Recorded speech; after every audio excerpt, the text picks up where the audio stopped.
targets. Well, BBC News is going to be answering some of the most searched questions that you have about Iran. We've got a great panel of experts and correspondents who are going to be answering some of those questions, including our chief international correspondent, Lise Doucette, our business editor, Simon Jack, experts from the BBC's Persian service, and chief presenter, Sumi Somaskanda, who will be reporting from the White House. Now let's send you back to Matthew and Rolly Waller. Welcome to BBC News. As the conflict in the Middle East widens, we're going to spend the next half an hour looking at the most asked questions on the Iran war. With me in the studio is our chief international correspondent, Lise Doucette, and Param Gulbadi from BBC's Persian service. I'm also joined for the next 30 minutes by Sumi Somaskanda, who's there live at the White House. And with us also is our business editor, Simon Jack. So let's get cracking straight away. Sumi, we're going to go right back to basics because one of the most searched for questions is why is the US attacking Iran?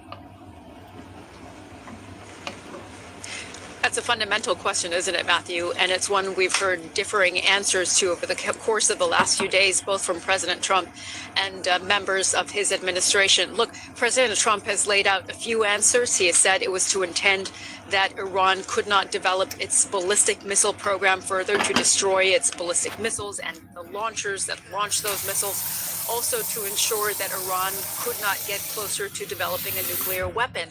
We've heard the president say that in part it was to ensure that Iran could not attack U.S. interests and assets in the region.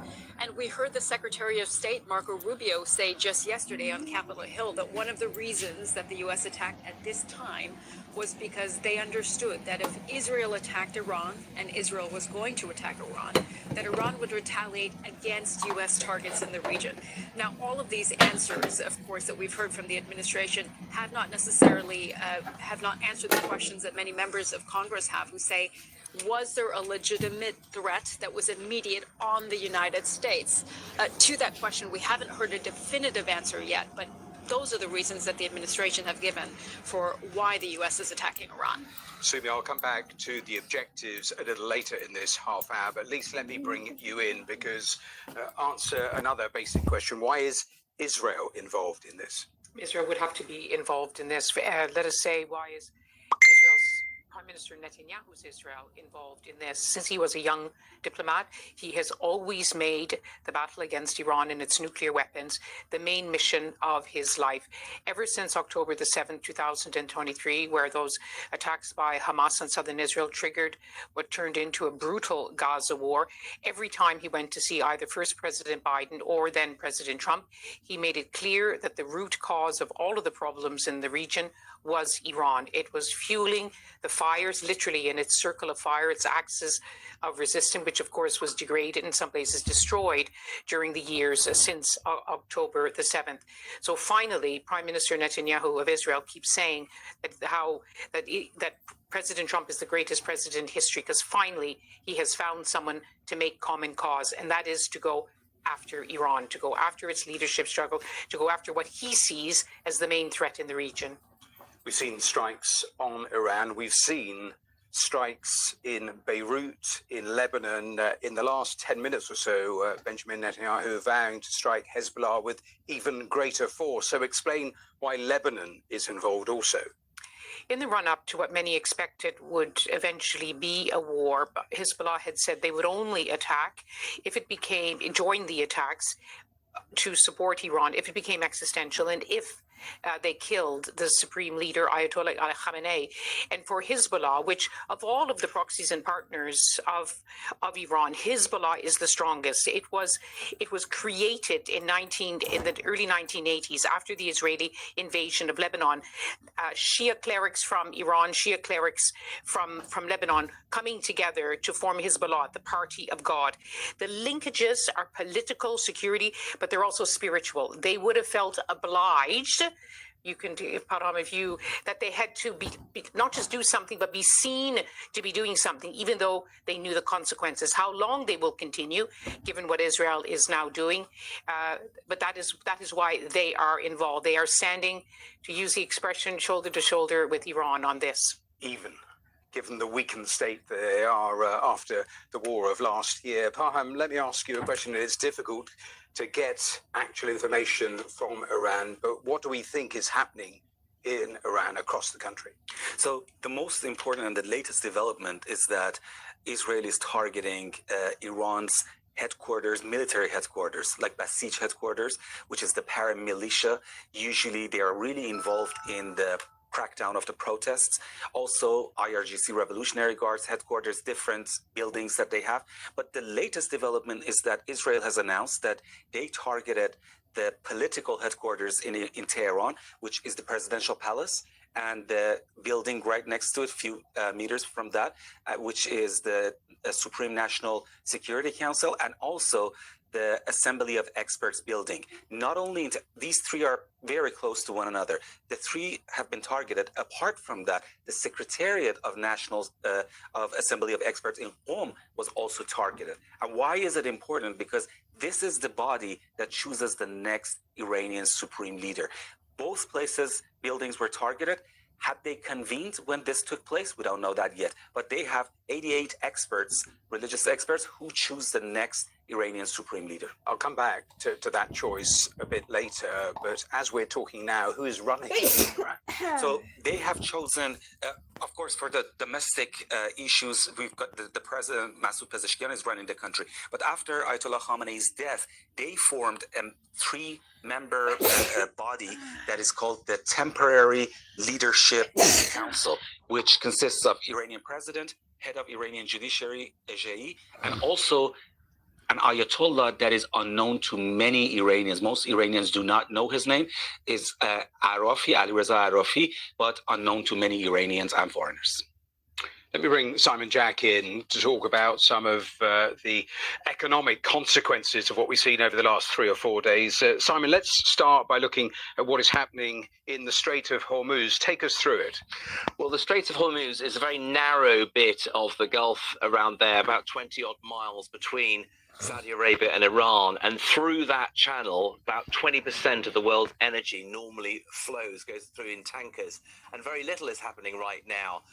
The IRGC have said they will set fire to any vessels attempting it, so it is effectively closed, and we have seen that have a knock-on effect on very sharp increases in the price of oil and in the price of gas in the form of liquid natural gas, because Qatar is the world's biggest producer of natural gas, and the world's biggest single liquid natural gas terminal in Qatar has been closed after being targeted by attacks from Iran. There's also been attacks on Saudi Arabia's biggest oil refinery. So we've seen very sharp moves, about 16-17% of the price of oil since before hostilities began this time around, but a near doubling of the price of gas on the short-dated contracts if you wanted to buy it for next month. And that is having a very big knock-on effect, because you've got to remember, Matthew, that the price of enery is incredibly pervasive.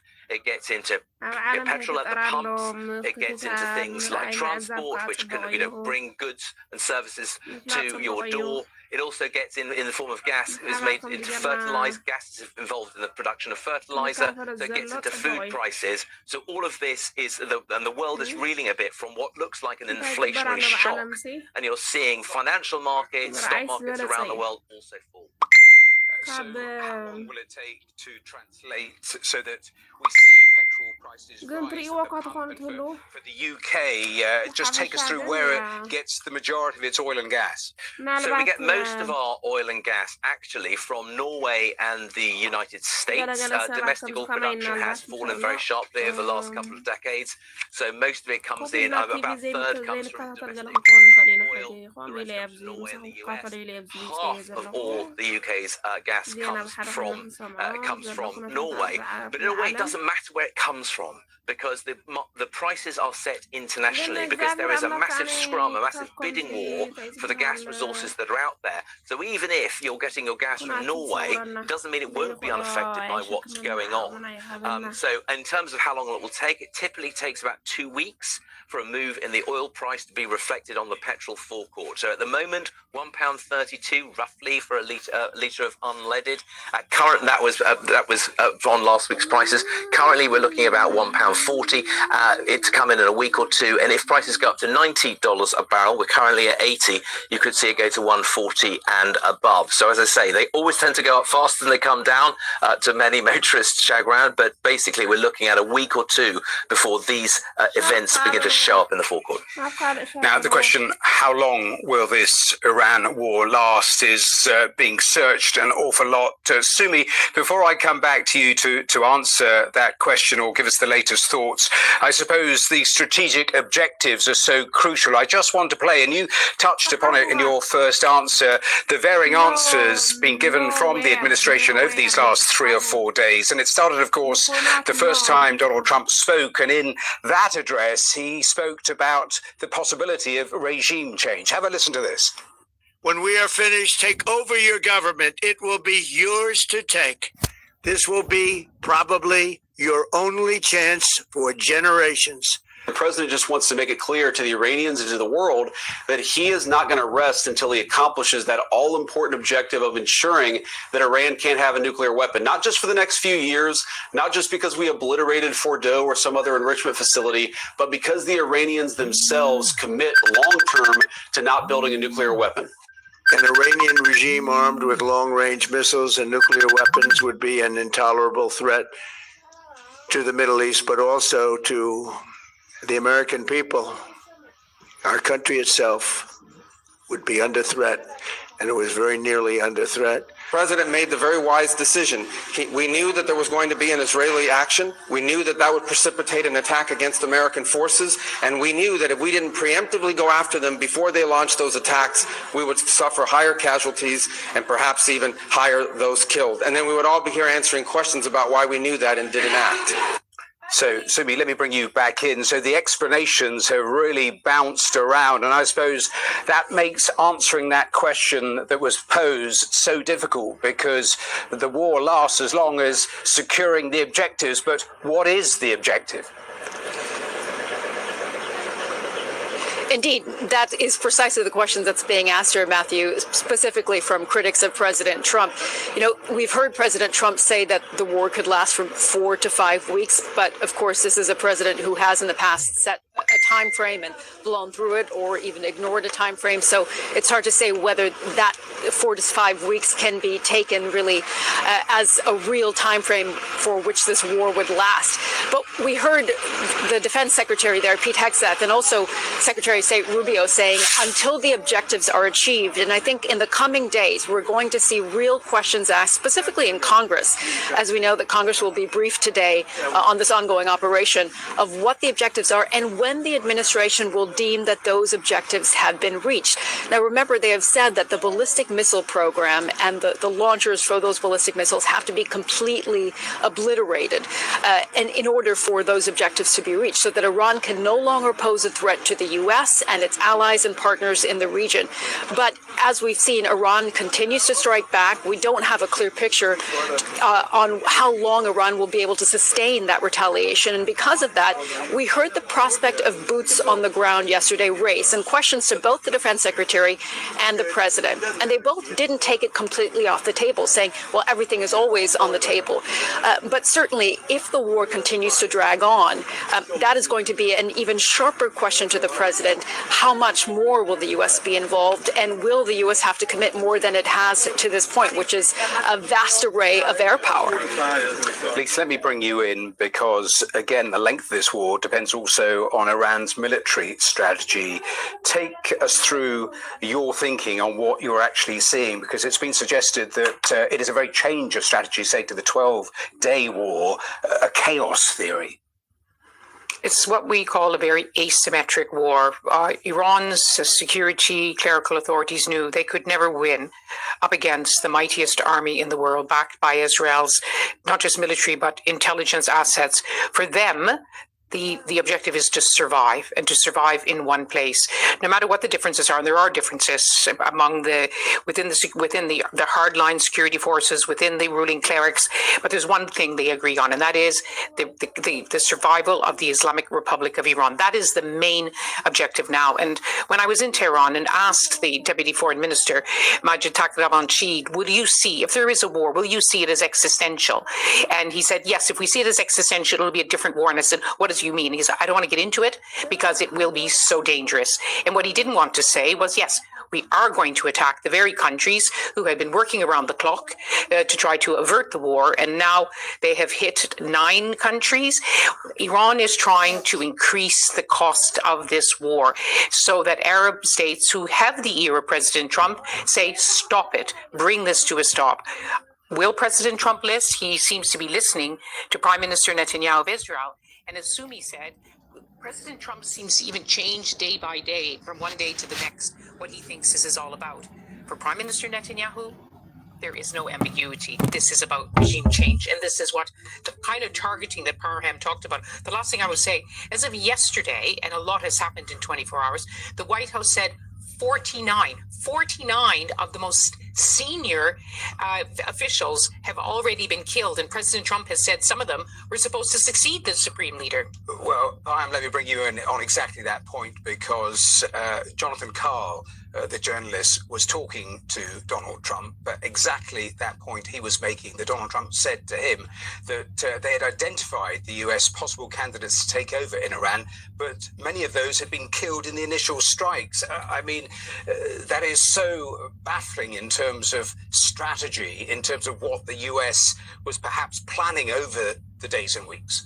Exactly. And Parham, the fact that he knows who they are, because Iranians don't know who they are. Were they going to adopt a Venezuelan style and find somebody in, and that would disappoint and dismay many Iranians in the opposition, because that's not what they want. They've been chanting on the streets that they are sick and tired of both the reformists and the hardliners, and they want to have a different establishment. So, but the rumors have been around not only for years, but for decades, that Ayatollah Khamenei's son, one of the 4 sons, Mojtaba, is going to replace him after all. Now, is he alive or dead? Mehr News Agency just said that an hour ago, said that he's alive and safe and sound. But his wife was killed along with Ayatollah Khamenei on the first second of the war.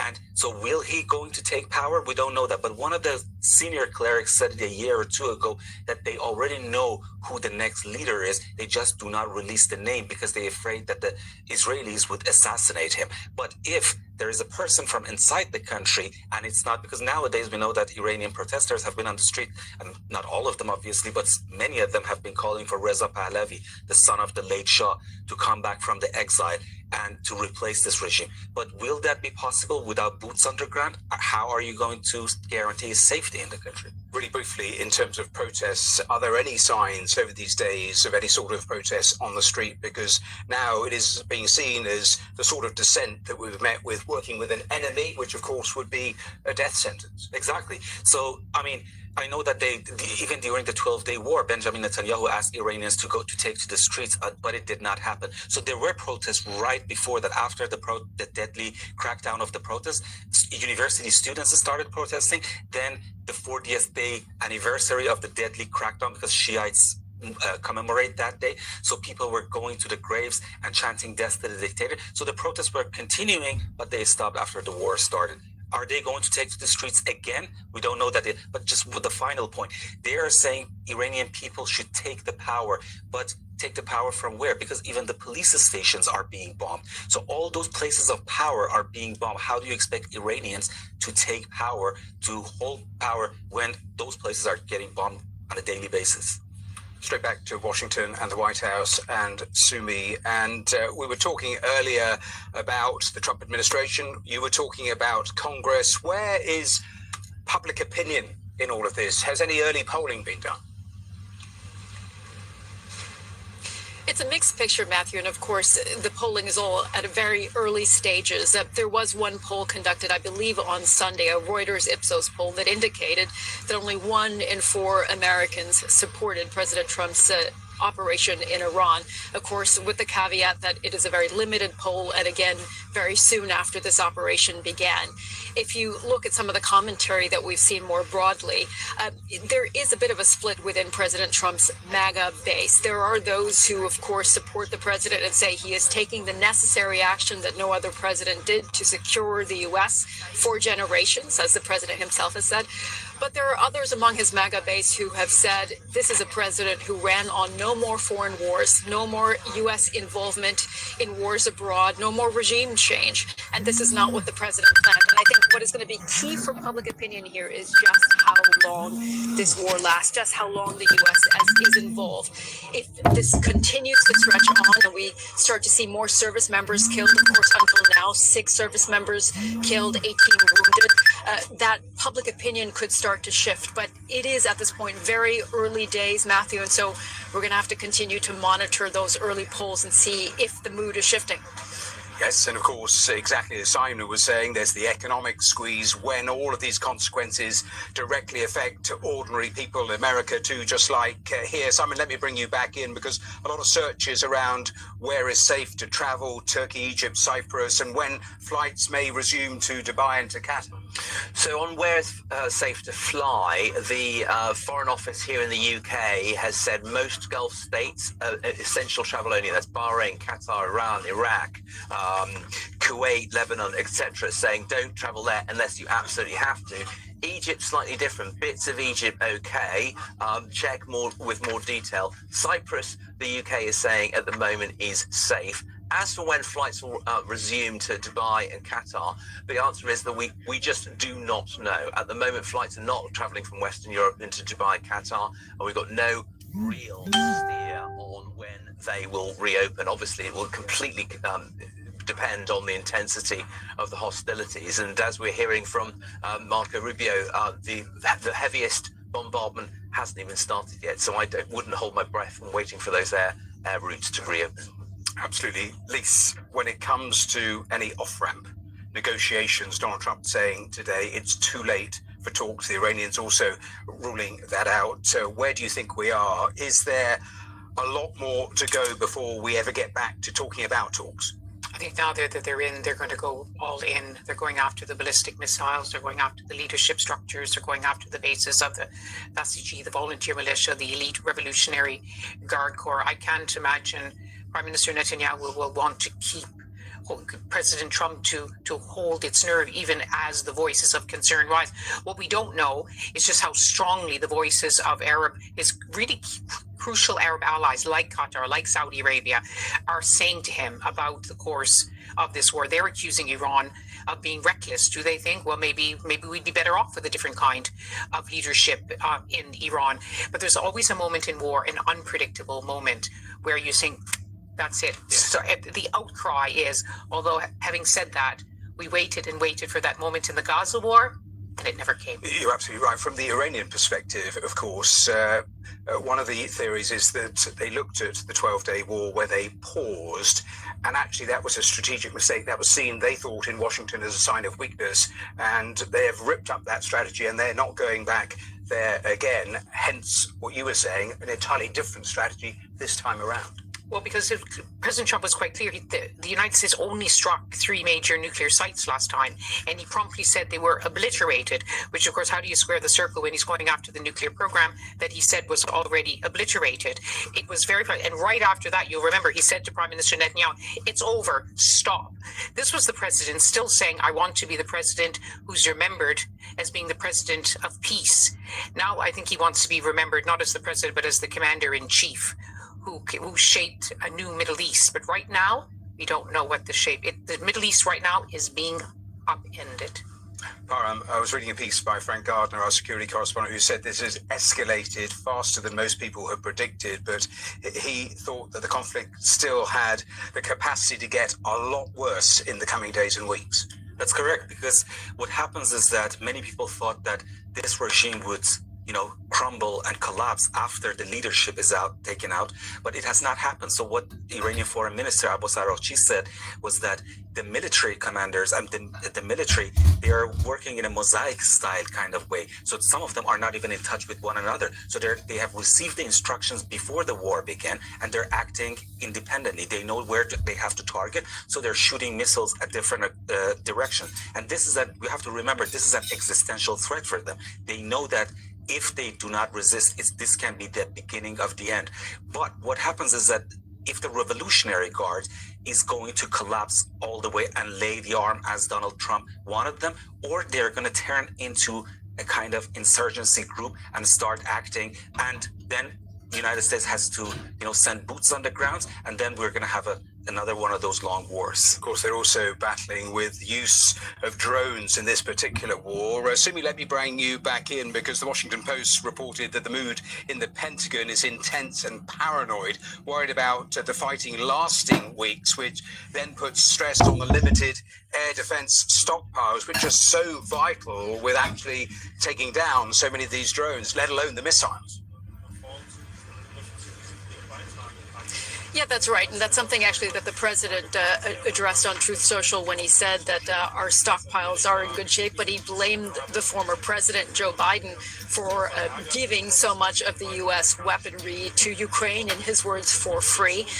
But indeed, no one is at this point really sure how long this conflict will last from the U.S. perspective. And we are seeing the Pentagon say that they're continuing to surge more forces to the region, more resources to the region. How long that will be sustained is unclear, but certainly the president and the defense secretary have been clear that until those objectives are reached, they will be full out involved in this operation.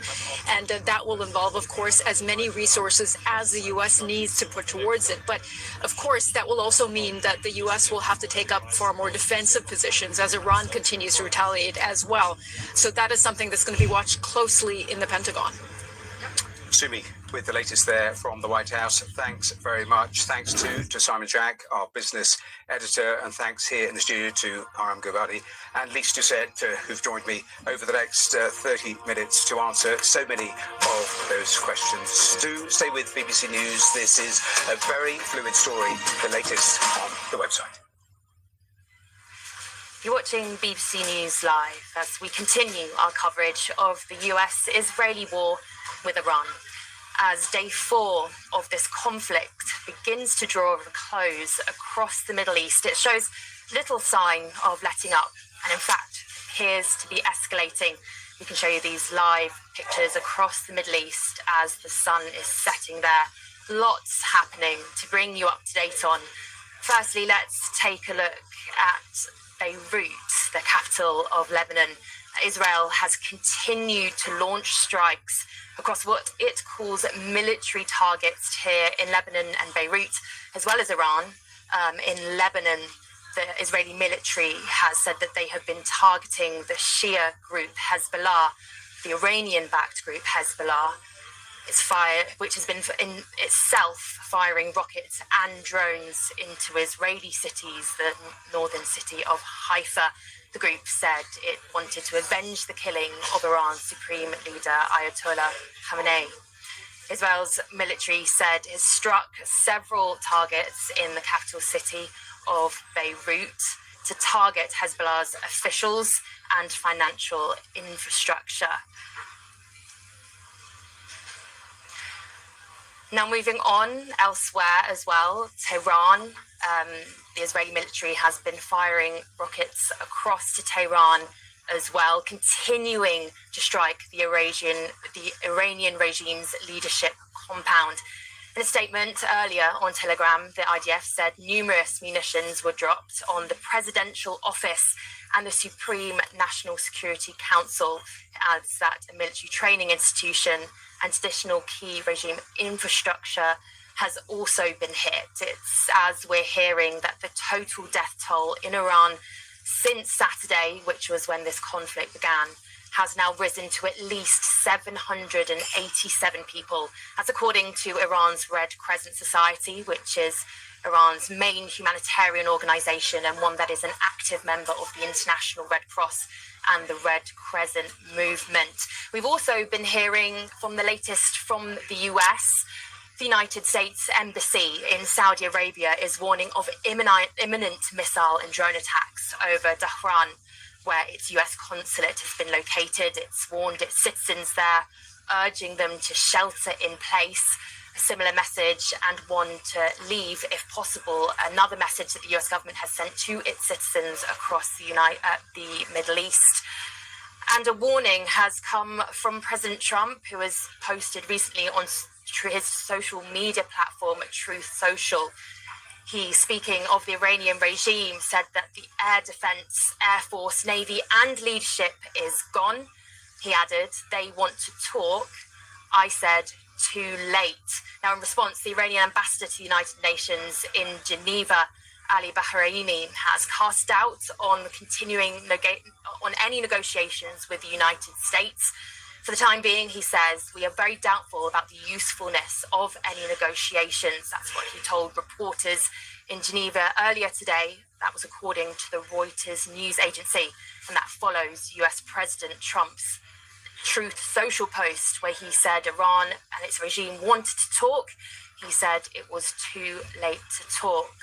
As I say, you're watching BBC News Live as we continue to bring you this coverage from across the world and the Middle East on the US-Israeli war with Iran.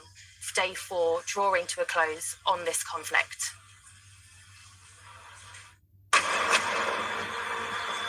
Live from Jordan, I'm Anna Foster. And I'm Sumi Somaskando, live from the White House. This is BBC News. Israel attacks Tehran and Beirut as the conflict across the Middle East escalates. Iran's capital sees a new wave of strikes, including Mehrabad Airport. The Iranian Red Crescent says 787 people have been killed in the country since Saturday.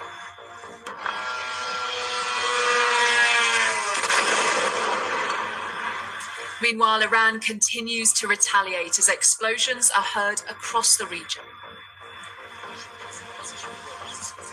President Trump says it's too late for talks. His Secretary of State in Washington says the White House will intensify its attacks. The hardest hits are yet to come from the U.S. military. The next phase will be even more punishing on Iran than it is right now. The UK government considers sending naval support to the Mediterranean to counter the Iranian drone threats. Travel uncertainty in the Gulf. Western governments work to offer evacuation flights for their nationals. We are live across the Middle East and we'll bring you the very latest this hour from across the region.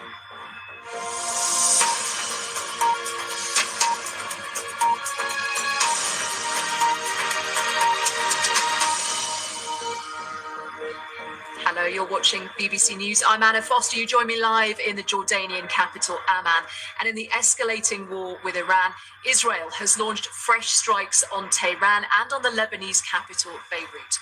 Israel has also sent ground troops into Lebanon to seize what it calls strategic areas, it says, to prevent attacks being launched at border communities. But Iran is continuing to strike back by targeting a number of Gulf states across the region, including Bahrain and Qatar. And drones have struck the U.S. Embassy in Saudi Arabia as well. President Trump saying today that Tehran wanted to talk, but it was, quote, too late. The Iranian Red Crescent says 787 people have been killed in the country. In a moment, we'll hear from our correspondents in Beirut and in Tel Aviv. But first, Alison Freeman has the latest. The strikes on Iran continue on what is now the fourth day of action by the US and Israel. The Iranian Red Crescent says the death toll there has reached almost 800. And as shown by these pictures released by the IDF, the offensive by the Israelis has also stepped up in Beirut to tackle the Iran-backed Hezbollah. This morning, the Israeli government announced it was sending troops in to take strategic areas. Iran has been striking back. This footage showing what appears to be Iranian missiles in the sky above Doha being intercepted. The streets of Riyadh are quieter due to the threat. Saudi Arabia's Ministry of Defense confirming that the US embassy there was attacked by 2 Iranian drones. And in Erbil, in northern Iraq, home to a US airbase, this footage from social media shows where a fragment of what's thought to be a drone tore through the roof of a residential building, landing in a family's apartment. The Americans say they're working through a list of military targets, filming their destruction of a missile launcher. And this satellite image shows an Iranian naval vessel on fire inside the sea wall in the port of Bandar Abbas.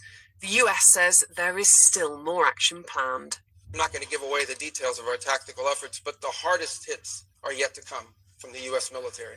The next phase will be even more punishing on Iran than it is right now. Someone was screaming, how long will it take? I don't know how long it'll take. We have objectives. We will do this as long as it takes to achieve those objectives, and we will achieve those objectives. The world will be a safer place when we're done with this operation.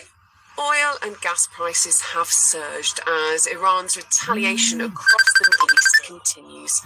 Ras Tanura, the Saudi's biggest oil refinery, was hit and forced to close. Around a fifth of the world's oil and gas pass through here, one of the world's most important shipping routes, the Strait of Hormuz. But an Iranian official has now warned that any ship who tries to pass through will be set on fire. The Iranians argue their retaliation is measured. We target only the military objectives of the hostile forces. We don't target civilians. We don't target the interests of neighboring states. Under international law, every state has a duty not to allow its territory to be used for act of aggression against another state. There's also been a warning of an ongoing security threat at the UK's RAF base at Kritiri in Cyprus, after 2 drones were intercepted there on Monday. The conflict is coming at a cost to the Israelis too. People gathered in Jerusalem to mourn the deaths of 3 teenagers, but the Israeli government says it has no choice. After we hit their nuclear sites and their ballistic missiles program, you'd think they learned a lesson, but they didn't, because they're unreformable. They're totally fanatic about this, about the goal of destroying America. And the US government remains resolute about its continuing military action. There's just no way that Donald Trump is going to allow this country to get into a multi-year conflict with no clear end in sight and no clear objective. For now, though, the conflict continues with no sign of a ceasefire. Alison Freeman, BBC News. Well, just in the last hour, an Iranian general has threatened to strike, in his words, all economic centres in the Middle East if the US-Israeli attacks on Iran persist. And that is how we see this conflict spiralling and countries right across this region being drawn in. Well, let's head to Lebanon, where Ed Davis is monitoring events for us in Beirut and gave me the latest. I think any hope on the ground there that this may be a very temporary break of that ceasefire has been dashed, both by what the Israeli government says it now intends to do against Hezbollah in Lebanon, and also the realities on the ground. Overnight last night and again today, there have been numerous airstrikes, particularly in the southern parts of Beirut, an area known as Dahia, a Hezbollah stronghold. Israel says it's not only targeting senior Hezbollah figures, but also institutions, particularly financial institutions linked to Hezbollah, which Israel says the militant group, the Shia militant group, is using to finance terror operations and has been doing that for many years. Israel does seem to be determined to crush and defeat Hezbollah once and for all, perhaps not trusting the Lebanese government to uphold its part of the ceasefire deal and disarm Hezbollah. Of course, most people here in Lebanon are very angry that Hezbollah decided to retaliate for those attacks on Iran in the way it did by continuing to fire rockets and missiles into Israel. And the two other things that are happening now as a consequence of this continued action is that about 30,000 people have been internally displaced since the start of the attacks here 3 days ago. And of course, the Lebanese government is anticipating that the Israelis will start an incursion into southern Lebanon in the coming hours and days to try and stop those Hezbollah attacks against northern Israel. So a lot going on, but I think no sense here that this is a temporary measure. A lot of people expect this fighting and these airstrikes to last for quite a few days. That is Wira Davis in Beirut. Well, our Middle East correspondent Hugo Beshega is in Tel Aviv, and he told me about the situation on the ground there. It's been a relatively quieter day today. We have heard the air raid alerts multiple times across the country, but there haven't been reports of major injuries or significant damage caused by those missiles that have been fired by Iran. Now, on the other hand, Israel has continued to attack Iran, and in the last hour, there have been reports that one of the targets hit in Tehran was the building of the Assembly of Experts, which is the group of clerics that will select the new supreme leader. So we're still trying to waiting for more details about what exactly happened there. And we see that Iran has continued to respond. And earlier today, an Iranian drone hit the American embassy in Saudi Arabia. And obviously, Americans have been urged to leave this region, to essentially leave the Middle East, even though there's a lot of travel disruption because lots of airports remain closed. The airspace of a number of countries also closed because of these attacks. And we haven't heard from President Trump, from Prime Minister Benjamin Netanyahu, a clear plan, a clear, clear objectives for this conflict. We've heard from President Trump yesterday, who said that this conflict could last 4-5 weeks. The indications from Israeli officials is that this could be a prolonged conflict. They've been talking about regime change in Iran, and we're not seeing any kind of off-ramp in this conflict, any kind of opportunity to see a de-escalation in this conflict. That is Hugo Beshega in Tel Aviv. Well, de-escalation is certainly what people are hoping for, but we've seen in Tehran in the last few hours a new wave of attacks. And where I am in the Jordanian capital, Amman, just over my shoulder is the US Embassy. Now, last night that was temporarily evacuated because of a drone threat from Iran. In Riyadh, the capital of Saudi Arabia, there was actually a drone which hit the US Embassy there. It caused minor damage, but it really shows how particularly Gulf countries are now being drawn into this.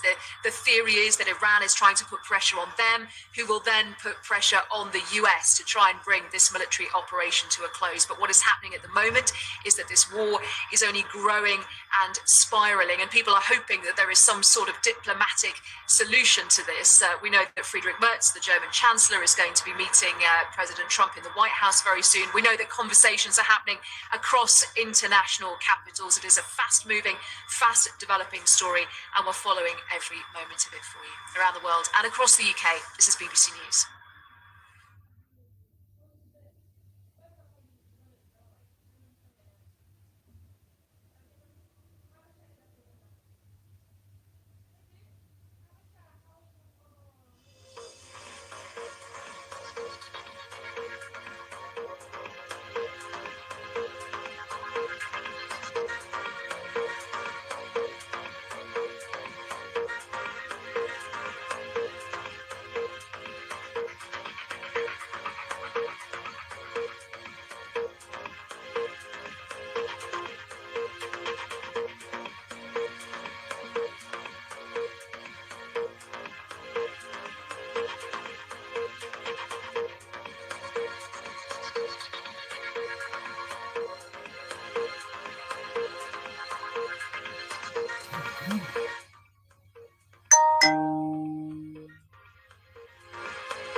The latest from right across the Middle East region. Let's head to the Turkey-Iran border, the Kapikoy crossing. Our correspondent James Waterhouse is there.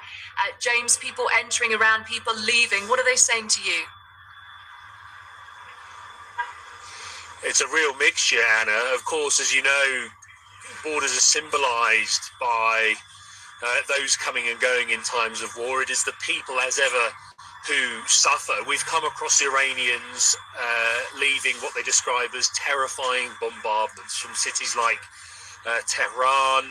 They've made either a long drive or a train ride north for safety. They were told by the authorities, they say, before the start of this operation, that things were safe, it wouldn't happen. So they talked about their shock. We met another man who moved back to Iran for the protests we saw in the new year against the regime. He described in vivid detail seeing dozens of his friends killed, and he said, look, of course we know the risks of demonstrating, but if it means a change in government, we're willing to risk our lives. But he was skeptical as to whether the fashion in which Israel and the US are trying to topple the leadership, he was skeptical as to whether that was the right way to go. And as you say, we also met Iranians going the other way. One man visiting his family members out of concern. He was worried about their safety. And he found it hypocritical of the Trump administration, he said, to criticize the Iranian government in this way, and not least with the military intervention we have seen. So it really is a mixed bag. It's been a trickle in both directions and really quite testing conditions. This is an extremely mountainous, snowy area at this time of year. But from what we understand, in contrary to previous reports, there aren't restrictions on Iranians leaving. They can leave with their passport, but of course the fundamental question is where they go after that. But it is not as simple. That is the picture you get here of either being anti-regime and pro-US or Israel.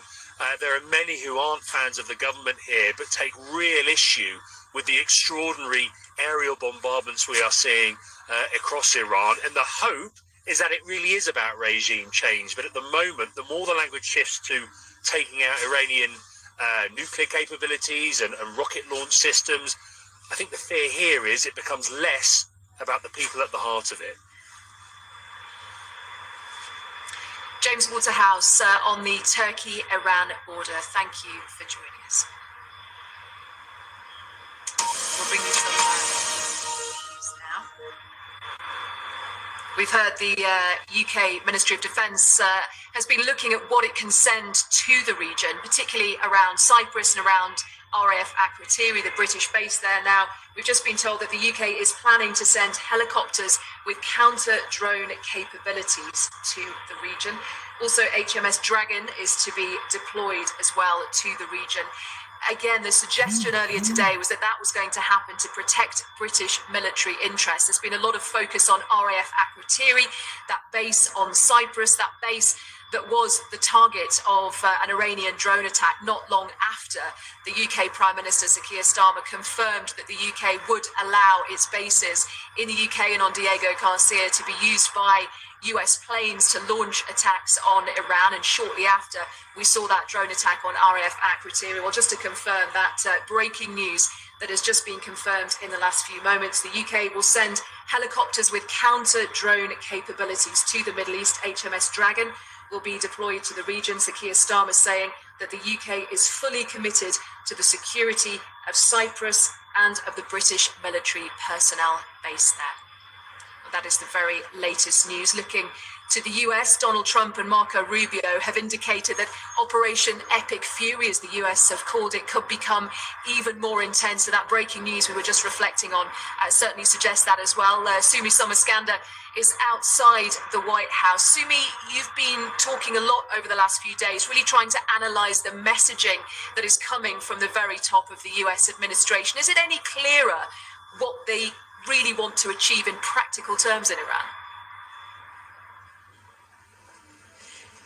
Not necessarily, Anna. Certainly the administration says that they've been very clear in what their objectives are and what their justification has been for the U.S. attacking Iran together with Israel, of course. But what we have heard is an array of explanations that together don't yet give us a clear picture of what that objective is. Now, the president has said that it was Iran's ballistic missile program, its ability to develop a nuclear weapon, and its ability to strike at U.S. interests and assets in the region. We heard that from the defense secretary as well. We heard from the Secretary of State, Marco Rubio, that it was tied to Israel launching an attack on Iran. And then in looking at reprisals on U.S. Assets in the region, that was why they needed to strike Iran preemptively to ensure that there wouldn't be more casualties. And I just want to bring everyone up to date as we're here at the White House. The chancellor, German chancellor, is now in the White House, we understand. He's just arrived at a side entrance past us. He didn't arrive in the main driveway behind us, but has now entered in a side entrance. So we are expecting the possibility that President Trump might be taking some questions from the media and also the German chancellor as well. And this, of course, as you've been mentioning, Anna, the UK has been talking about its interests in the region. Germany has talked about defensive position in the region. And these will be questions that he will have to answer as well from President Trump. But let's talk about Europe's role and NATO allies' role in this with Kay Bailey Hutchinson. She's a former U.S. ambassador to NATO, and she's joining us down the line. Ambassador, very good to see you, as always. What do you make of what Europe has said to this point about its involvement in supporting the U.S., and what do you think President Trump is going to expect? I think the Europeans, certainly starting with the NATO Secretary General Rutte, said that they totally understand the need to do this. They have been very supportive in sharing much information. I think now you're seeing that more assets from Europeans are being moved into the area for support of their own people, because all of us have citizens that are in those regions that are now being displaced. And so I think they're coming around. It was a shock, of course. It was a shock to everyone this weekend, but I think they're coming around and seeing that it is in all of our interests to see this through and hopefully have a better result, both with the negotiations on nuclear and also longer range missiles, and as well as the very important part of the people of Iran. Ambassador, do you think a better result, as you called it, can be expected? At this point, we understand no negotiations are taking place, and Iran is, of course, retaliating across the region. Well, I think that Iran is retaliating in the very most inappropriate way. I think they're making now all of their neighbors also their adversaries.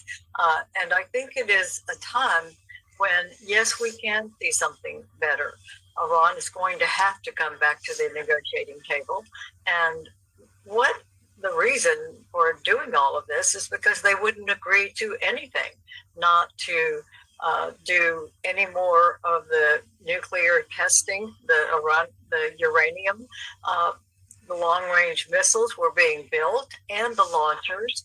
And furthermore, they were saying that they were going to be in this fight and had no intention of treating their people better, but also making the agreement with all of us who would be in a missile range with their apparatus that they were building. They had no interest in anything that would allow inspectors in to see what they were doing. Okay, Ambassador, great to get your analysis, as always, on the story. Thank you so much for joining us.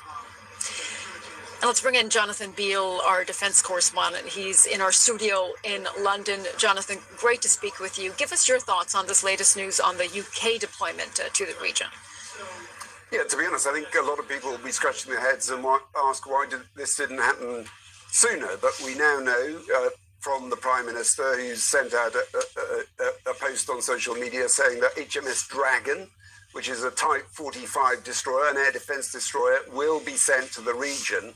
In that message, Sir Keir Starmer also makes clear that this is reassurance for Cyprus. Now, this British military base in Cyprus, RAF Akrotiri, does ruffle feathers in Cyprus. I know when I've covered campaigns that the RAF have carried out against ISIS, launching strikes from there. There was some unease in Cyprus, that Cyprus could become a target. We've heard similar things about that now with this US-led operation against Iran, and Prime Minister Keir Starmer saying that the US can use British military bases for defensive purposes, in other words, targeting Iran's weapons and its production.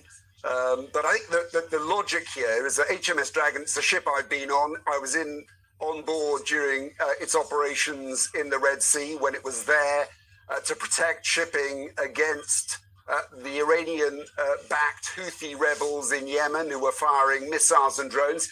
It took down a ballistic missile. It took down a number of drones. So this is a ship whose crew have experience of dealing with the threats that they may face, and that certainly we've seen a drone going into the runway at RAF Akrotiri in the last few days. So they are people who will be experienced in dealing with this threat.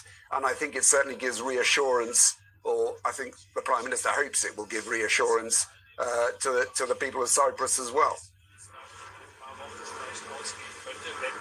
Okay, Jonathan, thank you very much for that assessment. Really interesting there, as we heard that breaking news at this hour on the UK deployment, again, in defensive capacity. I just want to remind our viewers, we are, of course, waiting for President Trump. We understand he is going to be speaking to press shortly. The German Chancellor is here for talks with the president, and we could be seeing them any moment now. So just a note to our viewers, we might be listening into that. But let's bring in U.S. Ambassador David Satterfield, who recently served as a special envoy for Middle East humanitarian issues under Joe Biden. Ambassador, it's always good to see you. If you look at what President Trump has described as the scope and the objective for this conflict and the U.S.'s involvement in it, do you think that it adds up with a legitimate threat, an immediate threat to the U.S.? With respect to the Iranian ballistic missile program and the nuclear enrichment program, absolutely it does. They are enduring threats. The capacity of Iran to challenge its neighbors, threaten peace of the region, is demonstrated. It's not a theoretical proposition. And to the extent that military action, the action underway, is significantly mitigating those two threats, nuclear enrichment and the ballistic missile program, those are achievable goals. The goal of regime change is a much more difficult one to achieve. As Prime Minister Starmer has said, there are very few instances, if any, in history of a standoff offensive which produces enduring regime change. And I think that is likely to be in the case of Iran as well. But let's look at what Iran is doing now. They've adopted a strategy of expanding the price, the pain of this campaign to the Gulf states, as well as to the global consuming community for gas and oil. The tactic being adopted here is to gamble, if you are Tehran, that the ability of Israel, the U.S., and other partners to materially diminish the ability of Iran to threaten, not through missiles, but through drones, will outweigh in terms of time, or outpace in terms of time, Iran's ability to constrain through pressure on the Gulf and indirectly pressure on the U.S. economically to come to a close. So does that mean, Ambassador, that the president's time frame that he's laid out so far, he said 4 to 5 weeks, that could be, in a way, a miscalculation if Iran is able, not only through its ballistic missile program, but also through drones, to continue to retaliate? I can't comment on the origins of the president's 4 to 5 week declaration. We've heard many things from many different administration spokespersons. I'm looking at the practical consequences. It is not going to be acceptable for a 3, 4, 5 week period of suspension of all movements of gas and oil out of the Gulf. Not acceptable for Europe, not acceptable for South and Southeast Asia, or the rest of the consuming world. The U.S. is in a bit of a very different situation here, of course, because of our own production levels. So I suspect pressures will begin to build to find off-ramps. And there are 2 such off-ramps. devastation, further devastation of the nuclear enrichment program and of the ballistic missile program. Regime change, I think, is likely to remain outside the ability to effect through this present campaign. Could we be surprised? All of we in the analytical community? Of course, we have to be modest. But even the effect on the enrichment program and the missile program is a significant reduction in Iran's capacity to threaten its neighbors. It is not a bad thing. Okay, Ambassador Satterfield, always great to speak with you. Thank you so much for your time this morning. Thank you. And just to give you all a sense to our viewers, we know that President Trump is in the White House at the moment with the German Chancellor Friedrich Merz, who is visiting again. This was a visit that was planned before President Trump launched the U.S.'s operation against Iran. But we are expecting that, of course, to be a topic that will be discussed. We might see some questions from the press, perhaps to both leaders. So we're going to continue to monitor any images coming out of the White House. And of course, continue our coverage across the region with my colleague Anna Foster as well. So do stay with us here on BBC News for our live continuing coverage.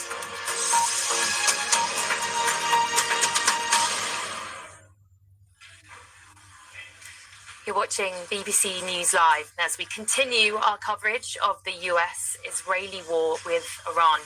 A conflict whose fourth day is now starting to draw to a close in the Middle East. Now, coming up in the next 30 minutes, we are expecting to hear from the US President, Donald Trump. He's due to be speaking at the White House alongside the German Chancellor, Friedrich Merz, who has been on an official visit for talks with the President. Now, Friedrich Merz is the first European leader to meet with Donald Trump since the United States and Israel launched their offensive against Iran over the weekend. He's offered some qualified support to the US and Israel without offering military backing. The meeting comes amid tensions between the US and its European allies, including over Mr. Trump's approaches towards Russia, Ukraine conflict, tariffs, and Greenland. Now you're watching BBC News Live as we continue our coverage of this US-Israeli conflict with Iran. We are waiting for a press conference between President Donald Trump of the US and the German Chancellor Friedrich Merz at the White House, where they have been holding talks where the topic of Iran has been dominating, we hear. Here's the scene across the Middle East as we bring you these live pictures as the sun goes down on what is the fourth day of this conflict. A reminder of some further breaking news that we've had in the last half hour, and the Prime Minister of the UK, Sir Keir Starmer, has posted an update regarding Cyprus, where the RAF base at Kutiri has been targeted in the past 24 hours by Iranian drones. Sir Keir Starmer says the UK is fully committed to the security of Cyprus and British military personnel based there. He says we're continuing our defensive operations and that he had just spoken to the president of Cyprus to let him know that the UK is sending helicopters with counter-drone capabilities and HMS Dragon is to be deployed to the region. He ends with saying we will always act in the interests of the UK and of our allies. His statement ends there. It follows the speculation earlier today that a Royal Navy warship, that was HMS Duncan, could be sent to the Mediterranean to bolster security in Cyprus. We heard also earlier from the Foreign Secretary, Yvette Cooper, in the last few hours. We've been hearing, she was telling the House of Commons that the government is to charter a flight that will leave in the coming days out of Muscat in Oman. She said that 130,000 British nationals have so far signed up to the Register Your Presence programme in the Middle East, that it's monitoring to see the number of British nationals that might need to be evacuated if necessary. The government says it's also working with airlines on increasing capacity out of Muscat for British nationals, adding that Britons must wait to be contacted by the Foreign Office regarding these options. A reminder again that if you are based in the Middle East, you can register with the Foreign Office on the Register Your Presence programme for assistance. As I say, you're watching BBC News Live as we show you these live pictures across the Middle East as we see smoke rising from Beirut, where the Israeli military has conducting a further strikes against the militant group Hezbollah. You're watching BBC News Live.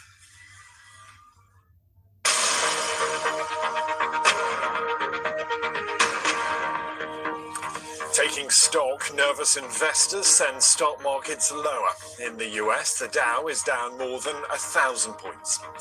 Gas prices are soaring as attacks on production hubs halt supply. We will assess the wider impact.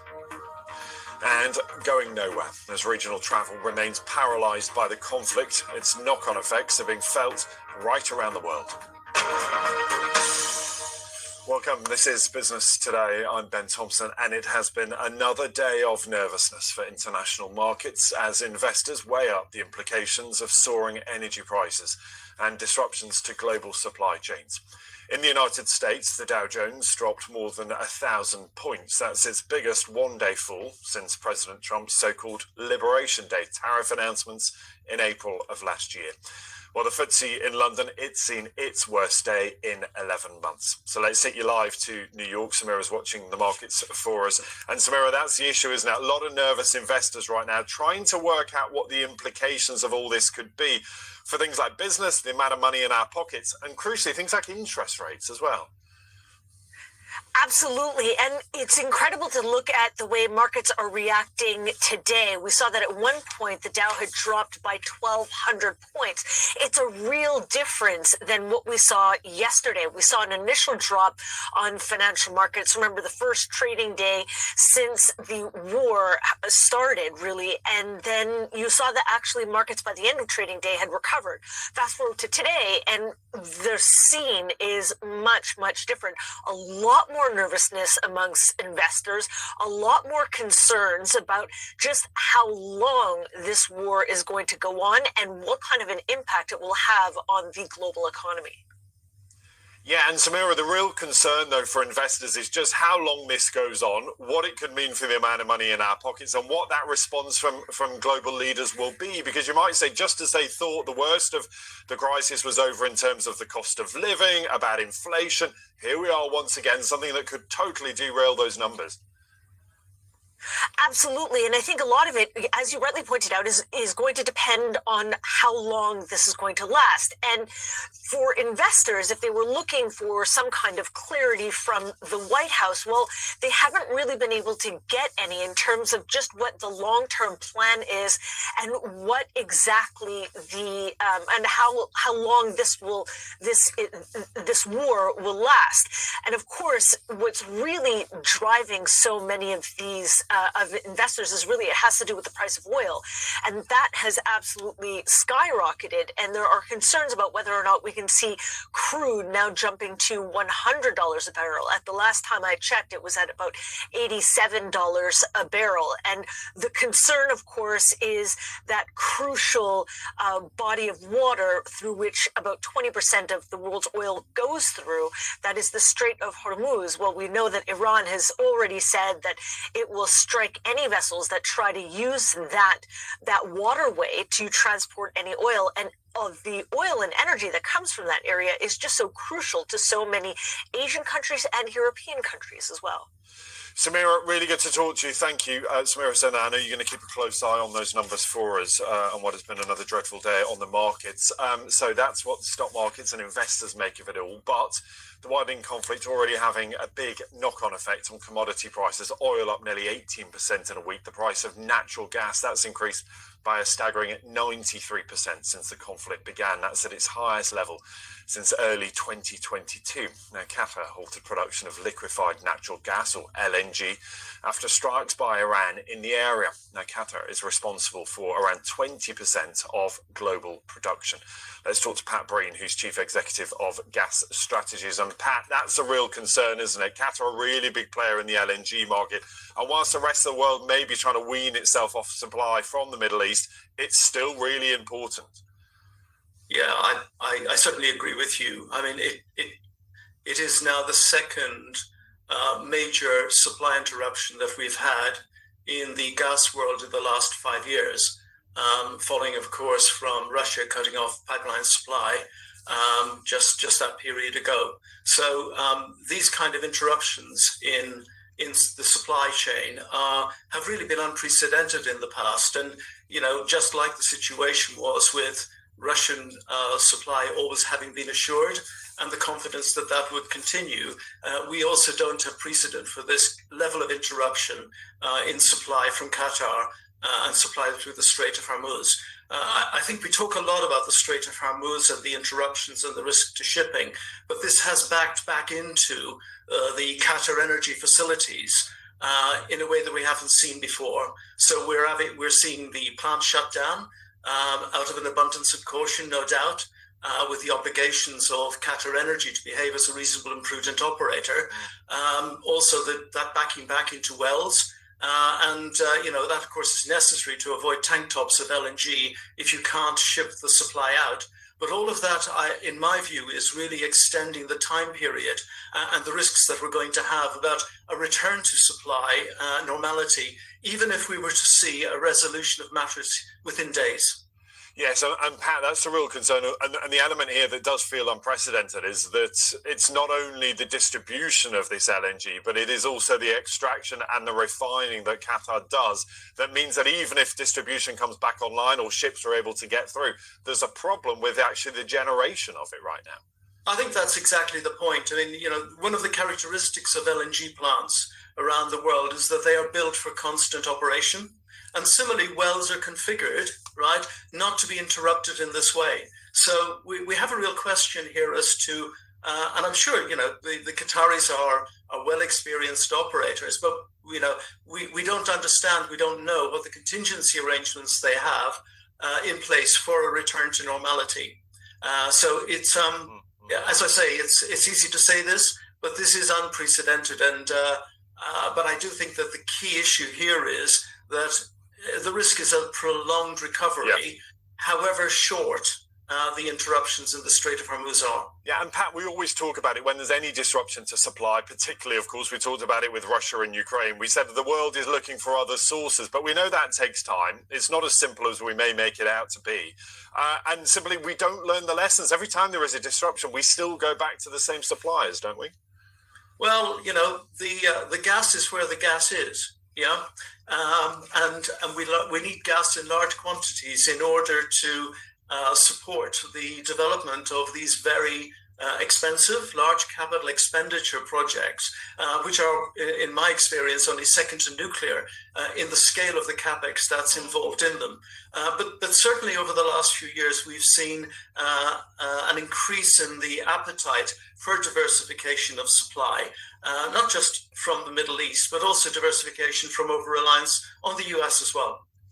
Pat, always good to talk to you. Thanks so much. Pat Breen there, Chief Executive of Gas Strategies. I am sure we will speak about this again as we get further details on events there in the Middle East. But let's turn our attention to events closer to home. And here in the UK, Chancellor Rachel Reeves has delivered her spring statement on the economy. The Chancellor announced a forecast of lower growth for the UK, but has insisted that her economic plan is working in what she called an uncertain world.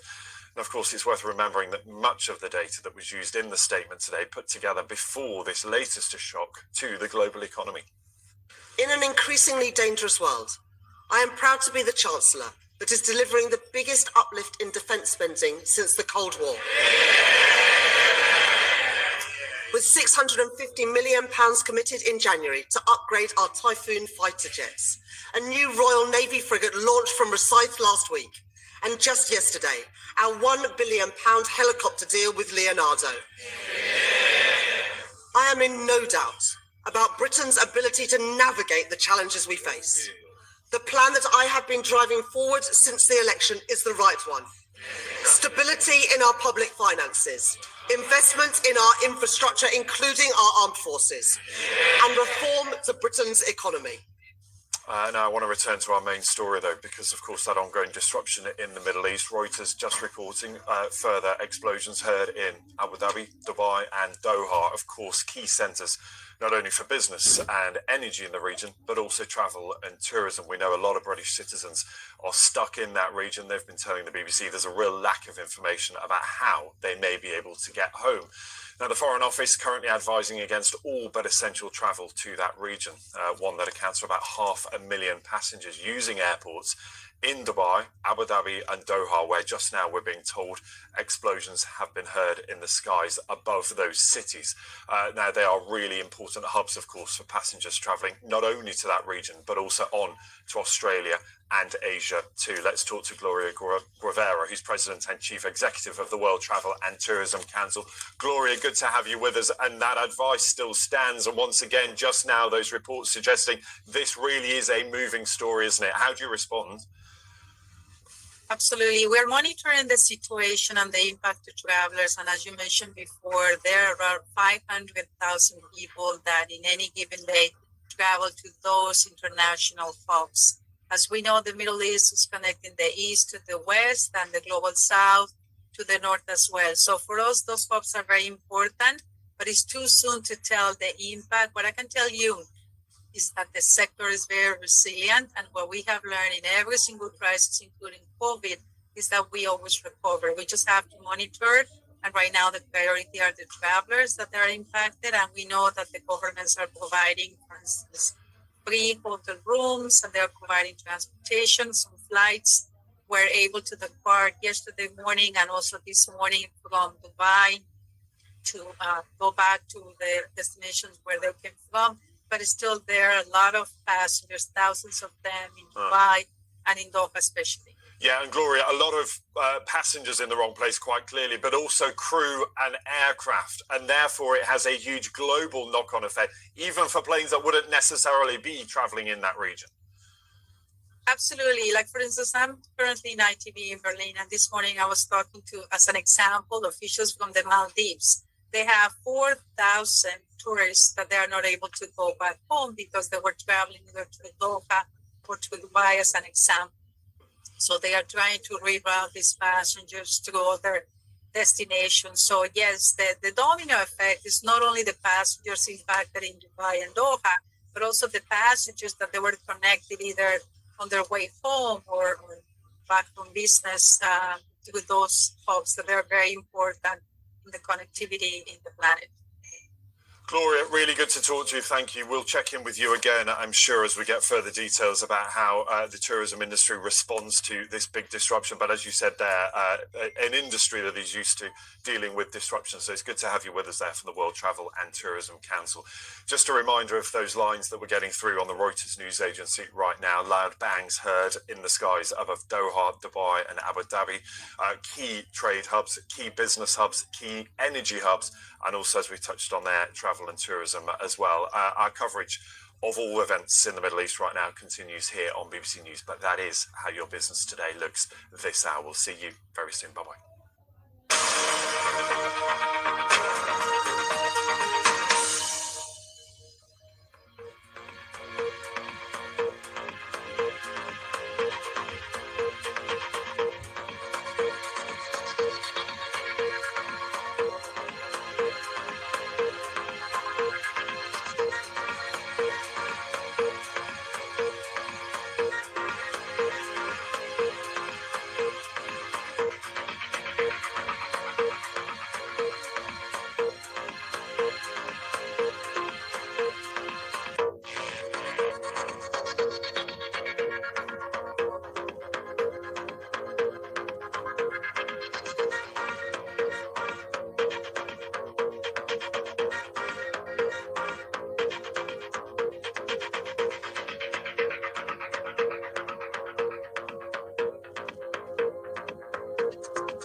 Welcome back to BBC News and straight to breaking news because, as Ben was reporting just a few moments ago, loud explosions being heard in various areas of the Gulf. These are the live pictures from Doha. Loud blasts heard in the last few minutes. The same is also being reported in Dubai and also in Abu Dhabi. So continued tensions and strikes and explosions across such a vast region since the start of the Iran war.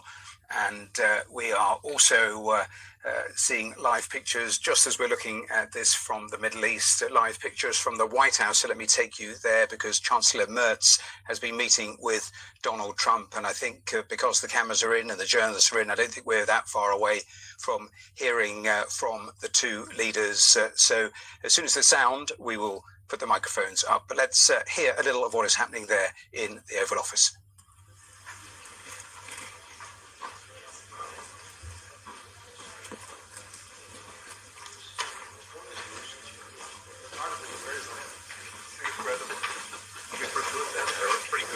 Well, the President about to speak. I suspect he's waiting perhaps for some of those journalists to take their place. Thank you very much, everybody. Chancellor Merz, the first European leader to meet the President since the start of the Iran war. We've known each other for a little while in some very interesting times. And we get along. Our countries get along very well. We have a great affinity for each other. And the Chancellor has been very well received in Germany. He's a very successful man, became the Chancellor of Germany, which is a big deal. And he's doing a very good job. In my opinion, a great job, very popular. And the relationship that we have in trade and everything else has been very strong. We've been able to do our deals, and it's been very strong. We'll obviously be talking a little bit about Iran today, and he's been helping us out. We've been very nice, actually. And that is coming along, as you see, very well. They have no Navy. It's been knocked out. They have no Air Force. It's been knocked out. They have no air detection. That's been knocked out. Their radar has been knocked out. And just about everything's been knocked out. So we'll see how we do. But we're doing very well. We have a great military, and they're doing a fantastic job. So we'll be talking about that. And we're talking about some very big trade deals. And those I know will work out too. So I just want to say it's a great honor to have you at the Oval Office. The beautiful Oval Office, beautiful White House. It's a special place, even from your standpoint. And you have some very special places too. And I look forward to being with you. Thank you very much. Thank you. Thank you, Mr. President, for having me here in this Oval Office for the third time now. Yeah. Really happy to have the opportunity to speak with you in these challenging times. We are on the same page in terms of getting this terrible regime in Tehran away. And we will talk about the day after, what will happen then if they are out. We have to talk about our trade agreement, which I would like to be in place as soon as possible. And we have to talk about Ukraine. There are too many bad guys in this world, actually, and this is an issue we have to talk about because we all want to see this war coming to an end as soon as possible, but Ukraine has to preserve its territory and their security interests, and, well, we will talk about that. We will. Looking forward to that. Well, thank you for being here. Thank you for your hospitality. Thank you for letting me spending the night in your guest house. That's right. Very, very good. Comfortable place. You like it, right? Absolutely. Yeah, great place. And a famous place. That's good. Very famous. So many former presidents. That's right. Yeah. Very famous place. Any questions, please? Mr. President, did Israel force your hand to launch these strikes against Iran? Did that pull the United States into this war? No, I might have forced their hand. You see, we were having negotiations with these lunatics, and it was my opinion that they were going to attack first. They were going to attack. If we didn't do it, they were going to attack first. I felt strongly about that. And we have great negotiators, great people that do this very successfully and have done it all their lives very successful. And based on the way the negotiation was going, I think they were going to attack first. And I didn't want that to happen. So if anything, I might have forced Israel's hand, but Israel was ready and we were ready, and we've had a very, very powerful impact because virtually everything they have has been knocked out now. Their missile count is going way down. Amazingly, they're hitting countries that were, let's call them neutral, right? They lived together for a long time. I think they were surprised. I was surprised. And now those countries are all fighting against them and fighting strongly against them.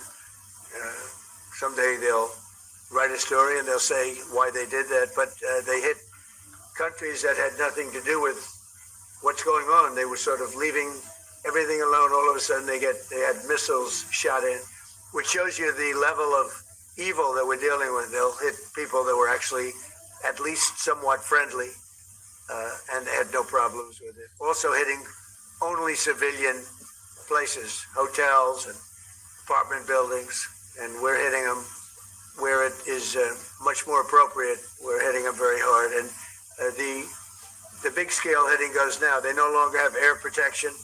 They no longer have any detection facilities at all left, and so they're gonna be in for a lot of hurt. These are bad people. These are people that killed. I guess it's 35,000. It's coming out 35,000 over the last 3 weeks.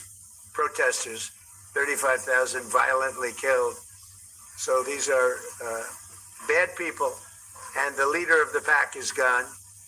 And as you know, 49 people were taken out in the first hit, and I guess there was another hit today on the new leadership, and it looks like that was pretty substantial also. So they're getting hit very hard, and we'll see what happens. A lot of people are coming forward. A lot of the people you would least suspect want to quit. They want to have immunity. They're asking for immunity, and probably at some point they'll be dropping, as you would say, laying down their guns. We'll see what happens. In the meantime, we're just continuing to go forward. Our military is the number one in the world by far, and we are. Everything's big in my book.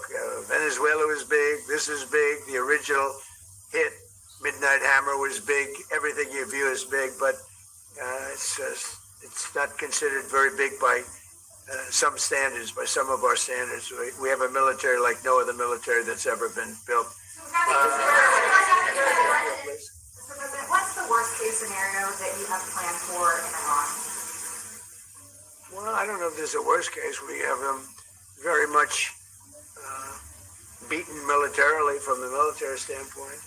They're still lobbing some missiles. At some point, they won't even be able to do that because we're hitting all of their carriers. We're hitting all of their missile stock. They built up all these missiles over the last few years. They had a lot of them. They've shot a lot of them, and we're knocking out a lot. I guess the worst case would be we do this, and then somebody takes over who's as bad as the previous person, right? That could happen. We don't want that to happen. It would probably be the worst. You go through this, and then in 5 years you realize you put somebody in who is no better. So we'd like to see somebody in there that's going to bring it back for the people. And we'll see what happens with the people. They have their chance. And we've said, don't do it yet. If you're going to go out and protest, don't do it yet. It's very dangerous out there. A lot of bombs are being dropped. But I always say that would be about the worst. Do you have someone in mind right now? Because you said all the people you do have in mind have been taken out. What do you think? Well, most of the people we had in mind are dead. So, we had some in mind from that group that is dead. And now we have another group. They may be dead also, based on reports. So I guess you have a third wave coming in. Pretty soon we're not going to know anybody. But we have... Venezuela was so incredible because we did the attack and we kept government totally intact. And we have Delcy, who's been very good. We have the whole chain of command, and they've been, the relationship's been great. We've taken out 100 million barrels of oil already, and a big part of that goes to them, and a big part goes to us. And it's been great. We paid for the war many times over, and we're going to be running the oil. And Venezuela is going to make more money than they ever made, and that's great for the people. The relationship has been great. It's been seamless. Nobody's actually ever seen anything like it. If you look at Iraq, where very stupidly, everybody was fired. The generals were fired. The military was fired. The police were fired. The fire departments were fired. And all of the government workers were fired. So after, people would call, they had no idea. And by the way, ISIS was formed. That's where ISIS came from. All of the fired people. We don't believe in that. So we'll see what happens. But first we have to finish off the military. What do you say? Is he an option at all in your mind? I guess he is. Some people like him, and we haven't been thinking about too much about that. It would seem to me that somebody from within maybe would be more appropriate. I've said that. He looks like a very nice person, but it would seem to me that somebody that's there, that's currently popular, if there's such a person. But we have people like that. We have people that were more moderate. These were radical lunatics, and you know what they get? They get nothing. All they do is kill people. You've asked, or not your turn. Not your turn, please. Mr. President, you give the take of the Europeans to present to the healthy mark, lucid calls on the allies to also help you. What does that mean?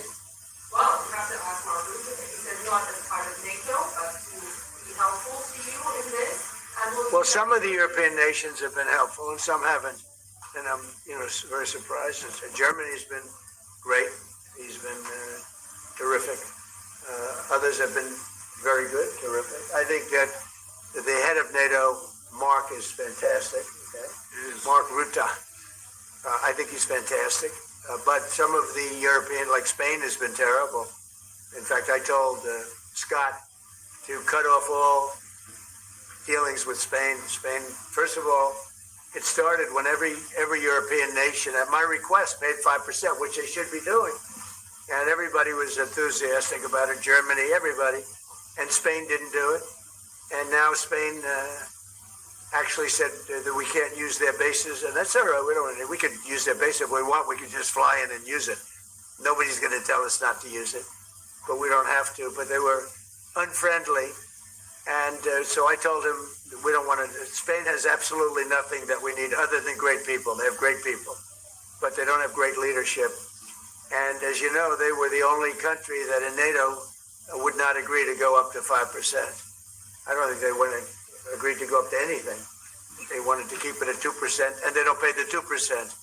So we're going to cut off all trade with Spain. We don't want anything to do with Spain. And I'm not, by the way, I'm not happy with the UK either. That island that you read about, the lease, okay, he made it, for whatever reason, he made a lease of the island. Somebody came and took it away from him. And it's taken 3-4 days for us to work out where we can land there. It would have been much more convenient landing there as opposed to flying many extra hours. So we are very surprised. This is not Winston Churchill that we're dealing with. Mr. President, what's your expectation towards Germany? What can Germany do and what should Germany do to help you with this? Well, I think they're doing it. I mean, they're letting us land in certain areas, and we appreciate it. And they're just making it comfortable. We're not asking them to put boots on the ground or anything. I mean, we're just, they're a respected country. I have a very good relationship with the country. We have, in particular now, with this leader, with this new leader. I think he's an excellent leader. I had my differences with Angela. I said, you're hurting your country with immigration and you're hurting your country with energy. And we have a man sitting on my right that is, I think, pretty much the opposite of her on energy and the opposite on immigration. And I think he's doing very well.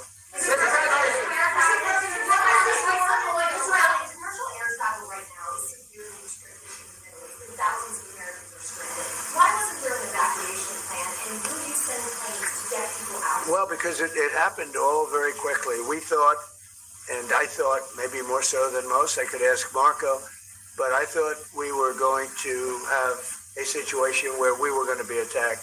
They were getting ready to attack Israel. They were getting ready to attack others. You're seeing that right now. And a lot of those missiles that are hitting in, those are stationary. Those were aimed there for a long period of time at these other countries. So I think I was right about that. We attacked first, and if we didn't, it could have been, look, we're really decimating them. They're being decimated. And if we didn't, and by the way, we have massive amounts of ammunition. We have the high end. A lot of it was given away stupidly by Biden, very stupidly, for free. And I'm all for Ukraine, but they gave away a lot. As you know, when I give away ammunition, everybody pays for it. The European Union's paying for it. Then they can do what they want with it, but they are giving it, let's say, to Ukraine, and it's okay. But we gave away a lot of high end, but we have plenty. But we have unlimited middle and upper ammunition, which is really what we're using in this war. And we have really an unlimited supply. We also have a lot of the very high end stored in different countries throughout the world. We're literally storing it there, which is actually something that I insisted on in my first term. I rebuilt the military in my first term. The military is great. Unbelievable amount of ammunition, or munitions, as they say. We've given away to, the Wall Street Journal incorrectly covered the story when they said that it was given away to the Middle East. Not to the Middle East, it was given away to Ukraine. Very little was given to the Middle East. Middle East would buy a lot, and some of the nations, because they're rich, they have a lot, but it was given away to Ukraine. And it just should have been done. Look, it's a war that should have never happened. If I were president, that war would have never happened. But we have a tremendous amount of munitions, ammunition at the upper level, middle and upper level, all of which is really powerful stuff. Mr. President, a question to both of you. How worried are you that the rising prices for gas and oil are damaging the American economy and also Mr. Chancellor? Yeah, do you want to go ahead? Yeah, sure. This is, of course, damaging our economies. This is true for the oil prices, and this is true for the gas prices as well. So that's the reason why we all hope that this war will come to an end as soon as possible. And we are hoping that the Israeli and the American army are doing the right things to bring this to an end and to have really a new government in place who is coming back to peace and freedom. Yeah. Something had to be done. And it's been 47 years. They've been killing people all over the world for a long time. They were the kings and fathers of the roadside bomb. Soleimani, we killed him last term. If we didn't, I think it might be a different story today. They would have been much stronger and smarter than they are. But they did the roadside bombs. 95% of the people lost their legs, arms, had their face wiped out, just wiped out. I've seen some young people that it's so sad to watch. And that was almost all, 95% comes from Iran, and was Soleimani. Soleimani loved his favorite weapon. He loved the roadside bomb. And when you see people walking around with no legs and no arms and a face that's been blown to hell, these people, what they have to go and the way they have to live, this is Iran. When you look at the barracks, the famous barracks, when you look at the hostages, when you look at a lot of hostages, when you look at all of the problems, they were really a purveyor of terror all over the world for many, many years. And it's something that had to be done, and I believe that if we didn't, because I see where Congress, if I didn't do this, guys like Schumer, who are losers, the Democrats, they're losers, that's why they're not here.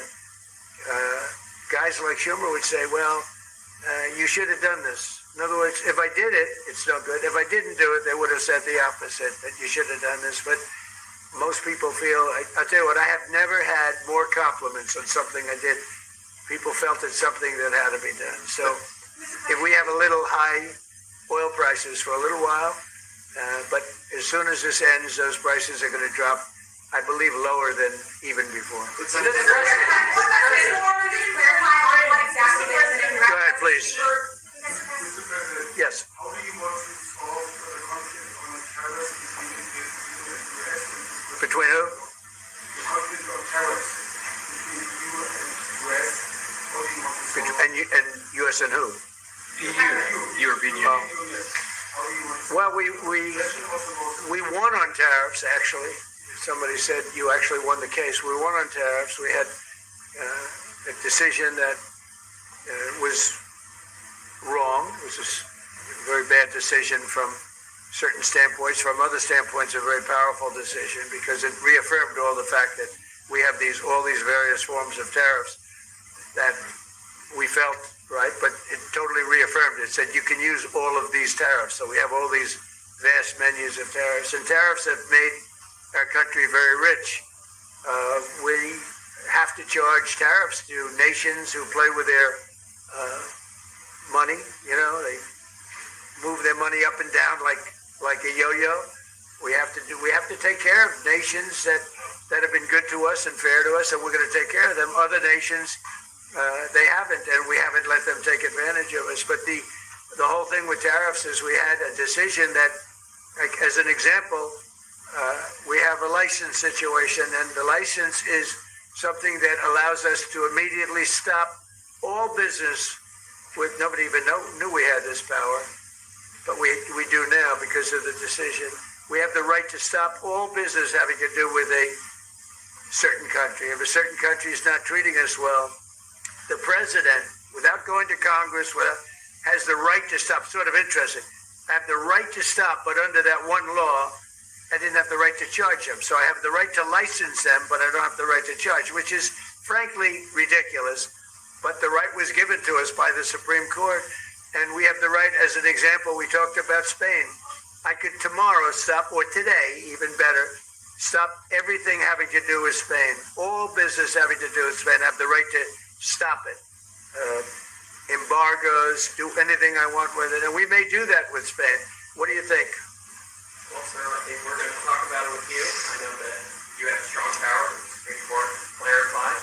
We know you can use it, and if you need to use it to assure national and economic security, we'll do it. Scott, do you have an opinion?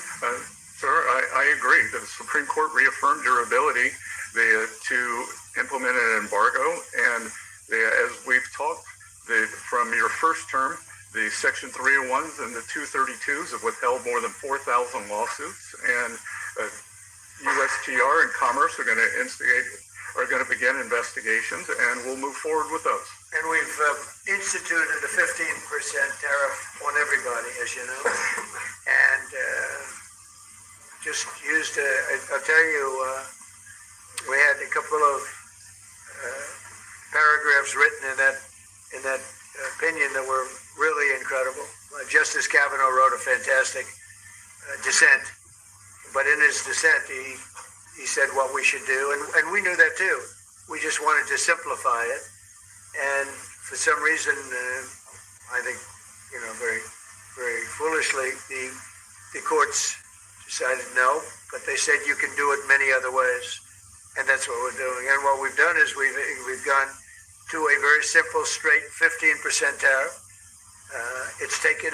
We've taken in hundreds of billions of dollars in our country because of tariffs. So we've taken in all of this money, hundreds of billions of dollars, and honestly, it's made us very rich as a country, right? So it's been doing good. When will you have the full plan implemented? We have a 5-month period, up to 5 months, where we can go at 15%.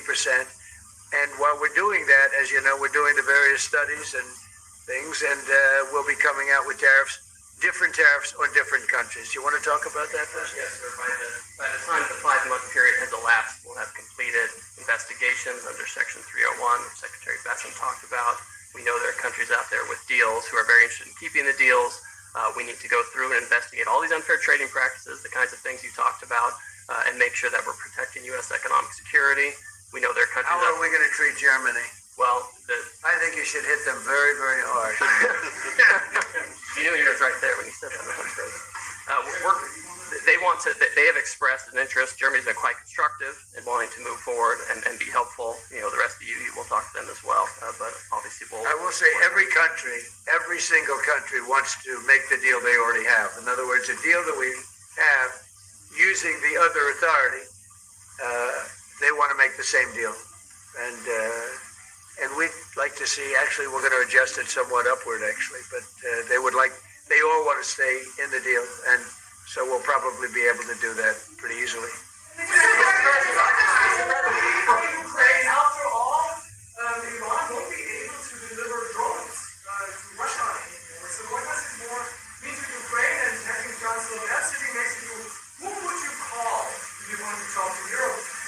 Chancellor, as you've just been in China, the president... Who are you, what country are you from? I'm from Germany. Okay, I thought so, I could see. So, Mr. Chancellor, you have been in China and the president... She likes you. In China, so I don't know. will you be talking about China and what you just... We'll be talking about China, yes. And what about your... I'll be going to China in a little while. Every time we meet, you talk about China. We respect China. I do. We both do, I think. But it's always a topic of conversation. We've had a very good relationship with China. We used to lose a tremendous amount of money with China, and that's no longer the case. We have a very, very good relationship with China, and we have a very good relationship with Germany. All right. Thank you, Mr. President. We've seen countries around the world, many of whom don't usually work together, working with the United States on Iran, whether it's, Saudi Arabia working with the United States, Israel, Qatari shooting down Iranian aircraft, and we've also seen European countries step up. Why are we seeing, such unity around the world against Iran? That's a great point. Look, they're just evil. It's not the politics, it's their whole philosophy, it's their whole, where they come from. It's terrible. Where they killed 35,000, I thought it was 32. Now it turns out it's much more than 35,000 people. And in some cases using machine guns with people that have no weapon. They have no weapon, and they're being machine gunned. They're being sniped from buildings. They're hitting the people with snipers right through the eyes. It's just a very evil ideology. And nobody's really seen anything like it. As I said, even the fact that they've attacked all of their neighbors, and the neighbors weren't attacking. They thought they'd maybe sit it out or what. They've hit Qatar, they've hit UAE, they've hit Saudi Arabia, they've hit Oman. They were helping us negotiate. They got hit. Everybody got hit because they're evil and they're bad. It's a bad seed. And somebody had to do it. And it should have been done sometime during a 47-year period because so much death has been caused by them. So much unbelievable death. From Germany, too. Germany's been hit. Everybody's been hit by them. It's an evil ideology. And I've never been... Look, I've done a lot of good things. So many people are saying, thank you, thank you, thank you. You see it in the streets of Los Angeles. They have thousands of people. I saw it the other day. Pictures of Donald Trump. And I'm on the phone, probably talking to you. And I'm looking, and I see my picture. I say, oh no, it's another, protest. I see and then I started saying, boy, they were very friendly people. And then I saw a woman hugging the picture of me. I say, what's going on? And it turned out to be these are Iranian people that live in the United States. So many. Thousands and thousands. You saw the rallies. And in New York, too, they had a big rally, my pictures all over the place. The fact is that people are happy what we did. And you could never, and I've always said it, you could never have had true peace in the Middle East if Iran was allowed to go, even beyond the nuclear. If Iran was allowed to have look at all the missiles they built. A lot have been now taken out by us, and a lot have been expended. But they have thousands of missiles in a fairly short period of time. And I'll go two things. The attack that we did, known as Midnight Hammer, had we not done that, Iran would have had a very powerful nuclear weapon within 1 month. We did it. It was great timing, but, and you've been able to see that too. The other thing was Barack Hussein Obama made maybe the worst deal I've ever seen because he gave all power in the Middle East to Iran. He went the exact opposite way. And I terminated that. If I didn't terminate that deal, they would be sitting with a massive nuclear weapon 3 years ago, which would have been used already on Israel at least, and other countries also. And we wouldn't be talking about it right now. But if I didn't terminate the deal that Obama made, giving them everything, including plane loads of cash. Do you remember the airplane flew over there? It was a Boeing 757. It was two of them, loaded. They took out all the seats. It was loaded with green cash. So much cash that it was in Virginia, Maryland, and Washington, D.C. They got all the cash from all the banks. They put it, and they flew it to Iran. I never knew a president had that power. I'm going to maybe try it sometime if it's okay. I think I'm going to do it. I'll fly it somewhere. Nobody's ever seen anything like it. 2 planes loaded from floor to ceiling, big planes, Boeing 757s, taken over there and given cash. In addition to that, he was giving them billions of dollars. But worse, he was giving them the right to have the path to a nuclear weapon. And that deal expired. A lot of people said, oh, you terminated. Well, it was going to be terminated anyway because it expired. It gave them the right to have top-of-the-line nuclear weapon. If they had, because they're crazy. They're crazy. Just like the people on my right during the State of the Union. I looked at them, I said, you're crazy? These people are crazy. And if they had a nuclear weapon, they would have used it. All right, how about 1 or 2 more? Go ahead, please. You just heard that the president is thinking about punishing Spain. What are your thoughts spontaneously on this, and what can you do to? Well, the answer on that is quite simple. We are trying to convince Spain to catch up with the 3% or 3.5%, which we agreed on in NATO. And as the president said, it's correct. Spain is the only one who is not willing to accept that. And we are trying to convince them that this is a part of our common security, that we all have to comply with these numbers. And this is 3.5 for military and another 1.5 for our military infrastructure. So Spain has to comply with that. Spain has been very, very uncooperative. And so has UK. Now, the second one is shocking. But this is not the age of Churchill. I will say the UK has been very, very uncooperative with that stupid island that they have, that they gave away and took a 100-year lease, having to do with perhaps indigenous people claiming the island that never even saw the island before. What's that all about? And they ruin relationships. It's a shame. It's and that country, UK, and I love that country. I love it. My mother was born there. I love it. My mother was born there. My father was born. Right? He knows all about my father. My father was born there. So, you know, there are places that you sort of automatically very, very feel warmly about. But the UK, what they're doing with energy is horrible. You have the North Sea. Somebody said yesterday, what would you do if you were the UK? Open up the North Sea. They got windmills all over the place that are ruining the country, ruining the landscapes, ruining the beautiful fields. Open up the North Sea. It's one of the greatest. Think of it. They buy their energy from Norway, which gets the energy, the oil, from the North Sea. So Norway drills in the North Sea and sells it to UK. And UK has a better part of the North Sea. Open up that. And number 2, illegal immigration. They got to solve that problem. And I must say, that's not only UK, that's other parts of the European Union that have the same problem. Immigration and energy. The energy is through the roof, the highest in the world. And the immigration, I mean, you know, look, you have places where in the UK, you have a terrible mayor of London, terrible. He's an incompetent guy. But you have Sharia courts. You don't have Sharia courts. You don't want Sharia courts. You have Sharia courts adjudicating law. So it's very simple. Immigration, very importantly, immigration and energy. And you bring it back. Otherwise, you're not going to bring it back. Okay. One more. Go ahead. I have a question for the Chancellor. Yes, please. To the Chancellor, Chancellor, Yeah.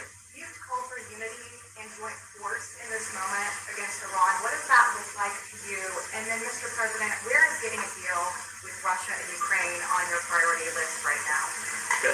So as I said in Germany the last 2 days, we are supporting the United States and Israel to get rid of this terrible terrorist regime. And we are looking forward to a day after, and we have to talk about the strategy. What is following after this this regime is away, and we have to strategize on this entire region, and we are having a high interest in common approach and common work and what we can do, and this is important not just for the Americans. This is extremely important for Europe and extremely important for Israel and their security. So we are really looking forward to find ways how to deal about the day after. And as far as Russia, Ukraine, where is it on my priority list? Very high. We thought that, I thought it was going to be one of the easier ones. I've settled 8 wars, and actually maybe one more than that. But minimum 8 wars, big ones, potential India, Pakistan, big wars, very important, big ones. I thought this was going to be much easier than it is. It's tremendous hatred between President Putin and President Zelensky, tremendous hatred. I've seen a lot of hatred in my life, but I think this is about top scale. I believe it's going to happen. Sometimes I blame one, sometimes I blame the other. I think it's going to happen, but it's high on my list. Not in that it affects the United States so much because it's very far away, but last week and for the last 4 weeks actually, 32,000 soldiers died. 32,000. And it's been averaging 25 to 30,000 soldiers a month have been dying in that stupid war. And I'd love to see it ended. It's the worst that there has been since World War II. If you can't get a deal, what will that mean for you? All you can do is do your best. It takes 2 to tango, and they have to get along. They have to be able to talk to each other. They hate each other a lot. That has an impact. It really has an impact. It's bad for both. The saddest is that if the election weren't rigged, my election, that war would have never taken place. And you know what else wouldn't have taken place? Allowing 25 million people to pour through an open border. That wouldn't have taken place. A lot of things would have been different. But we're doing very well. And I think a big factor in this world and future factor is what we're doing right now with Iran. If we don't stop them, or if we didn't stop them, or if we didn't start, they've been decimated. But if we didn't do what we're doing right now, you would have had a nuclear war, and they would have taken out many countries, because you know what? They're sick people. They're mentally ill, sick people. They're angry. They're crazy. They're sick. Thank you very much. Thank you very much, everyone. Thank you guys for moving. Well, the president concluding there with comments on Iran and much of what we heard in the last half an hour. Discussions about the war in Iran that's overshadowed Chancellor Merz's visit there to have been long planned to the White House, but Donald Trump saying on Iran that they have no navy, no air force, no radar. It had all been knocked out. He said they were doing very well. There was just brief comments on tariffs on Ukraine. He explained why the strikes were made. He said, we were having negotiations with these lunatics. We attacked because if we didn't, they would have attacked first. He was asked why there was no evacuation plan for millions of Americans in the region. He said things had happened very fast, and on oil prices, he said he expected it to go up for a little while, but then come down. We'll be talking to the former military strategist Mikey Kay here in the studio in a moment or two. Sumi Somaskanda is still there live at the White House. Sumi, to you first of all, because he said at one stage that I might have forced Israel's hand on these strikes, and that is a direct contradiction from what his Secretary of State said only last night about what prompted these attacks. That's right, Matthew. Remember that a lot of eyebrows were raised here in Washington yesterday when the Secretary of State said it appeared that Israel was going to attack Iran, and that's why the U.S. had to attack first to ensure that any reprisals from Iran didn't strike U.S. targets, assets in the region. Well, That's the opposite of what President Trump said today, just now in the Oval Office, when he said we had to strike and we forced Israel's hand, and that he believed, as he said, he believed that Iran was going to attack first. Now, that is critical, Matthew, because we know that members of Congress in particular are asking for specific intelligence that the U.S. would have had as to any sort of Iranian strike against the U.S., against U.S. targets in the region. And with the president saying that, we know, of course, that there are briefings going to be happening today in Congress. So we know that the Secretary of State, Marco Rubio, will be there. He will be asked about what we heard President Trump just say right there, which is, in his words, they were going to attack first. I might have forced Israel's hand. Now, he did go on to, point out many of the other aspects of this conflict that he also wanted to bring up, which is, of course, the Iran nuclear program, the ballistic missiles, and also the fact that Iran has cracked down so brutally on so many protesters. He said that up to 35,000 protesters were killed, and he said some of that information will be coming out in the coming days. But really, his core justification there again, Matthew, was that point that we had to strike Iran because they were going to strike us. We haven't seen what that is based on just yet, but the president certainly will be pressed on that going forward. Sumi, I'll be back to you in a moment, but I want to go straight to Westminster because, as we were hearing there, Donald Trump, again, another salvo aimed at Keir Starmer. He said that he was not happy with the UK.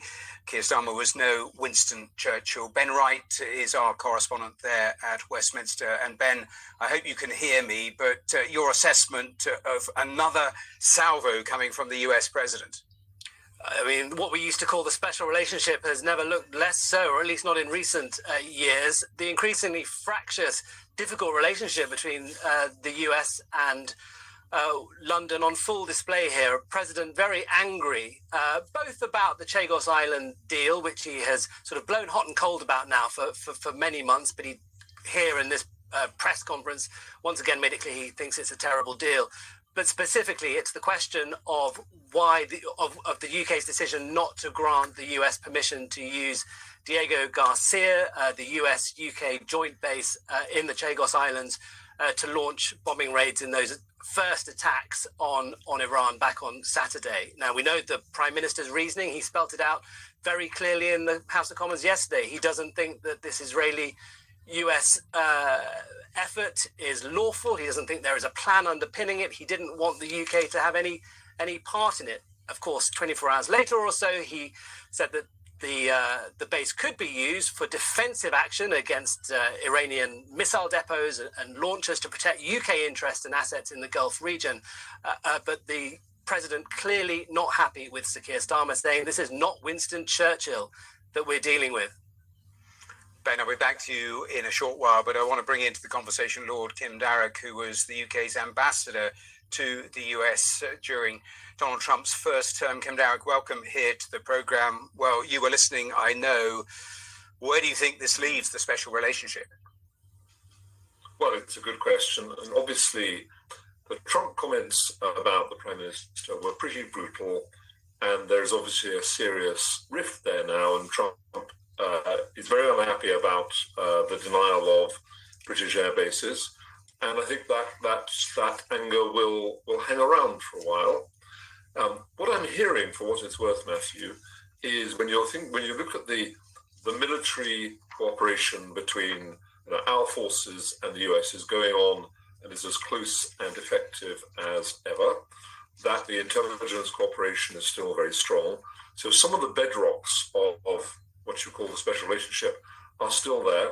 And there have been in history some ups and downs between number 10 and the White House.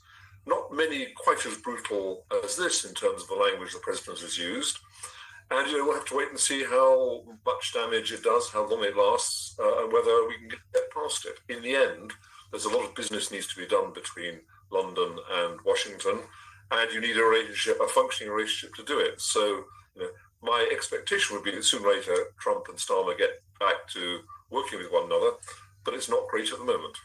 You're absolutely right when you point to the historical precedents. There have been times where UK prime ministers have disagreed with what American presidents have asked of them. But I suspect the difference here is this particular US president, because he simply responds so badly to someone saying no to him. That's exactly right. I mean, you can go back to Harold Wilson refusing to send troops to Vietnam. Edward Heath and Nixon didn't really get on. There was a big clash over Jerry Adams' visa between Clinton and John Major. So there have been downs in the past, and Margaret Thatcher got very angry with Reagan over the invasion of Grenada. But this is an impulsive and occasionally capricious president, very unpredictable, and one who uses economic weapons as instruments of punishment or coercion. So there are some real risks around this, yes. Yes, because when he was talking about tariffs, he said, I'm likely to adjust tariffs upwards from the 10%. So despite that Supreme Court ruling, he is going through in his mind, and he's not necessarily talking about the UK, but talking about other deals. So potentially, again, he returns to tariffs as a measure. In terms of the UK's position, if you were advising Keir Starmer, what would the advice be at this stage? Well, I wouldn't be starting from here as the easy answer, but look, I think you have to stay calm. You have to basically just shrug away the sort of things Trump has just said at the height of his sort of anger. And by the way, there were some quite defensive notes in that press conference he just gave. I mean, he's clearly a bit worried about the oil price. He says it'll go up soon. And I think he must be worried about what his exit strategy is, what his exit ramp is from this, because we all of us speculated beforehand that if the attack happened, you might get retaliation against Western bases in the Gulf. You might get retaliation against Western allies, our Gulf friends. You might get action in the Straits of Hormuz. Well, actually getting all of the above and more, and it's expanding very fast. And I wonder if you really anticipated how this is going. So do all the business we need to do at working level, military to military, intelligence, foreign secretary to his counterpart. Somewhere down the track, quite soon, I would say, to have a phone call with Trump and just see if you can talk through what he intends to do next and see if you can mend some fences. But you can't rewrite what has happened, so you've just got to get past it. In terms of answering the question, how long does this war last? Part of the answer is it depends on what the strategy is, what the objective is. Can you, from the various positions adopted by different members of this administration, is it clear to you what the ultimate objective is? It never has been. And at various times they've talked about punishing the Iranians for the massacre of Iranian demonstrators and trying to stop them doing it again. They've talked about the Iranian nuclear program, despite the fact that it was supposedly obliterated back last June. They've talked about the missile program. They've talked about regime change. I myself think that regime change is the major objective lying behind this. But I'm afraid Keir Starmer has a point when he says it's very hard to deliver regime change from 30,000 feet. And both the Revolutionary Guard, they have a process for replacing the people that were lost in the first round of attacks. There is a sort of committee of clerics that's going to choose the candidates to succeed the great leader. So I think the Iranians will actually replace and regenerate this regime and the military force behind it quite quickly, and I don't see an overthrow of this regime coming soon. I wish it were otherwise. I would hats off to Trump if he could deliver regime change, but I kind of doubt it, I'm afraid. The president clearly irritated from the levels of support or otherwise he's had, certainly from European countries. You heard him lash out at Spain. You heard the comments about the UK. Has the US president made it harder for himself because of two reasons? One, the course of action and the legality of those strikes, but also everything we've seen in the last 12 months, the erosion of basic alliances, the threats to Greenland, the way he's treated Ukraine and the European alliances? Well, all of that stuff is backed up in the system, you're right, and there's a certain lack of trust. The other thing you can say is, one could say, is that in the past, you might have expected American presidents to have if not maybe consulted some of the leading Europeans, or at least tipped them off a few hours in advance of what was going to happen and asked for their support. I don't think there was any of that going on. So it caught, I mean, it was the Armada was there, so there was always a risk it could happen. But I think America first also means, on this episode, America alone. And I think the Europeans, they will try and say as little as possible that is critical, will basically be as supportive as their lawyers allow them to be what is happening, because we still rely on America. We're not at a stage yet where we can claim Europe can look after itself. So American military support for Europe is still very important to us. But the impulsive and unpredictable nature of this president means that there's going to be always a question of trust and predictability in Europe about how this American president is going to act. And that's going to be a problem for the next 3 years. Given that thought, to just run through the dangers of being dragged into this war, because the UK government currently stressing the defensive nature of the moves they make, but there is always a danger, presumably, of how long that line actually holds, depending on events. Yeah, I mean, I understand why Keir Starmer talked about it as defensive, because it's part of the justification for the change of position. But the question for me is, I mean, we're sending some air defense equipment, Type 43 destroyer and helicopters to Cyprus, which will improve the air defenses there. But are we going to be in the business of preemptively knocking out Iranian missile sites from which missiles might be fired at bases or at centres in the Gulf where there are lots of British people living, a 250,000 Brits in the Gulf at the moment, or this kind of thing? Because then defensive starts to look quite offensive. I think, I'm afraid, Matthew, we're already dragged in a sense, because we are targets and because we've had to send reinforcements from our military in the region, and we may need to use them. And we have people at risk there, say 250,000 Brits there who may need to be evacuated, and we may get some casualties there. So we're dragged in whether we like it or not. So Kim Darroch, we have to leave it there, but thank you so much for your time and thanks for the analysis. Kim Darroch, former ambassador to the US. Let's speak to Mikey Kay. He's been listening to both Donald Trump and looking at where we are with the various reports of what is happening on the ground. Let's start with that UK deployment, first of all. Take us through what the UK government has announced. Yeah, Matthew, just to start off at sort of the higher level, if you like, what we're seeing here is a very, very reactive deployment of UK military capability. And the way you gain the edge, or one of the ways you gain the edge in warfare, is by getting ahead of the threat anticipation. So what we're seeing at the moment is we're seeing a scrambling to get a layered air defense system in the vicinity of RAF Akrotiri. Now, in an ideal world, the Prime Minister should have had a quick conversation with the Ministry of Defence and said, this is what I'm about to say, i.e. the US are going to be given approval to use not just air bases in the UK, but RAF Akrotiri and beyond in Diego Garcia. What are the consequences of that? And the consequences are that as soon as he mentions that, RAF Akrotiri is going to be put on the Iranian target list. And we saw exactly that. We saw ballistic missiles being targeted that way and drones being targeted that way. So in an ideal world, you'd have established this layered air defense system near Akrotiri prior to announcing that. So what have we got? We've got a Type 45 destroyer that carries the Sea Viper missile, 48 missiles on the destroyer itself. That's got a range of about 75 miles. Incidentally, those Sea Vipers are about 1 to 2 million a pop, so they're not inexpensive. We also mentioned the Wildcat. Now, this is a really interesting deployment. The Wildcat helicopter, which we can see here, it's an Army Air Corps helicopter. It carries the lightweight multi-purpose missile. It's called the Martlet. That's got a range of about 6 to 8 kilometers, and it can actually carry up to 10 of those Martlets either side of those pylons.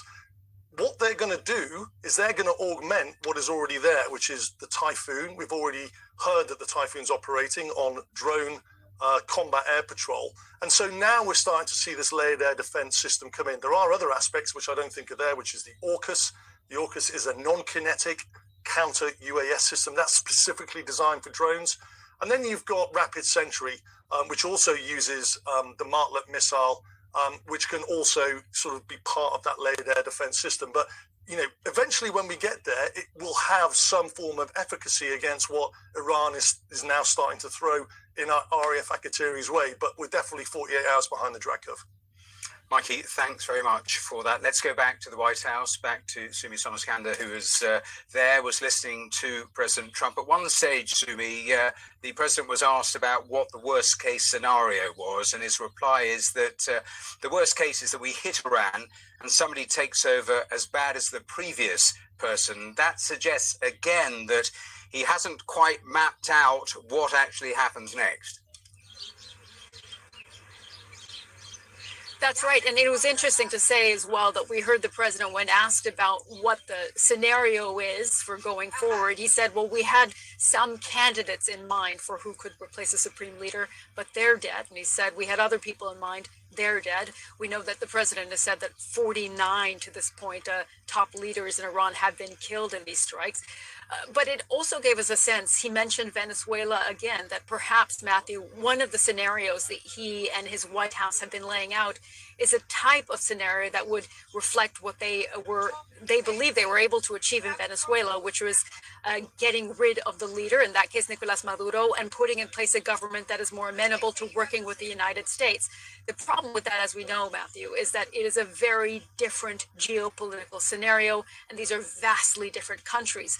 And so for what the president has planned for the next leadership of Iran, whoever may replace the supreme leader, it's not clear that they have really understood or come to terms with the fact that that will be a different scenario and not really replicate what the U.S. was able to do with Venezuela.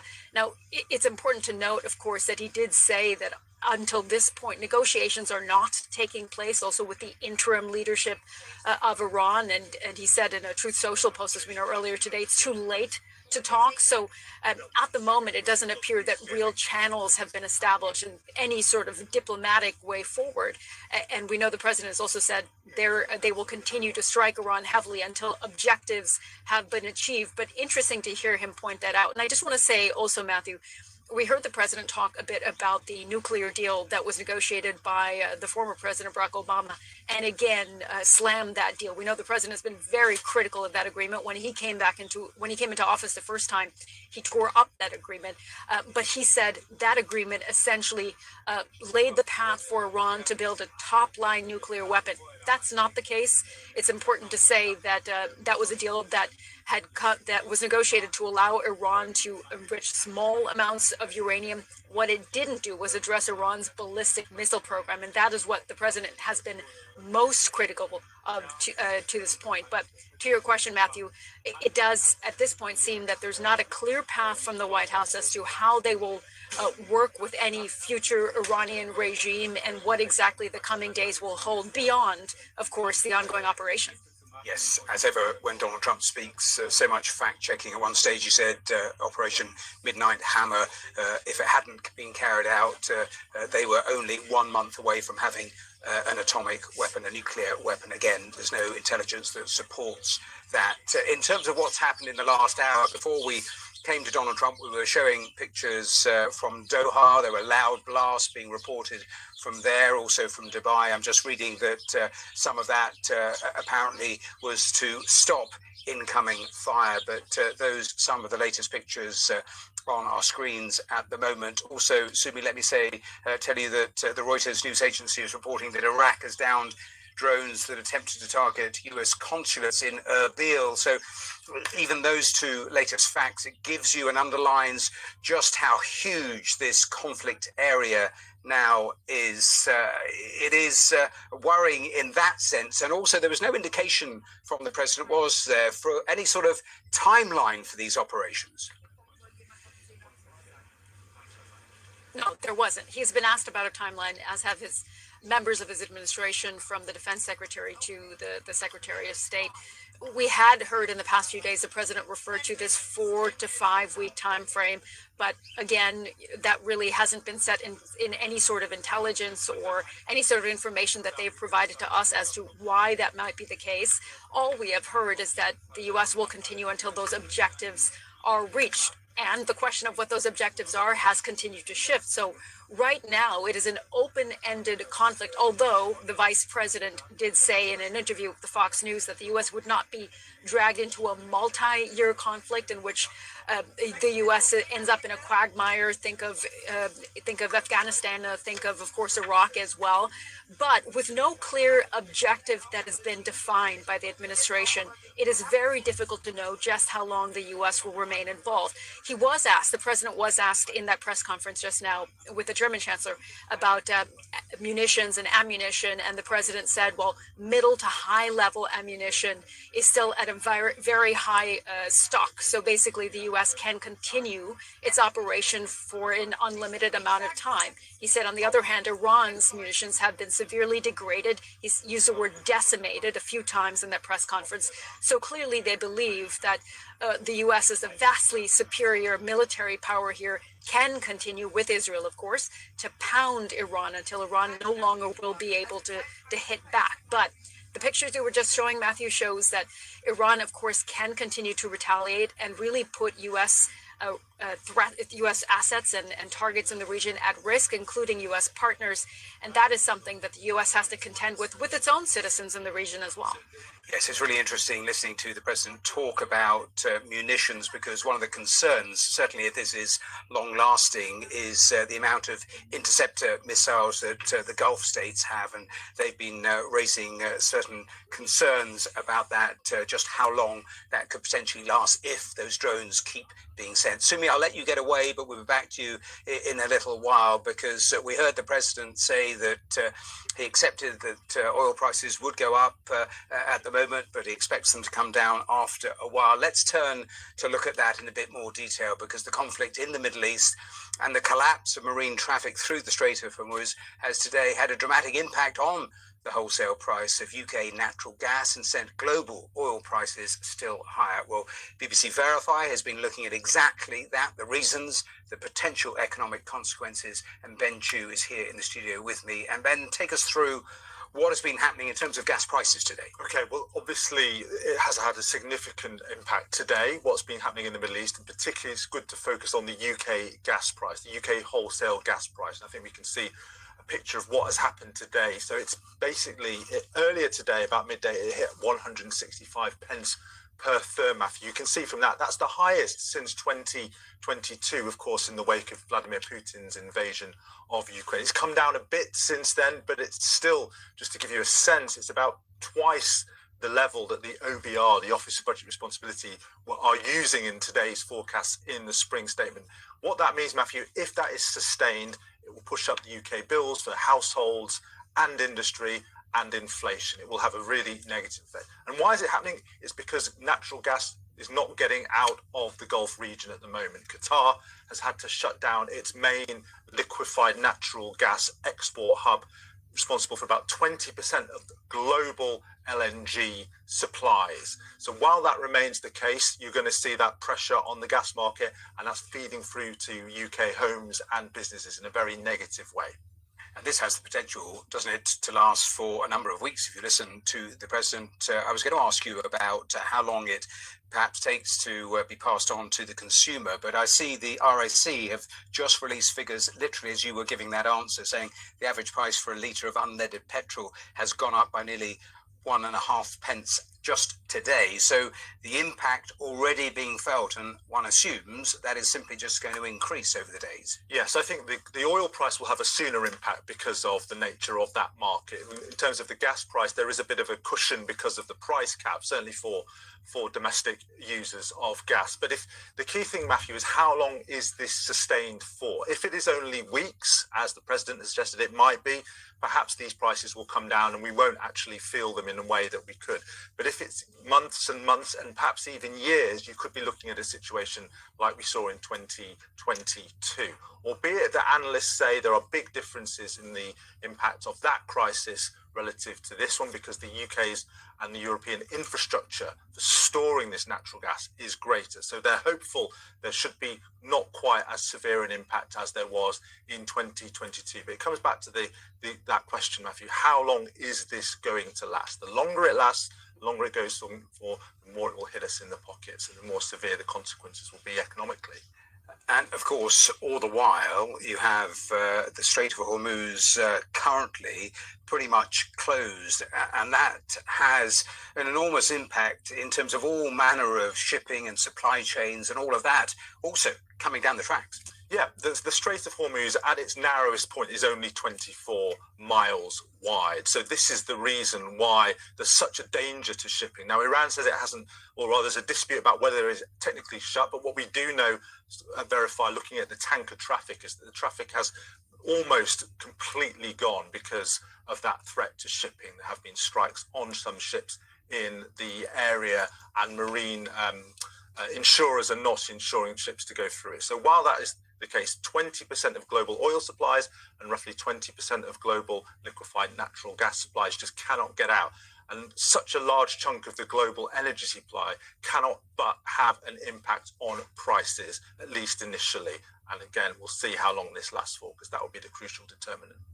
Ben, stay with us, because I just want to return to one of those lines that, of course, here has grabbed so much attention from what we're listening to with Donald Trump in that news conference, because there was that brutal line he used. He said he was not happy with the UK. He said we were not in the era of Winston Churchill, talking about Keir Starmer. He, of course, gave those interviews to The Telegraph, to The Sun newspapers, where he was outlining his unhappiness with the levels of support. He talked also about the Chagos Islands deal. He described it as the stupid islands that the UK have said that they wanted to give away. So all of that, of course, generating the unhappiness of the president in terms of the UK's position. Well, the first ministerial comment, because the pensions minister Torsten Bell was talking to BBC Radio just in the last hour, responding to those comments. He said to the PM programme that the UK government was focused on what is happening on the ground,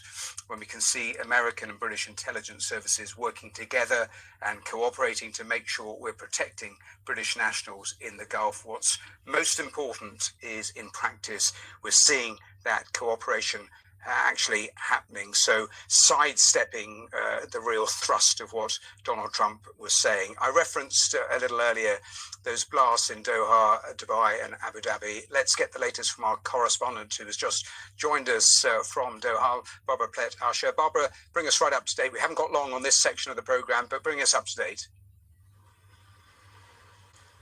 Well, what we heard is a very loud series of bangs just about 45 minutes ago, an hour ago, something like that, which shook the windows here. So that was a particularly noticeable explosion, we think, because this is usually the case, that this was the sound of anti-aircraft missiles taking out incoming projectiles. So it was something that we hear from time to time, but it seems here and in Dubai, there have been an incoming barrage of Iranian missiles. That's what we gather from the sound we heard.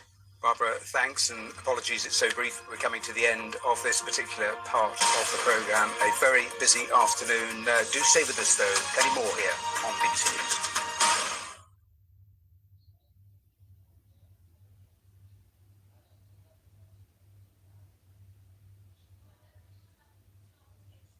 U.S. Ambassador David Satterfield, who recently served as a special envoy for Middle East humanitarian issues under Joe Biden. Ambassador, it's always good to see you. If you look at what President Trump has described as the scope and the objective for this conflict and the U.S.'s involvement in it, do you think that it adds up with a legitimate threat, an immediate threat to the U.S.? With respect to the Iranian ballistic missile program and the nuclear enrichment program, absolutely it does. They are enduring threats. The capacity of Iran to challenge its neighbors, threaten the peace of the region, is demonstrated. It's not a theoretical proposition. And to the extent that military action, the action underway, is significantly mitigating those two threats, nuclear enrichment and the ballistic missile program, those are achievable goals.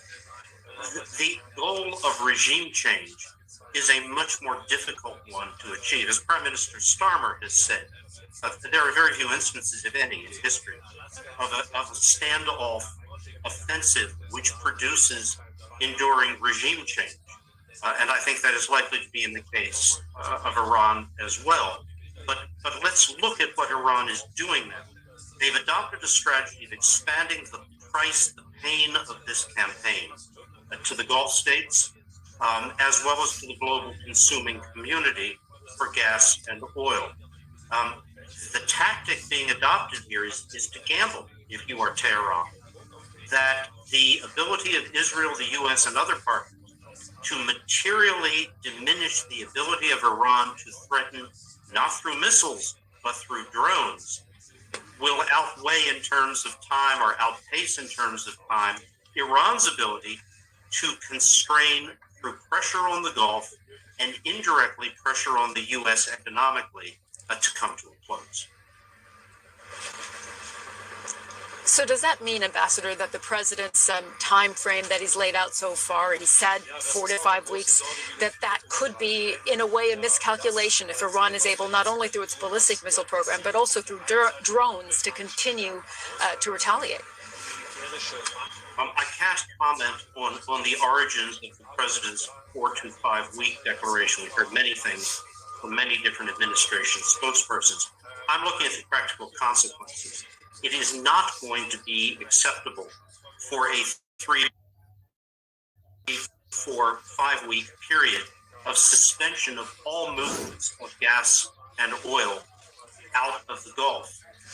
Not acceptable for Europe, not acceptable for South and Southeast Asia, or the rest of the consuming world. The U.S. is in a very different situation here, of course, because of our own production levels. So I suspect pressures will begin to build to find off-ramps. And there are 2 such off-ramps: devastation, further devastation of the nuclear enrichment program and of the ballistic missile program. Regime change, I think, is likely to remain outside the ability to effect through this present campaign. Could we be surprised? All of we in the analytical community? Of course, we have to be modest. But even the effect on the enrichment program and the missile program is a significant reduction in Iran's capacity to threaten its neighbors. It is not a bad thing.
Hello to you from Tel Aviv on day 4 of America and Israel's war with Iran.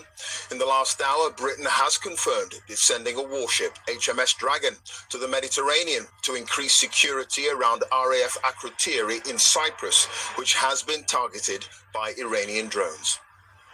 But just now, Donald Trump has given his sharpest criticism yet of Sir Keir Starmer, saying this is not Winston Churchill we're dealing with. And he went on to sharply criticise the UK's response to the war. In a moment, Jeremy Bowen will bring us the latest on the Middle East conflict. But first, live to Sarah Smith at the White House on President Trump's outburst. Yeah, Clive, this is clearly a new low in transatlantic relations, with the president being extremely critical of the United Kingdom and directly of Sir Keir Starmer, saying he is shocked by how uncooperative the UK is being over his war in Iran and that it's changed the special relationship between the UK and the US. Welcoming the German Chancellor to the White House, President Trump praised Germany's support for his war on Iran, while criticising countries he said were being unhelpful. By the way, I'm not happy with the UK either. That island that you read about, the lease, okay, he made it for whatever reason, he made a lease of the island. Somebody came and took it away from him. And it's taken 3-4 days for us to work out where we can land there. It would have been much more convenient landing there as opposed to flying many extra hours. So we are very surprised. This is not Winston Churchill that we're dealing with. The island Donald Trump is talking about is Diego Garcia in the Chagos Islands, where there's a joint US-UK airbase. The president's unhappy about British plans to hand sovereignty to Mauritius and lease back the island. The relationship between Donald Trump and Keir Starmer has never been more strained. The president says he is shocked by how uncooperative he believes the UK is being. The reasons President Trump gives for starting the war keep changing. Today he claimed Iran was about to strike against the US. Based on the way the negotiation was going, I think they were going to attack first. And I didn't want that to happen. So if anything, I might have forced Israel's hand. His Secretary of State offered a different explanation yesterday when he said the US knew Israel was planning to attack Iran and that Iran would retaliate by threatening US targets, so it was necessary to strike first. We went proactively in a defensive way to prevent them from inflicting higher damage. Lawmakers in Congress will be briefed later today by senior officials about the conflict and will have many questions about the administration's ever-evolving rationale for starting this war and about how it may end. Sarah Smith, BBC News, Washington. Well, Chris Mason is live at Westminster for us now. One can only imagine, Chris, what Sir Keir Starmer feels deep down about these comments. Has there been any response so far? Well, Downing Street, Clive, are resisting the temptation to dash in front of the cameras. That has always been their strategy when there has been flare-ups from President Trump, an attempt to try and calm things down. Folk that I speak to in government are emphasising what Keir Starmer said yesterday, with that emphasis on what he sees as the British national interest. There's a reference to where British public opinion appears to be. A poll yesterday suggesting that there is a significant portion of people in the country who do not support the actions of President Trump in the Gulf. But let's be absolutely clear, this is the stickiest moment yet in the relationship between the Prime Minister and the President. As I say, so much has been invested by Downing Street, by Keir Starmer, into having a functioning relationship with a very different president by any historical comparison, but also a very different personality and politician from Keir Starmer, the former human rights lawyer and the real estate magnate and reality TV star. It was always going to be an awkward political relationship. There's been flashpoints before, including in the last couple of months over remarks the president made about British troops in Afghanistan. But this particular decision from Keir Starmer has really irked the president, that is clear, because the Prime Minister said no. He said no to using the runways in Diego Garcia in the Indian Ocean, and also to the one at the RAF base in Gloucestershire. So it had a direct impact on the operational decisions the White House and the US military were making. Now, the president is conflating two things. The whole question about the future of the base in Diego Garcia and the particular decision the Prime Minister took on authorising the use of that runway. But nonetheless, the anger is real and the patch-up job quite significant, one suspects, from Downing Street's perspective. Quite the moment. Chris, thank you for that. Chris Mason, our political editor, live at Westminster. Well, back here in the Middle East, there has been no let-up in the fighting, with more airstrikes and military action around the region. Israel continues to hit targets across Iran, including the leadership compound and other government buildings in the capital. To the south of Tehran, satellite images show damage at a nuclear site in Natanz. Israel is now fighting on two fronts, with more strikes on Beirut and an order for ground forces already patrolling a buffer zone just inside the border with Lebanon to extend their presence as a guard against strikes by the Iranian-backed group Hezbollah, which has launched missiles across the frontier. Iran itself has also been targeting Israel once again, including here in Tel Aviv, as we've heard explosions just behind us overhead, and the air raid sirens went off just before we came on air. Those explosions were the result of drones and missiles being intercepted. There have been other Iranian strikes across the Gulf too, including in Riyadh, where the US Embassy was hit by 2 drones, and in Fujairah in the United Arab Emirates, where smoke could be seen billowing from an oil facility. Well, Jeremy Bowen, our international editor, has more on day 4 of the war. HMS Dragon is one of the Royal Navy's most advanced warships, a Type 45 destroyer. When it gets to Cyprus, it won't just improve the air defense of the island as well as the British base. It also acknowledges that the war has spread, and like it or not, the UK is being pulled in towards it. In Minab in southern Iran, these are new graves, ready for the funeral of 165 people the Iranians say were killed in an attack on a girls' school on Saturday. The funeral brought the city to a standstill. Many of the dead were pupils from the school, child-sized coffins, photos of schoolgirls and grieving families. After the raid happened, the Americans said they never targeted civilians. They have yet to explain why so many children and adults were killed at the school. And in Tehran, more attacks. Iran's air defenses were mostly destroyed last year by Israel. The Americans and the Israelis have advanced a range of reasons, some contradictory, to justify why they're attacking Iran, killing civilians as well as members of the regime, and what they hope to achieve. In the last 24 hours, there has been less talk of regime change. The clearest explanation seems to be that they saw a chance to inflict serious damage on a bitter enemy. That alone is not a legal reason to go to war. Some Iranians are leaving, small numbers at this crossing into Turkey, but the war is a gamble. The US and Israel say it will open the way to peace and stability. If instead it provokes disorder and bloodshed, there will be a new refugee crisis in the Middle East and beyond. I'm coming from Tehran, and there is a lot of chaos in the city, a lot of missiles and attacks from US and Israel. I'm not into the politics, but I know it's a lot of, it brings just a lot of sadness to people. We hear some explosions outside of the city, but not inside of the city. Sleeping in fear and waking up in stress. So situation is a little bit awful. Iran continues to attack its Arab neighbors. This was Bahrain, and this was the airport in Dubai. Iran cannot match the firepower it's facing, so it's trying to disrupt American and Israeli plans by spreading the war. They even hit Oman, usually their trusted intermediary with the West. When the United States attacks us, whether by fighter jets or the ships it deploys, they have access to our territory to strike with all kinds of missiles and aircraft. We cannot reach their territory, but we can reach their bases. I think those bases are legitimate targets.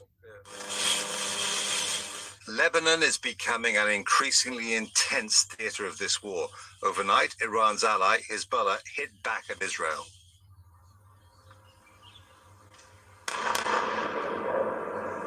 And during the day, Israel has launched a series of air attacks on the southern suburbs of Beirut, a stronghold of Hezbollah. Israel has made a series of threats, not for the first time, to finish off Hezbollah once and for all into another war that most people in their battered country do not want. Further south, close to the border with Israel, Tyre is under heavy fire. Israel has already told citizens in dozens of villages near the city in southern Lebanon to get out of their homes, a sign they have plans for a big military push. In Israel, the Prime Minister and the military top brass visited troops at an air base, filmed by the Israeli military who blurred their faces, and Mr. Netanyahu issued another warning. Hezbollah made a very grave mistake when it attacked us. The IDF has mobilized reservists and is moving forces up to the border.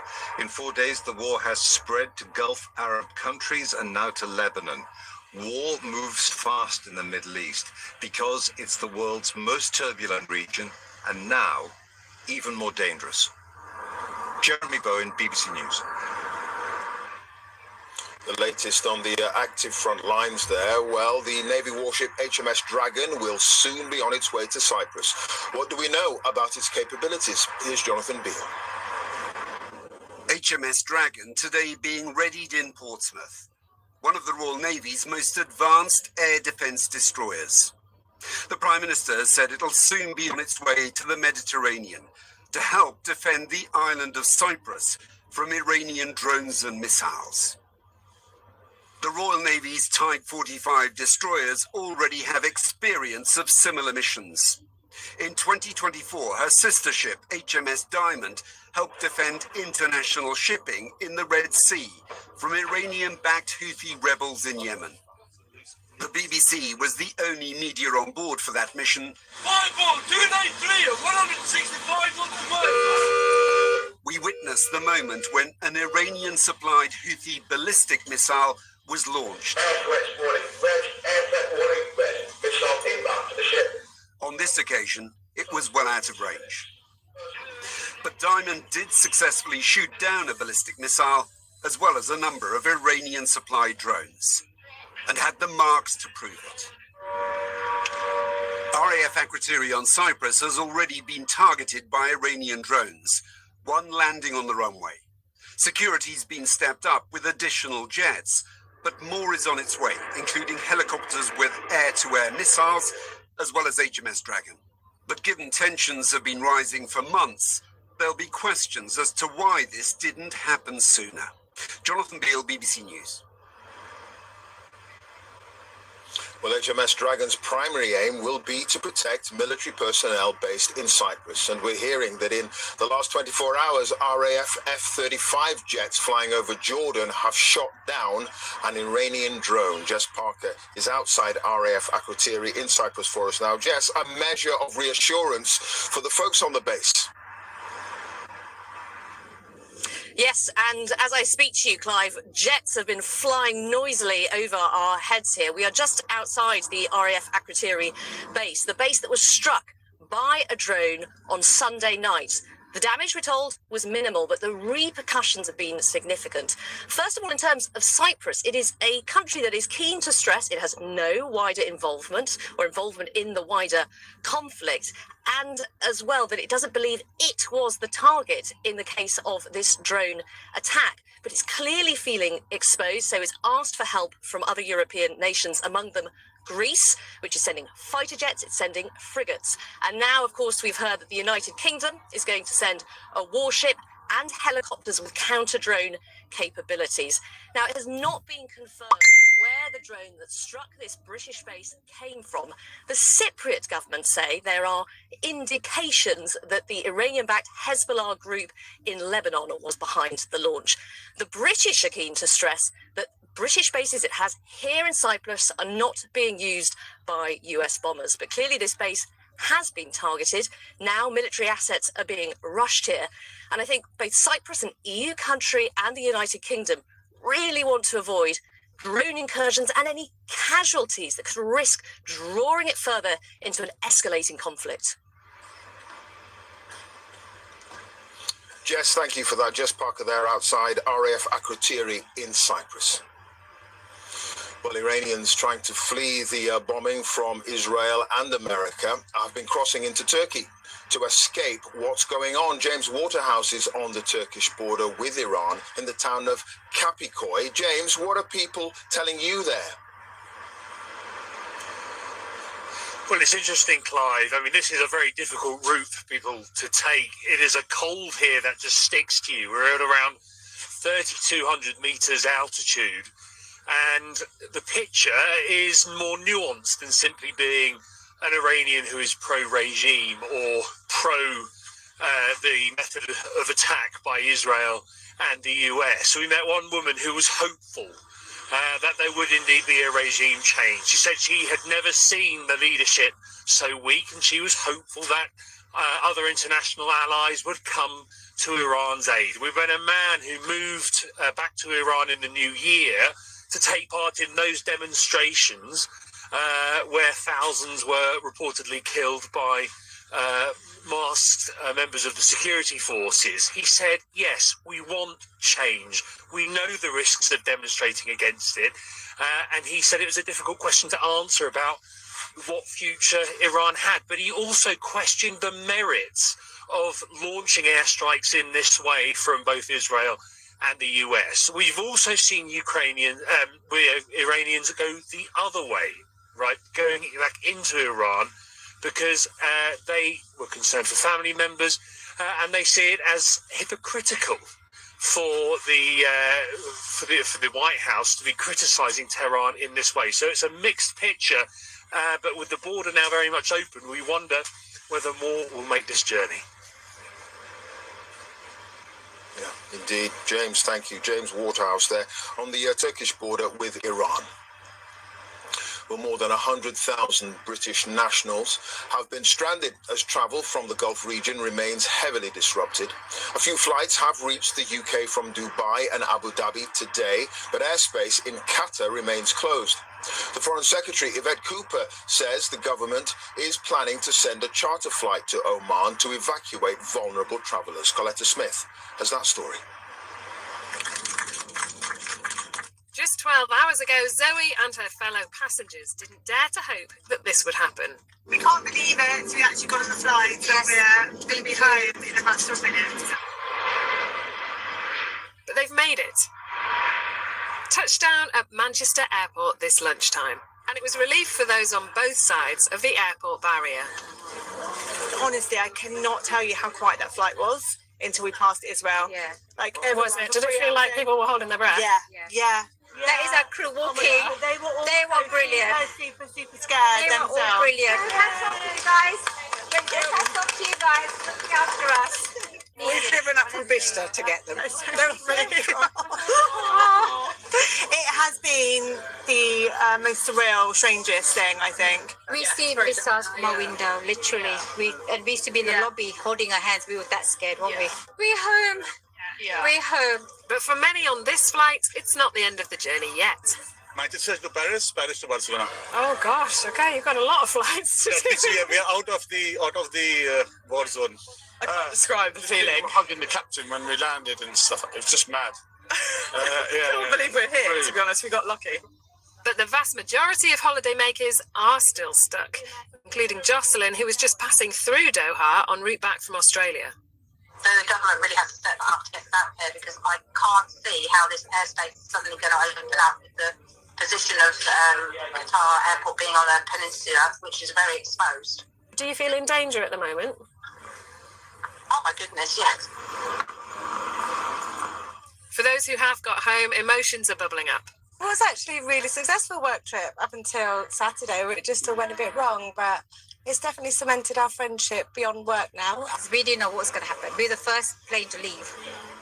We're the first These plane. are our new best friends for life. The hope here is that more people make it home safe tomorrow.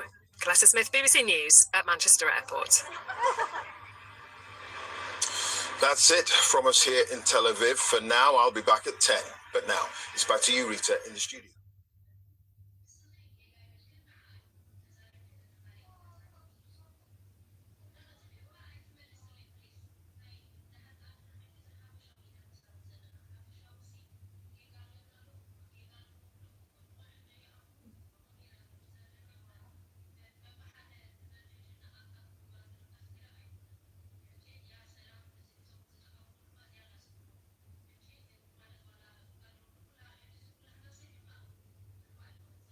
Let's bring in U.S. Ambassador David Satterfield, who recently served as a special envoy for Middle East humanitarian issues under Joe Biden. Ambassador, it's always good to see you. If you look at what President Trump has described as the scope and the objective for this conflict and the U.S.'s involvement in it, do you think that it adds up with a legitimate threat, an immediate threat to the U.S.? With respect to the Iranian ballistic missile program and the nuclear enrichment program, absolutely it does. They are enduring threats. The capacity of Iran to challenge its neighbors, to threaten the peace of the region, is demonstrated. It's not a theoretical proposition. And to the extent that military action, the action underway, is significantly mitigating those two threats, nuclear enrichment and the ballistic missile program, those are achievable goals. The goal of regime change is a much more difficult one to achieve. As Prime Minister Starmer has said, there are very few instances, if any, in history of a standoff offensive which produces enduring regime change. And I think that is likely to be in the case of Iran as well. But let's look at what Iran is doing now. They've adopted a strategy of expanding the price, the pain of this campaign to the Gulf states, as well as to the global consuming community for gas and oil.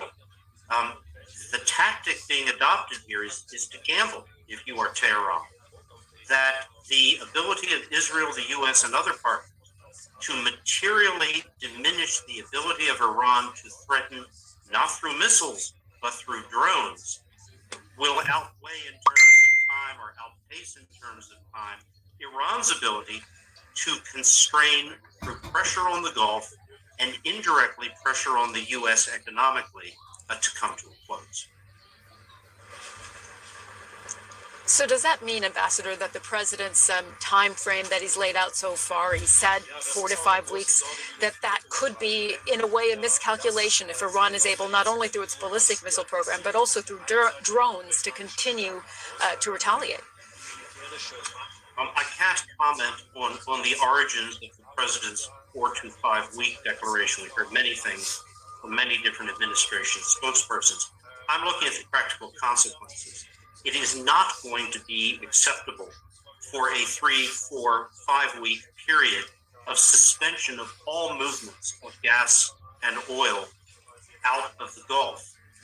Not acceptable for Europe, not acceptable for South and Southeast Asia, or the rest of the consuming world. The U.S. is in a very different situation here, of course, because of our own production levels. So I suspect pressures will begin to build to find off-ramps. And there are 2 such off-ramps. Devastation, further devastation of the nuclear enrichment program and of the ballistic missile program. Regime change, I think, is likely to remain outside the ability to effect through this present campaign. Could we be surprised? All of we in the analytical community? Of course, we have to be modest. But even the effect on the enrichment program and the missile program is a significant reduction in Iran's capacity to threaten its neighbors. It is not a bad thing.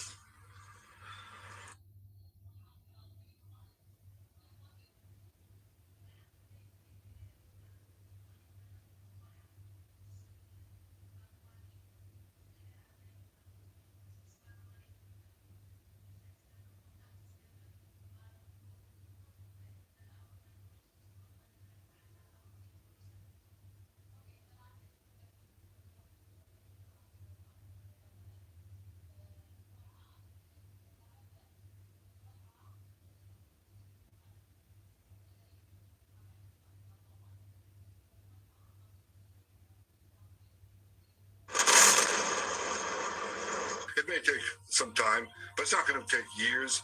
It's not an endless war. We have the strongest and most powerful by far military in the world.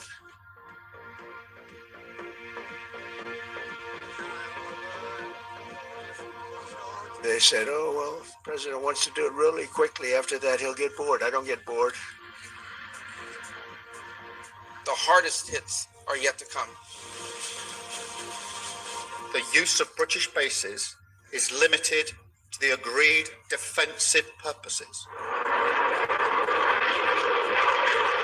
We're asking all British citizens in the region to register their presence so we can provide the best possible support. At one point on the Saturday night at around 2 a.m, I thought I was going to die.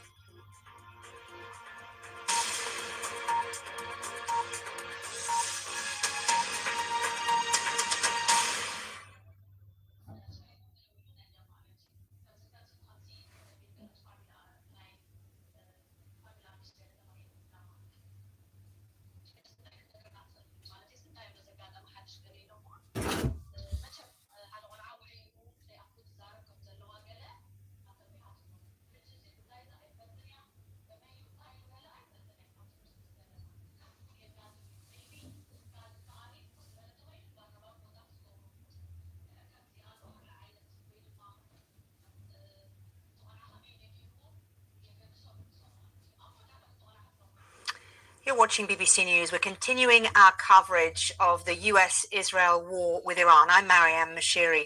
Well, Donald Trump says it's too late for talks with Iran. The US president posted on his Truth Social platform saying their air defense, air force, navy and leadership is gone. They want to talk. I said, too late. Well, it remains unclear if Iran really does want to talk as it continues its retaliatory strikes across the region, including Bahrain and Qatar. Drones have also struck the US embassy in Saudi Arabia. And in the past couple of hours alone, loud explosions have been heard in Doha, Abu Dhabi and Dubai. Well, all 6 Arab monarchies that border the Persian Gulf, Bahrain, Kuwait, Oman, Qatar, Saudi Arabia and the UAE have been sucked into this conflict, as well as Jordan, which also hosts US military bases. Well, my colleague, BBC's Anna Foster, has been travelling across the region and is now in the Jordanian capital, Amman. Anna. Marianne, thank you. And as you say there, this war, the scale of it, the size of it, and the number of countries involved is getting larger all the time. And that is because Iran is now trying to decide what to do. Remember, this escalated so quickly on Saturday morning, on day one. The supreme leader of the country, Ayatollah Ali Khamenei, was killed in those US-Israeli strikes. So what the regime is trying to do now is decide how to fight back, de-escalate. It's unclear. One of the theories is that the reason that they are bringing in their Gulf neighbors is to try and put pressure on the United States and Israel to end those strikes. Now, whether or not that will happen, and you've heard from President Trump, you've heard from Marco Rubio, the US Secretary of State, they know what Iran is trying to do, and there is no suggestion at the moment that they are going to coalesce. But what is well worth watching here, remember what part of the world we're talking about. We're talking specifically about the Gulf, and that has a knock-on effect when we talk about the economy. The Strait of Hormuz is closed. 20% of the world's liquid natural gas fuel goes through there.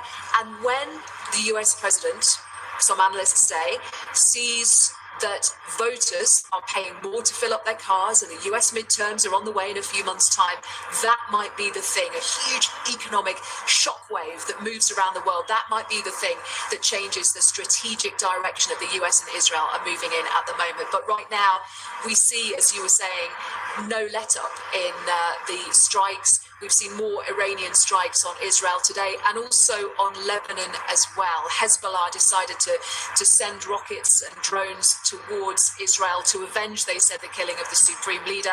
There have been Israeli counterattacks in the south of Lebanon and also in Dahir, the southern suburbs of Beirut. And our correspondent, Karine Tourbey, has been at the scene of one of the attacks there.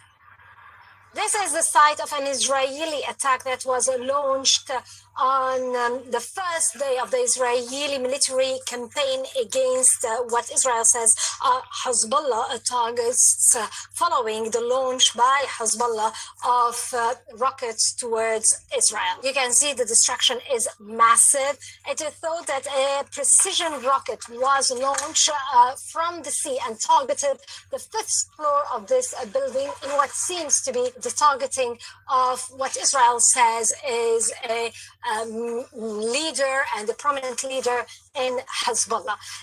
Israel has been targeting mainly the southern suburb of Beirut, a highly and densely populated area with a very prominent role and clout for Hezbollah, but also it has been targeting several areas in the south of Lebanon with eviction warnings to issue to several villages in the south, as well as what we saw this morning, advance of military troops into new positions in the south of Lebanon. These are different from the points that Israel already occupies in the south of Lebanon. That's Karine Torbay with the situation on the ground in Beirut. Well, let's deal with some of those bigger geopolitical themes. I'm joined by Dr. Hassan Al-Hassan, who is Senior Fellow for Middle East Policy at the International Institute for Strategic Studies. Thank you for joining us here on BBC News. The Gulf countries, having been drawn into this, they've got some choices to make now, haven't they? They tend to act collectively. What sort of calculations will they be making about what they should do next, how they should respond? They do. There is indeed a debate at the moment in the Gulf. There are multiple decision makers from the Gulf states that have signaled that they are not necessarily willing to sit on their hands and continue absorbing Iranian strikes on military and civilian infrastructure indefinitely. And so there really is, I think, a debate about the relative merits and risks of restraint and strategic patience. And of course, the Gulf states have a number of options at their disposal. And defensively, they could essentially ask some of their partners and allies, including the British and the French, for example, who have bases in the region, who have multiple defense agreements in the region, to do more, to play a bigger role in intercepting Iranian missiles and UAVs. They could, of course, ask for greater American assurances on the depth of interceptor stockpiles. Now, on the offensive level, they could also open up their airspaces and territories for the United States to essentially use to open up new attack vectors on Iran and launch military operations more effectively. They could go further than that and engage in limited strikes preemptively on Iranian missile launchers, and in a more extreme situation, they could fully join the campaign themselves. There are operational and strategic risks to all of these considerations. Operationally speaking, engaging in offensive military action will require deconfliction and coordination with the US and Israel. But I think the more important consideration here is the strategic one. The Gulf states do not necessarily want to be involved in a war that they did not start, a war whose strategic sort of endpoint, the intended outcome, is not very clearly or practically defined, and one whose cadence and tempo they do not necessarily control. So there is a risk here of being involved in an open-ended confrontation with Iran, a very large neighbor that sits just next door. So these are some of the strategic and operational considerations that are weighing on the Gulf states' various options. And what about the considerations for Iran? Who is making the decisions there now the supreme leader has been killed? And also, might they search now for diplomacy, or are they a state who sees themselves under attack and feel like they have nothing to lose? So Iran has a strategy that they refer to almost as decentralized mosaic defense. In other words, and to put it in simpler terms, Iran has configured itself for its various military units to operate exactly in the kind of situation in which it currently finds itself. And so its military units are able to operate independently. They have preset instructions, they have general guidelines, and they have a degree of autonomy in the way that they conduct military operations. And this is precisely built in anticipation of a scenario where there is a sudden loss of senior leadership, where command and control networks are no longer operational. So this allows Iran to continue operating despite these constraints. It's not entirely clear who is fully running the show and who is going to succeed Ayatollah Ali Khamenei, if anyone does in the near term. It appears as though Ali Larijani, who is the Secretary General of the Supreme National Council, he seems to be playing a very significant role at the moment. But there are other important personalities as well. The president continues to be alive, and he remains in office. The Speaker of the Parliament is also an influential figure. So there are a few key personalities that remain very much, I think, at the center of the present Iranian configuration. At the moment, Iran has not signaled a clear willingness to engage in de-escalation. I think the Iranian concern is that if the Iranians blink before everyone else does, then essentially they will not have achieved deterrence, and simply the Israelis and the Americans will be further emboldened to carry out their military objectives. I think they truly see this as a fight for their survival, and essentially their goal at this point is to survive and is to stay in the fight as long as possible, and in the meantime impose as large a cost both on the United States and their partners in the region. Doctor, thank you for joining us. I really appreciate it. Senior Fellow for Middle East Policy at the International Institute for Strategic Studies. And Mariam, I think those are really important points. You're looking at what the Gulf states are going to do next. You're looking at what Iran itself is going to do next, what the US and Israel is going to do next. Nobody is giving particularly clear messaging about what their end game will be, and that is why we find ourselves still in this position, looking into the next few days and weeks and really not knowing how things here in the Middle East are going to progress. Anna, thank you very much indeed. Anna Foster, my colleague there in Amman. Well, President Trump's war aims and vision for the future of Iran remain opaque. The US president and senior administration officials have offered a wide range of views about what they hope to achieve in the largest American military operation in the Middle East in 2 decades, and whether or not the US supports regime change in Tehran. The administration initially said its goal was to destroy Iran's nuclear program, but in the hours and days since, the rationale has shifted as President Trump used an unconventional messaging strategy of social media posts and brief telephone interviews with reporters to signal his intentions. By the way, I'm not happy with the UK either. That island that you read about, the lease, okay, he made, for whatever reason, he made a lease of the island. Somebody came and took it away from him. And it's taken 3-4 days for us to work out where we can land there. It would have been much more convenient landing there as opposed to flying many extra hours. So we are very surprised. This is not Winston Churchill that we're dealing with. Well, that was the president talking there about the Prime Minister Keir Starmer. As the conflict in the Middle East widens and Iran continues its attacks on shipping and energy facilities, global oil and gas prices have surged. In fact, gas has been particularly affected, with European prices jumping by as much as 40% today.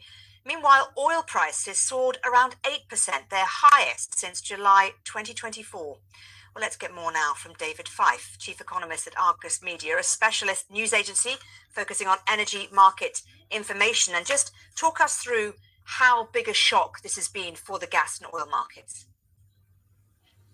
Well, yes, good evening. I mean, it's very clear that we've driven prices sharply higher over the last couple of days. And the key reason for that is that around about 30% of globally traded crude oil goes through the Hormuz Straits, about 15% of refined products trade, and about 20% of liquefied natural gas.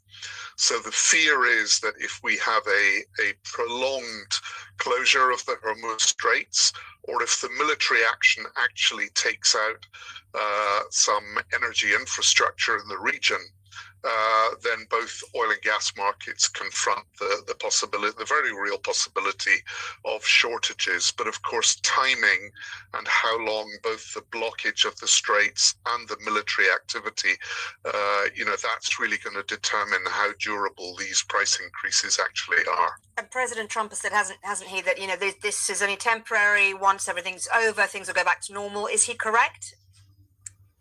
Very, very, very, very difficult to say. Predicting the length of a conflict is beyond my pay grade.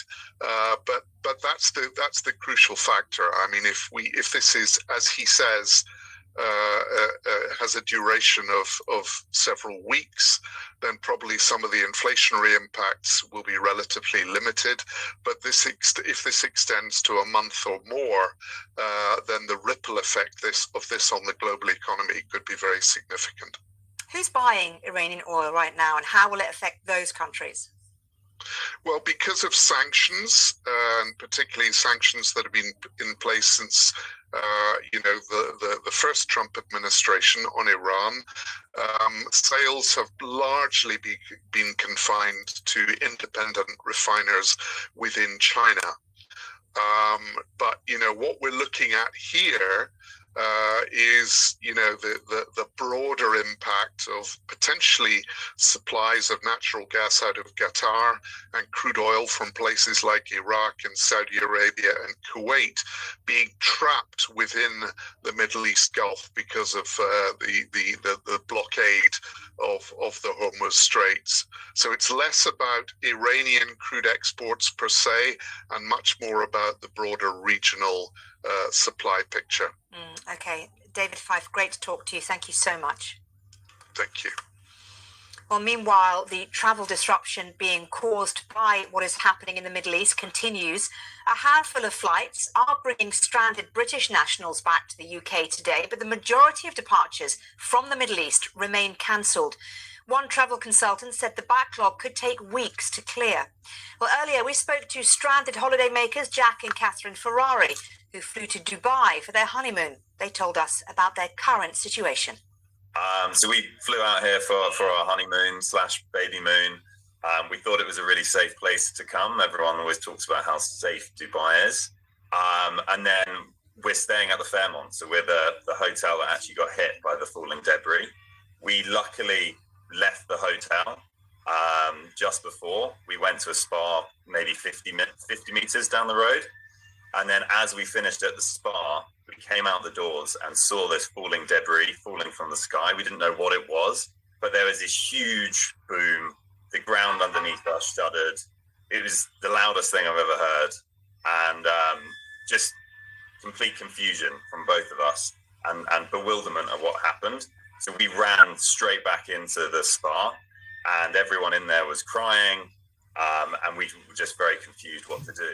When we eventually went back out, we saw our hotel with smoke coming out of it and a fire blazing in front, and we just didn't know where to go. So that was really the scariest moment that we've had, and when it all kicked off here in Dubai. Yeah, I'm sure it was. And Jack, you were saying it's your baby moon. Catherine, you're expecting, which just makes things even more difficult. I think it makes a frightening moment just harder when you know that you're pregnant as well. Of course, it's more the uncertainty of when we're actually going to get home, with all the scans and everything that comes with being pregnant, and the excitement around that is just added extra stress onto an already quite stressful time being pregnant.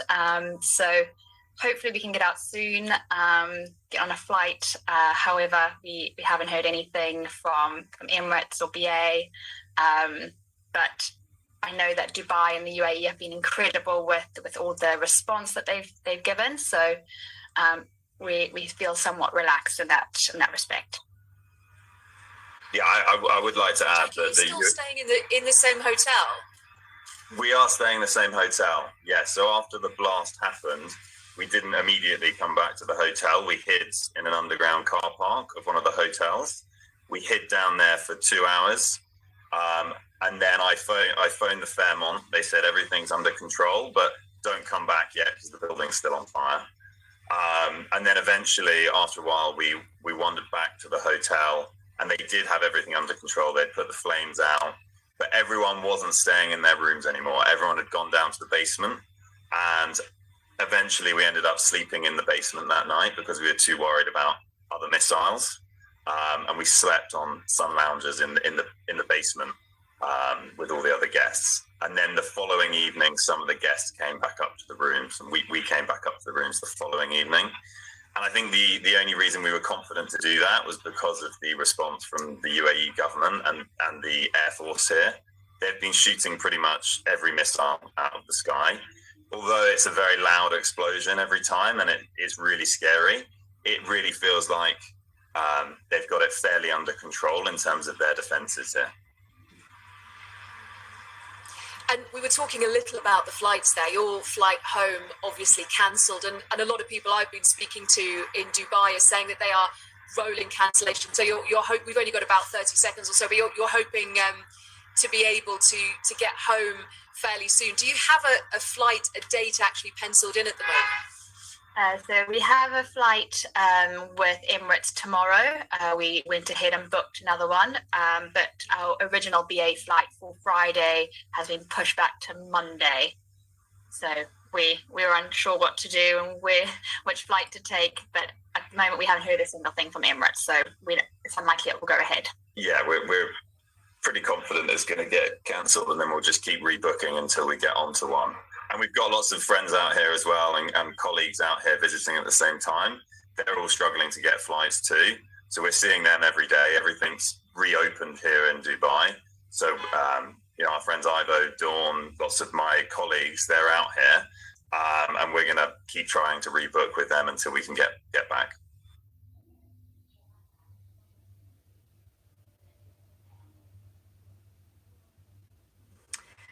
Well, that was those honeymooners talking to our very own Anna Foster there about their trials and tribulations, the difficulty that so many people are having in their efforts to get back to the UK. And also, to be honest with you, a lot of nationalities, obviously in Dubai, in Doha, in those countries, trying desperately to get home as well.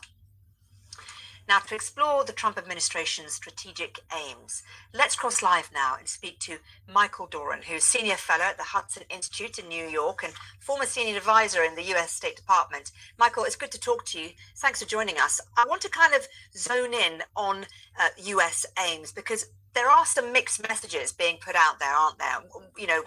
In one moment we're thinking that maybe Trump administration is worried about regime change, and the next moment we're thinking it's nuclear capabilities, and then in the next moment it's a short, sharp blast against ballistic missiles. Do you understand fully what the US aims are in Iran? Well, I think I do, although you're right, there's a lot of ambiguity here. Donald Trump has put forth four major aims at various times.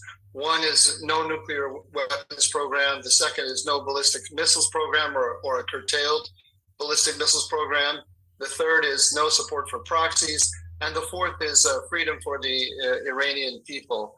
I suspect that what he's really going for, all those together amount to regime change, and there's a lot of regime change rhetoric. I suspect that what he's really aiming for, however, is regime transformation. He wants to take out as many of the top leadership as possible, to decapitate the regime and get down to a lower level of functionary in the regime that will behave more pragmatically and offer the United States what it wants, especially on the nuclear file and on the ballistic missiles file. So what time frame wise, what's that going to mean then? Because we've heard this 4-week, 5-week time frame being put out by President Trump, but we haven't had any kind of evidence or intelligence to back that up, to actually solidify that in our minds.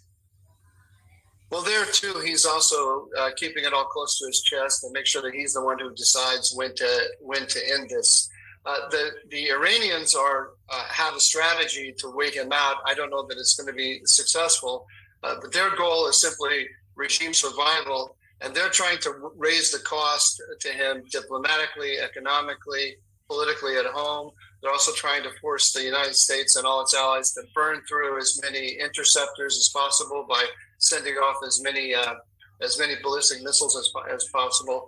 And they're hoping that that'll put pressure on Trump and lead him to declare victory early and call for a ceasefire, as he did last June.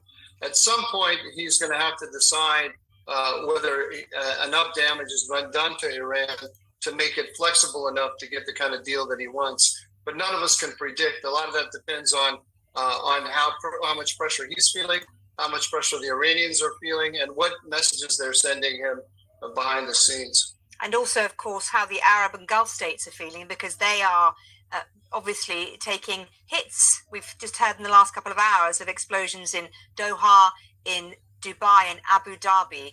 This is serious. They are being dragged into this. What about their reaction or what they feel going forward? What is Iran trying to do here, do you think? Well, that's part of their strategy of putting pressure on Trump. They're hoping that by putting military pressure on American allies, they will put pressure on Trump. They're also hoping to raise the price of oil. They have effectively closed the Straits of Hormuz. Formally, the strait is open, but all major shipping companies are avoiding it. So effectively, it's closed. The price of oil is gone from $70 a barrel up to 80 something today. It could well get to 100. All of that is a way to put pressure on Trump. Okay, well, really interesting to discuss all of these points with you, Michael Doran. Thank you very much indeed. Thank you. So how has this all been playing domestically for President Trump? Well, the American public seems to be sharply split over the wisdom of these strikes. One survey found 41% of Americans in favor of the attack versus 42% who wanted more diplomatic efforts. In another poll, a Reuters Ipsos one, it was 27% in support and 43% opposed. That was before 6 American soldiers were killed in action, with President Trump warning there may be more deaths to come. Well, Mr. Trump's former national security advisor, John Bolton, spoke to the BBC. He told us the US president believed the current turmoil was preferable to maintaining the status quo in Iran. I think turmoil would be better than the status quo, certainly from America's strategic interest. But I do think that doing what we can to facilitate a changeover to a more appropriate kind of government would be in America's interest as well. You know, the Shah of Iran, when he ruled, was a strong American ally in the Middle East. And it was a sea change in 1979 when he was replaced by the Ayatollah Khomeini, who was one of our most vigorous enemies. I'd love to go back to pre-1979 realities. That isn't going to happen, I don't think. But I do think there's a strong likelihood that as this regime begins to come apart, and it has never been weaker at any point since it took power in 1979, that there's an interim solution that the regular military, not the Revolutionary Guard, but the regular military or considerable elements of the regular military, take control, restore order. Well, that was John Bolton talking to the BBC earlier. Let's just direct you to the BBC's live page, because if you are stepping away from your television, you can come onto here. You can get the very latest on what is happening in Iran and the region from our reporters and our BBC Verified team as well.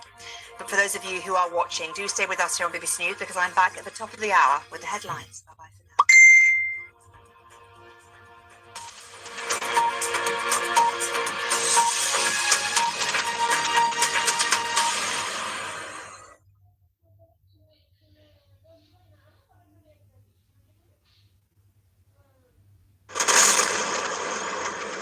It may take some time, but it's not going to take years. It's not an endless war. We were having negotiations with these lunatics, and it was my opinion that they were going to attack first. They were going to attack if we didn't do it.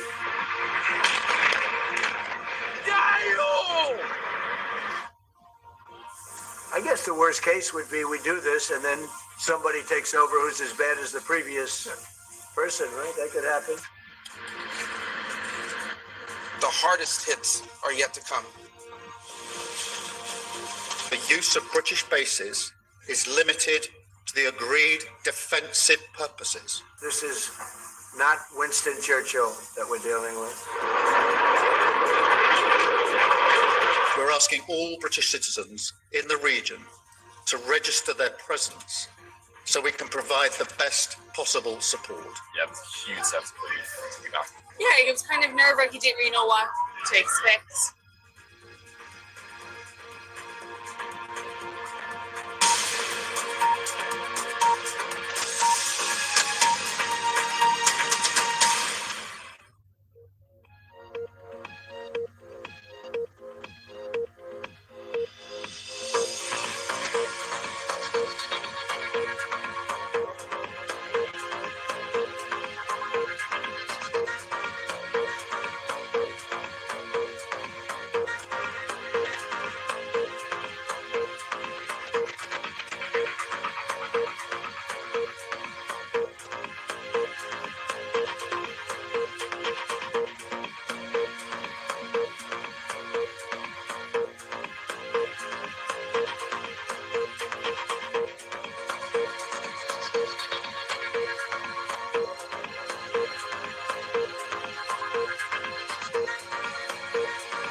Live from London, this is BBC News. As a British warship prepares to sail to Cyprus to protect the RAF base there, President Trump criticises Keir Starmer over his response to the war with Iran.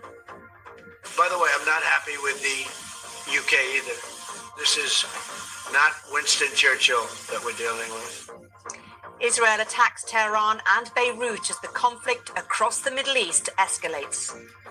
Iran's capital sees a new wave of strikes, including the airport. The Red Crescent there say almost 800 people have been killed since the US and Israel attacked Iran on Saturday.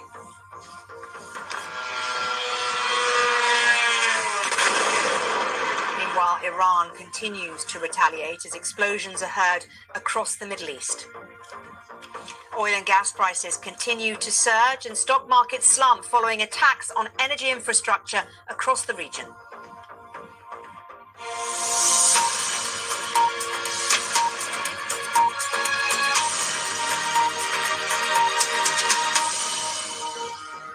Welcome to the programme. Let's cross live now to Paris, where the French President Emmanuel Macron is talking about the Middle East. Let's have a listen. Over the next few days to weaken Iran and destroy its responsive capacities.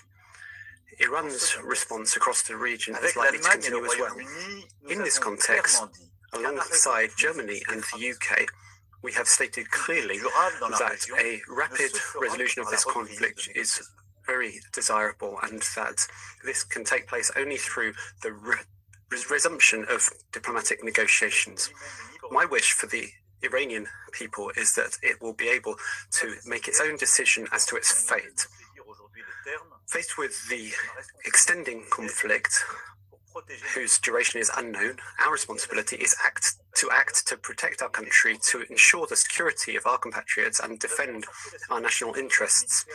We've enhanced the security of our military bases in the regions. 2 of them have been targeted by limited strikes, causing some material damage. I want to restate my confidence in all of our armed forces.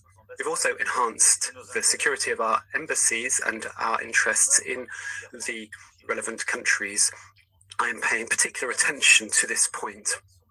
Nearly 400,000 nationals of France are in the region, either in short or longer term stays. We are now organizing repatriation flights for our citizens, starting with the most vulnerable. 2 flights will arrive in Paris this evening.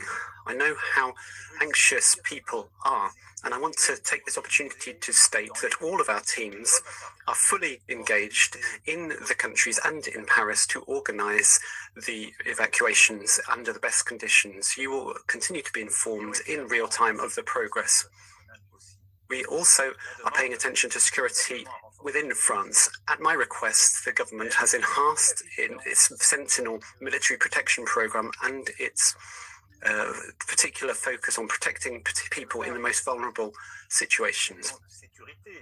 Beyond the security issues for our compatriots, our bases and our interests in the regions, we need to stand alongside our friends and allies in the region in favor of their security and their territorial integrity. Our responsibility is strictly defensive. We are aiming to restore peace as quickly as possible. France's credibility is at stake. We seek to be a trusted partner, honouring our commitments, particularly in this region. We have defence agreements with Qatar, Kuwait and the United Arab Emirates. The UAE is particularly targeted, and we aim to defend them. We have solid commitments to Jordan and Iraq, in particular to our Kurdish allies there in Iraq. We made an immediate response, and we've shot down drones in the earliest hours of the conflict in legitimate defense, and we are starting to defend the territories of our allies.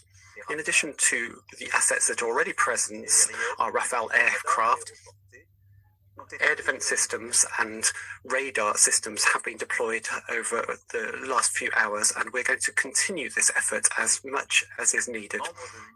Cyprus, with which we have just signed a strategic partnership, was also struck over the last few days. This requires our support. This is why I have also agreed to send additional air defences. A French frigate, the Languedoc, will arrive off the coast of Cyprus this evening. We are coordinating closely with our European allies and partners, our French friends in first place, in order to ensure that the security of the Eastern Mediterranean is ensured. Over the last few hours, the war has extended into Lebanon. Hezbollah has committed the major fault of striking Israel and putting the Lebanese people at risk. Israel, it appears, is starting to initiate a land invasion. This is a major escalation and a strategic error. Hezbollah must stop its strikes, and I am calling on Israel to respect the whole of Lebanese territory. We also have economic interests to preserve, because the oil and gas prices and the situation of international trade are deeply affected by this situation. The Strait of Hormuz has been de facto closed, and 20% of oil and liquefied natural gas goes through this strait.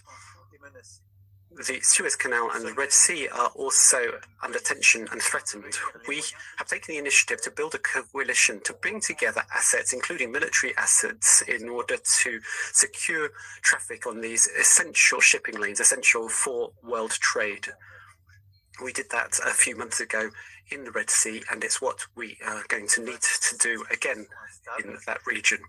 Faced with this unstable situation, faced with uncertainty for the future, I have given the order to send the Charles de Gaulle aircraft character and its air capabilities with a frigate escort should head to the Eastern Mediterranean. Dear compatriots, I wanted to give you an update on the situation and on our actions. Many things remain unstable, but France remains a power that is committed to protecting its own. We are a power that is attached to peace. We are reliable, predictable, and determined. Vive la République! Long live the Republic! Long live France! Well, that is the closing words of that statement from the French President Emmanuel Macron. So let me just give you a bit of a lowdown on what we heard there. A few bits of detail about flights evacuating French citizens. He mentioned those will land in Paris this evening. As I said earlier, those problems getting out of the Middle East are affecting multiple nations. So that's one of the points that he made early doors. President Macron also talked about sending defense systems to Cyprus to help with the area there. Of course, we have seen drones being sent towards Cyprus and having to be defended against. He also talked about Israel as well, and he mentioned a few lines about the attacks by the US and Israel. I'm trying to find exactly what he said, but I can't find it in my... Yes, that would be very helpful. He said that Israel will be in the process of deciding on a land operation, and it would be a dangerous escalation and a strategic error. He also talked about having ordered an air carrier and a fleet to escort frigates. So there is some help that France is willing to send, but very early on in his talk, he said that he did not necessarily agree, or he cannot approve military actions by the US and Israel. He said France cannot approve military actions by the US and Israel. There, we got there in the end. So that is some of what we heard from President Macron. Our correspondent in Paris is going to be giving us the lowdown when we get him in a few minutes' time. But first, let's just talk a little bit more about what is happening in the Middle East, because America and Israel's war with Iran continues. A little earlier, President Trump doubled down on his criticism of the UK, calling the Prime Minister no Winston Churchill. Well, Keir Starmer initially didn't permit the use of those British bases for the first wave of attacks against Iran, remember. He's now allowed their use, but for defensive purposes only. While the British government confirmed it's sending one of its most advanced warships to Cyprus, HMS Dragon will help increase security around RAF Akrotiri, which has been targeted by Iranian drones, as we mentioned earlier. Well, currently the Royal Navy has no major warship in the Mediterranean region. Meanwhile, Iran's Red Crescent says at least 787 people have been killed in the country since the US and Israel launched strikes on Saturday. In a moment, Jeremy Bowen will be giving us the very latest on the Middle East conflict. But first, here's our North America editor, Sarah Smith, on President Trump's outburst earlier. Welcoming the German Chancellor to the White House, President Trump praised Germany's support for his war on Iran, while criticising countries he said were being unhelpful. By the way, I'm not happy with the UK either. That island that you read about, the lease, okay, he made it for whatever reason, he made a lease of the island. Somebody came and took it away from him. And it's taken 3-4 days for us to work out where we can land there. It would have been much more convenient landing there as opposed to flying many extra hours. So we are very surprised. This is not Winston Churchill that we're dealing with. The island Donald Trump is talking about is Diego Garcia in the Chagos Islands, where there's a joint US-UK airbase. The president's unhappy about British plans to hand sovereignty to Mauritius and lease back the island. The relationship between Donald Trump and Keir Starmer has never been more strained. The president says he is shocked by how uncooperative he believes the UK is being. The reasons President Trump gives for starting the war keep changing. Today he claimed Iran was about to strike against the US. Based on the way the negotiation was going, I think they were going to attack first, and I didn't want that to happen. So if anything, I might have forced Israel's hand. His Secretary of State offered a different explanation yesterday when he said the US knew Israel was planning to attack Iran and that Iran would retaliate by threatening US targets, so it was necessary to strike first. We worked proactively in a defensive way to prevent them from inflicting higher damage. Lawmakers in Congress will be briefed later today by senior officials about the conflict and will have many questions about the administration's ever-evolving rationale for starting this war and about how it may end. Sarah Smith, BBC News, Washington. Well, let's get some analysis from my colleague Sumi Somaskanda, who's at the White House, and Ben Wright, who is in Westminster. First, Sumi, to you, an ever-evolving kind of rationale is how Sarah Smith put it. And that's right, isn't it? Because it's still quite confusing for many exactly what the US's intentions are and why it started this in the first place. It is, and President Trump's explanation today seemed to be the most recent twist, let's say, in that entire narrative that we've seen from the White House, from the president over the last few days. And he said, he was asked in particular, did Israel force your hand? This was referring to the fact that his Secretary of State said yesterday on Capitol Hill that the U.S. knew that Israel was going to attack Iran and that in response, Iran would hit U.S. targets. So in order to protect the U.S., American citizens, that the U.S. decided to attack preemptively. Well, President Trump, in a way. And it was interesting to hear the president say that because he also said we had specific intelligence that Iran was going to attack us.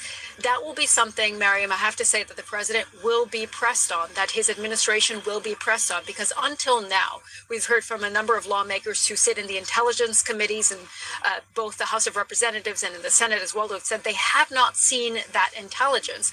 They're also going to be pressing him on not just the objectives of this conflict, but what the U.S.'s timeline is. In the past, President Trump has said 4 to 5 weeks, but at the same time, he has now said until those objectives are reached. And until the objectives are clear, it's hard to know just how long the U.S. will remain involved here. And Sumi, how is this going down with those who support President Trump within the Republican Party and those who are really worried about what the future holds in terms of being embroiled in another foreign conflict? It's a mixed picture so far. Of course, any of the polls that we're seeing at this point are still very recent and very small, so it's hard to get a real sense of how Americans, how voters might feel about this conflict. There was one poll that was released over the weekend by Reuters and Ipsos that indicated that just 1 in 4 Americans approve of the U.S.'s military action on Iran. But again, that is a very limited snapshot that we have. What we can say on a broader sense is this is a question that has in a way divided some of President Trump's Republican base. On the one hand, you have those who have stood firmly behind the president, who have said he has taken action that no other president was willing to take, and it was necessary to get rid of a rogue regime that posed a threat to Americans. On the other hand, there are many members of his base who have said, look, this is a president who promised not to engage the U.S. abroad, not to get involved in regime change, and this is exactly what he is doing here in Iran. At the same time, the president and his team say there is not going to be a prolonged involvement, not a multi-year conflict, as the Vice President J.D. Vance said on Fox News. This is going to ensure that Iran doesn't pose a threat, that its ballistic missile program is decimated, that it cannot build a nuclear weapon, and then the U.S. will leave. Still, many people wondering how long that will take and how much U.S. involvement will be there. Sumi, thank you for that. And let's cross live now to our political correspondent, Ben Wright. And Ben, just talk to us a little bit about those comments that President Trump made about Keir Starmer, the Prime Minister, comparing him or not comparing him to Winston Churchill. How's that going to have gone down? I think they're proof of an increasingly fractured relationship between London and Washington. I thought it was interesting how President Trump delivered those remarks. I mean, they were planned, I thought. That wasn't really off the cuff. He wanted to say that and make an unfavorable comparison with Winston Churchill. Will they have been surprising to people in Downing Street? Perhaps not. They've got used to the way Donald Trump conducts public diplomacy over the years, and they may not be shocked, but it's a pretty brutal sort of drive-by by the US president. And as I said, is further proof of the strains in the relationship, strains that predate this current crisis. You know, there has been tension around Greenland, over trade, over trying to keep the US involved in Ukraine. There was quite a public falling out between the two in January after President Trump made disparaging remarks about British efforts in Afghanistan all those years ago that received a very public rebuke from Sir Keir Starmer. But for a British Prime Minister who has tried so hard to keep the American president close, Keir Starmer's decision not to involve the UK in offensive action against Iran and deny the US permission to use Diego Garcia as a launch pad for US bombers to attack Iran has clearly angered President Trump, and that comes on top of his, irritation, annoyance, fury about the Chagos Islands deal. So the two things are sort of linked, even though in practical terms they're not regarding this conflict in Iran. Okay, Ben, thank you very much indeed for that. Ben Wright in Westminster. Well, the RAF jets have been flying over Jordan and they've shot down an Iranian drone. Take a look at these. These are pictures released by the Ministry of Defense showing the drone over Jordanian territory being down by an F-35 aircraft. The MOD says it's the first time an aircraft of this kind has shot down a target on operations. Around the world and across the UK, this is The World Today on BBC News.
Now, in the Middle East, there has been no let-up in the fighting, with more airstrikes and military action.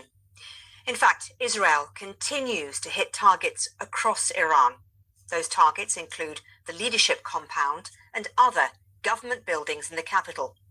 To the south of Tehran, satellite images show damage at a nuclear site in Natanz. Well, Israel is now fighting on what are called two fronts, with more strikes on Beirut and an order for ground forces already patrolling a buffer zone just inside the border with Lebanon to extend their presence as a guard against strikes by the Iranian-backed group Hezbollah, which has launched missiles across that frontier. Meanwhile, Iran itself has also been targeting Israel, once again, including in Tel Aviv, where there have been explosions and incoming missiles and drones, which of course have been intercepted. There have also been other Iranian strikes across the Gulf, including in Riyadh, where the US embassy was hit by two drones, and in Fujairah in the United Arab Emirates, where smoke can be seen here billowing from an oil facility. Well, Jeremy Bowen, our international editor, has more on day 4 of this war. HMS Dragon is one of the Royal Navy's most advanced warships, a Type 45 destroyer. When it gets to Cyprus, it won't just improve the air defense of the island as well as the British base. It also acknowledges that the war has spread, and like it or not, the UK is being pulled in towards it. In Minab in southern Iran, these are new graves, ready for the funeral of 165 people the Iranians say were killed in an attack on a girls' school on Saturday. The funeral brought the city to a standstill. Many of the dead were pupils from the school, child-sized coffins, photos of schoolgirls, and grieving families. After the raid happened, the Americans said they never targeted civilians. They have yet to explain why so many children and adults were killed at the school. And in Tehran, more attacks. Iran's air defenses were mostly destroyed last year by Israel. The Americans and the Israelis have advanced a range of reasons, some contradictory, to justify why they're attacking Iran, killing civilians as well as members of the regime, and what they hope to achieve. In the last 24 hours, there has been less talk of regime change. The clearest explanation seems to be that they saw a chance to inflict serious damage on a bitter enemy. That alone is not a legal reason to go to war. Some Iranians are leaving, small numbers at this crossing into Turkey, but the war is a gamble. The US and Israel say it will open the way to peace and stability. If instead it provokes disorder and bloodshed, there will be a new refugee crisis in the Middle East and beyond. I'm coming from Tehran, and there's a lot of chaos in the city, a lot of missiles and attacks from US and Israel. I'm not into the politics, but I know it's a lot of, it brings just a lot of sadness to people. We hear some collisions outside of the city, but not inside of the city, sleeping in fear and waking up in stress. So situation is a little bit awful. Iran continues to attack its Arab neighbors. This was Bahrain, and this was the airport in Dubai. Iran cannot match the firepower it's facing, so it's trying to disrupt American and Israeli plans by spreading the war. They even hit Oman, usually their trusted intermediary with the West. When the United States attacks us, whether by fighter jets or the ships it deploys, they have access to our territory to strike with all kinds of missiles and aircraft. We cannot reach their territory, but we can reach their bases. I think those bases are legitimate targets. Lebanon is becoming an increasingly intense theater of this war. Overnight, Iran's ally, Hezbollah, hit back at Israel.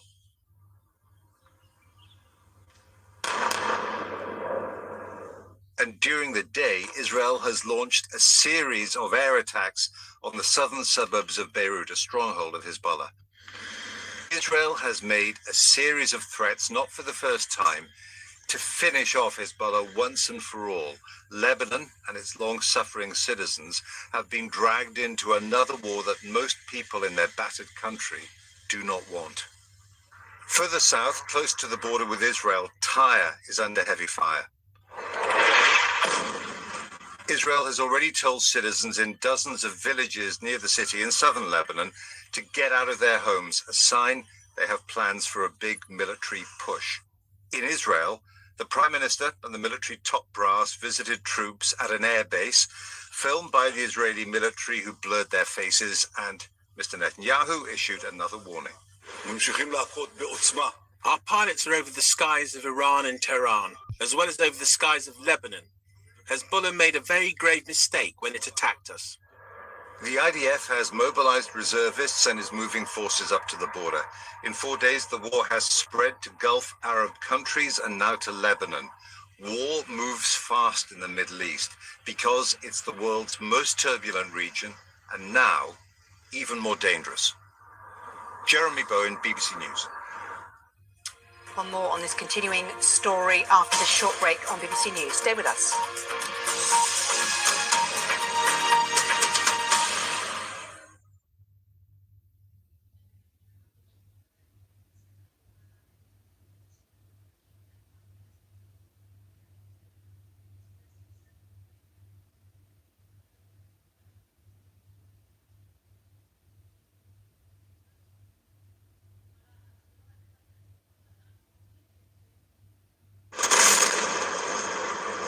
It may take some time, but it's not going to take years. It's not an endless war. We were having negotiations with these lunatics, and it was my opinion that they were going to attack first. They were going to attack if we didn't do it.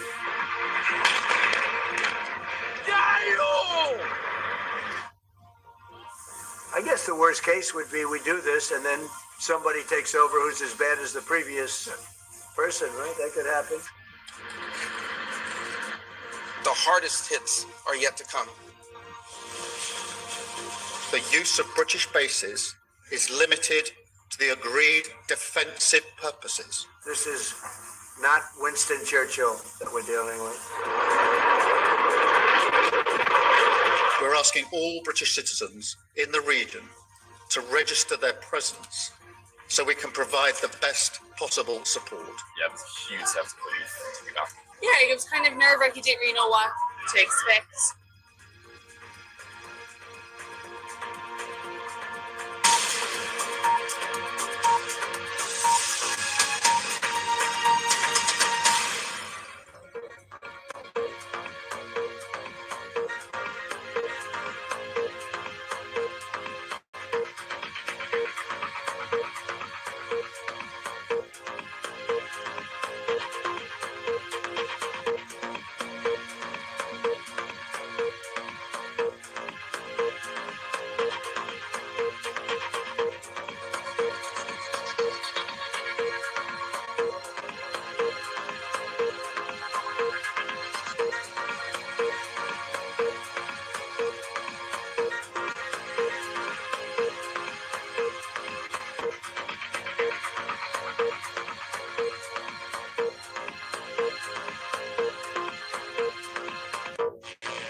You're watching BBC News. These are the headlines. As a British warship prepares to sail to Cyprus to protect the RAF base there, President Trump criticises Keir Starmer over his response to the war with Iran. Israel attacks Tehran and Beirut as the conflict across the Middle East continues to escalate. Iran's capital sees a new wave of strikes, including the airport. The Red Crescent says almost 800 people have been killed since the US and Israel attacked Iran on Saturday.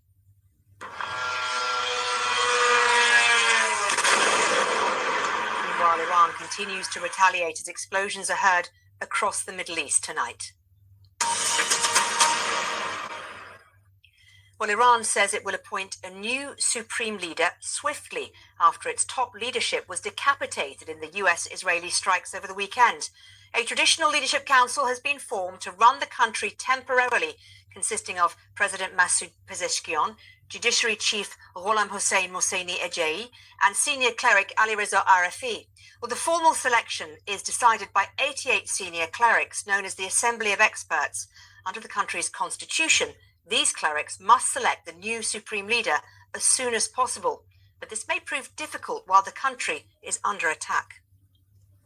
Well, let's talk now to Mansour Farhang, former Iranian diplomat and also someone who served as the Islamic Republic of Iran's first ambassador to the United Nations. And Mansour, you were forced to leave Iran in June 1981 following suppression of political dissidents. Thank you so much for your time on BBC News. And let me ask you for your reaction to what we've seen so far and where you think Iran's leadership can go from here. Thank you very much for the invitation. The US-Israeli decision to attack Iran was a war of choice, a war that has no predictable end. And US-Israeli expectation that there will be a mass rebellion against the regime is really an illusion. There is no question that the Iranian regime is internationally isolated and very unpopular domestically, but it has a very cohesive apparatus of coercion and suppression of the dissidents and opponents of the regime. And the only possibility that the United States and Israel could help the opponents of the regime, the dissidents inside the country, to take action is to enter the country military, to put ground forces on you. And that is not going to happen because even though in the beginning, President Trump and his ministers, particularly the Minister of Defense, said they have no intention of using ground forces. But recently, yesterday and the day before yesterday, they seem to have to the conclusion that there is such a possibility that sending the ground troops, and if they do that, it means Iran, a large country with over 90 million population, it will be another Iraq, another Afghanistan, another Vietnam.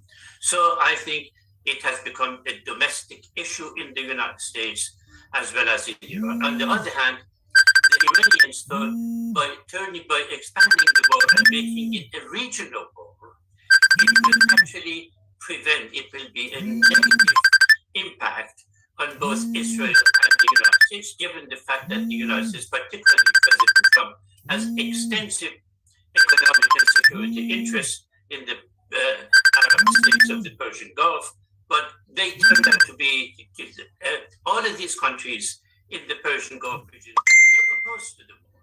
And now by attacking them, in fact, Iran is facing not only the United States and Israel, but also the combination of Arab states in the Persian Gulf region. So where it will go, it's impossible to predict it, but the real victims of this tragedy are the Iranian people. Let's talk a little bit about the Supreme Leader Khamenei and his removal. He was able, I guess, in a way, to maintain a balance within the country.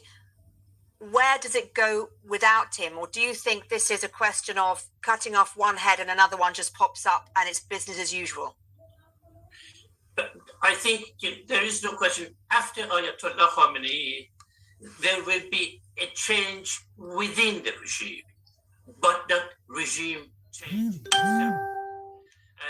And this is even that change, given the Iranian political culture and the history, it's not going to be easy.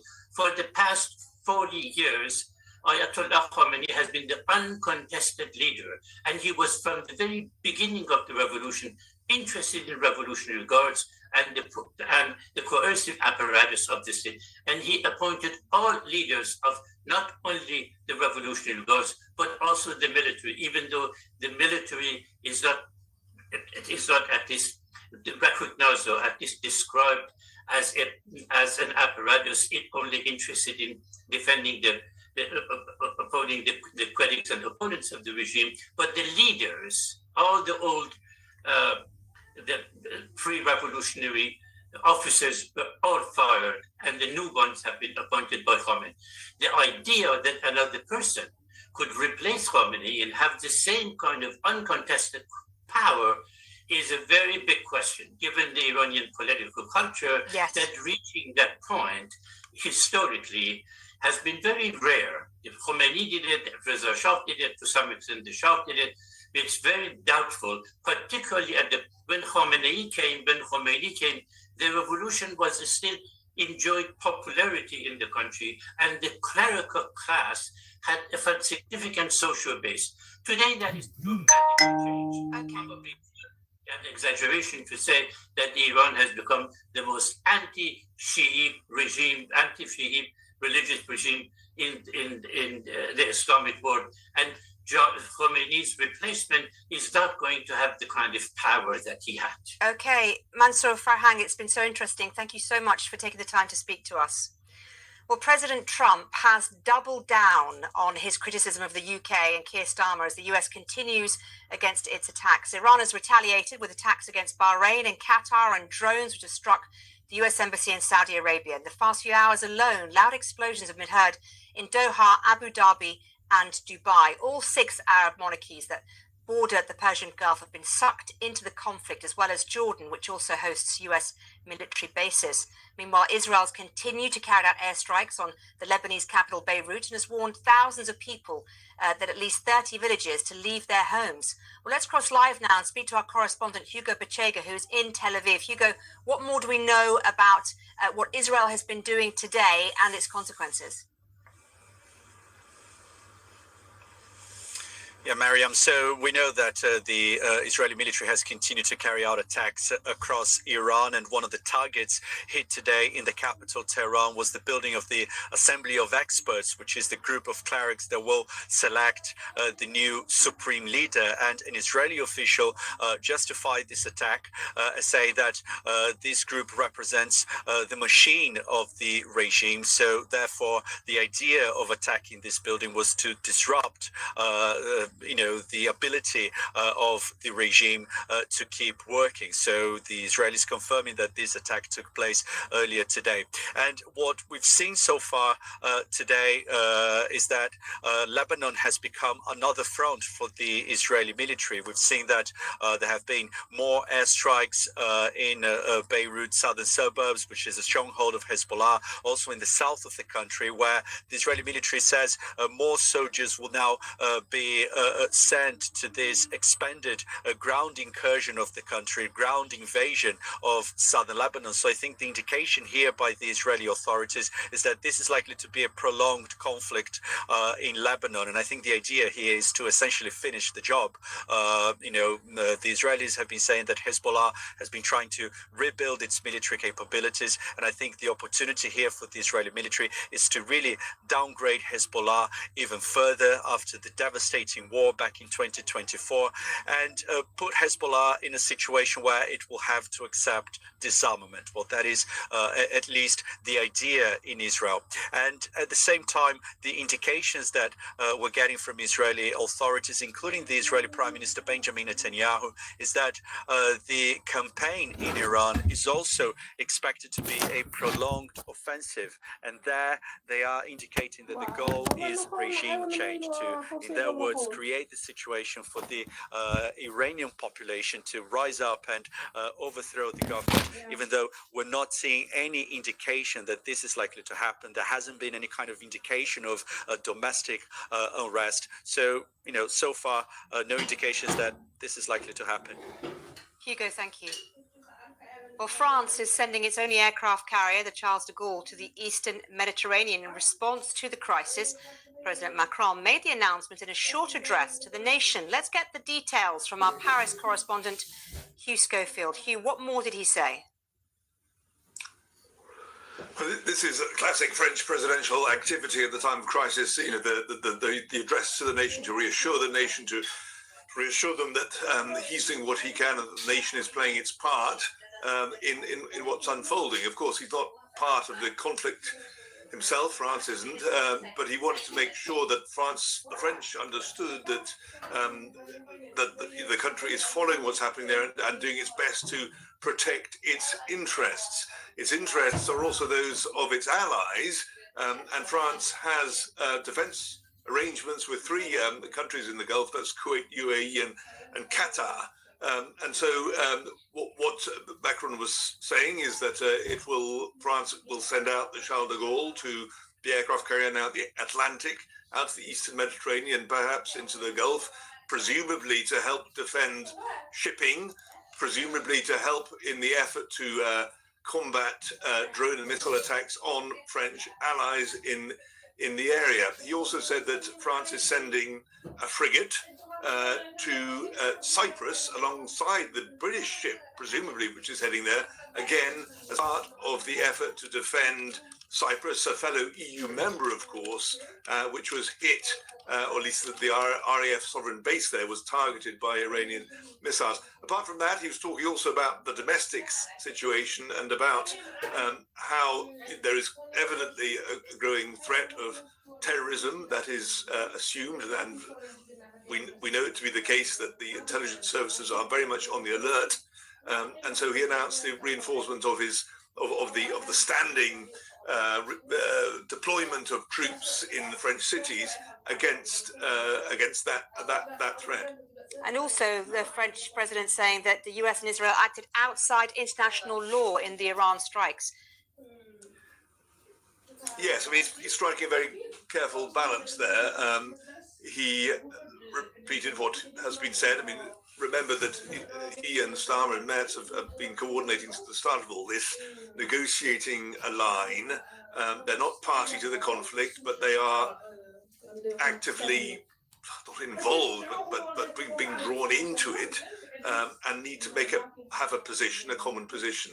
And that common position is that, yes, this was outside of international law. I don't think there's any way around that, and so they've repeated it. But at the same time, Macron said that we will not be mourning the death of the executioner of his people, which is how he described the late supreme leader. So yes, it's treading a careful line. Also saying on the subject of Israel that he regarded it as unwise of Israel to extend any land invasion of Lebanon now, and calling on Israel to respect international law, but equally not disassociated himself from the concerns of Israel, saying that quite clearly all this was brought about by the Iranians and by their, in his view, by their pursuit of missile nuclear technology and their repression of their own people, and the funding, of course, of terrorist, as he would put it, groups across the Middle East. Hugh, good to talk to you. Hugh Schofield, thank you.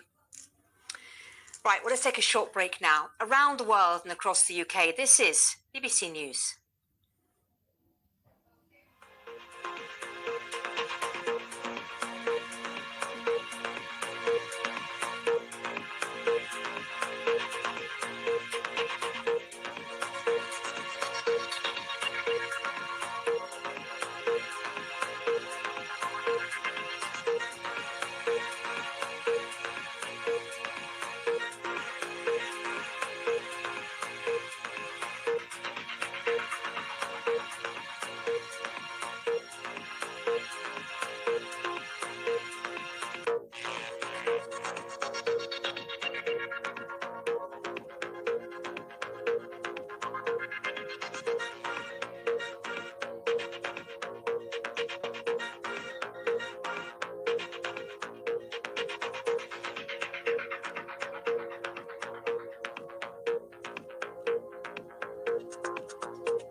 How has the war with Iran been playing domestically for President Trump?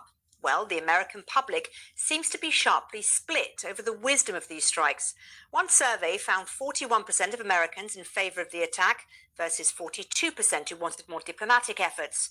In another poll, a Reuters Ipsos one, it was 27% in support, 43% opposed. That was before 6 American soldiers were killed in action, with President Trump warning that there may be more deaths to come. Well, let's cross live now and speak to Julia Manchester, White House reporter for The Hill. Julia, good to talk to you. So, mixed opinions from the US public. Might this change, do you think, depending on what happens now? Yeah, I think it depends on what happens next on a number of fronts when it comes to the economy, for example, how oil prices are impacted and if that hurts Americans here at home, but also, what happens in terms of casualties and, American service member casualties. That number has now grown to 6. And as you said, President Trump has predicted there could be more casualties. But overall, I would actually say that a majority of polls show that a majority of Americans, not a clear-cut majority, but a majority, are not in favor of these strikes and are very skeptical going forward. So what has the response been like within the Republican Party? In general, broadly, Republicans have been supportive of the strikes. In fact, you see a number of Republican lawmakers making the rounds on cable television here in the United States defending the president's strikes. That being said, though, there are, some notable outliers and some concerns from Republicans over the idea of the U.S. being yet again entangled in another foreign conflict, but also the way in which President Trump went about striking Iran. And notably in the House of Representatives, you have Congressman Thomas Massey, a notable Trump critic in the Republican Party, and also Congressman Warren Davidson from Ohio, who have both spoken out against President Trump not seeking congressional authorization before he launched those strikes. So there certainly is some notable Republican resistance. And what about President Trump's MAGA base, who've traditionally been against intervention in these foreign wars? Is there a chance that could potentially impact the midterms, Julia? There's always a chance. And once again, I think that really boils down to how this impacts, or if it impacts, the state of the economy by November. I think voters oftentimes have short memories. They are voting based on what their current situation is like financially, economically, not as much in terms of foreign policy, but how this impacts them economically. So if we see energy prices go up as a result of this, I would think that would likely hurt Republicans at the ballot box in November. And of course, speaking of midterms, some of the first statewide primaries are happening today. Do you think Iran will play a part in how people vote in these statewide primaries, or do domestic issues take precedence here? I think domestic issues take precedence in these. In fact, the most closely watched primaries are taking place in Texas. You have Senator John Cornyn, who's been in the Senate representing Texas for nearly 20 years. He's at risk of losing his seat. Actually, in that race, it's all about who's most cozied up or most close with President Trump. So I don't see Iran playing a role in these primaries. Okay, Julia, thank you so much for your time. Julia Manchester, thank you once again. Now, thousands of British nationals and indeed nationals from around the world are still stranded as travel from the Gulf region remains heavily disrupted. A few flights have reached the UK from Dubai and Abu Dhabi today, but airspace in Qatar remains closed. The Foreign Secretary, Yvette Cooper, has said the government is planning to send a charter flight to Oman to evacuate vulnerable travellers. Well, let's speak now to Lisa Minow, who's travel editor at The Sun. Lisa, it's good to talk to you. Thank you very much for talking to us. What is the latest situation for those people who are watching us from those Gulf states, Arab states, who are worried about getting home?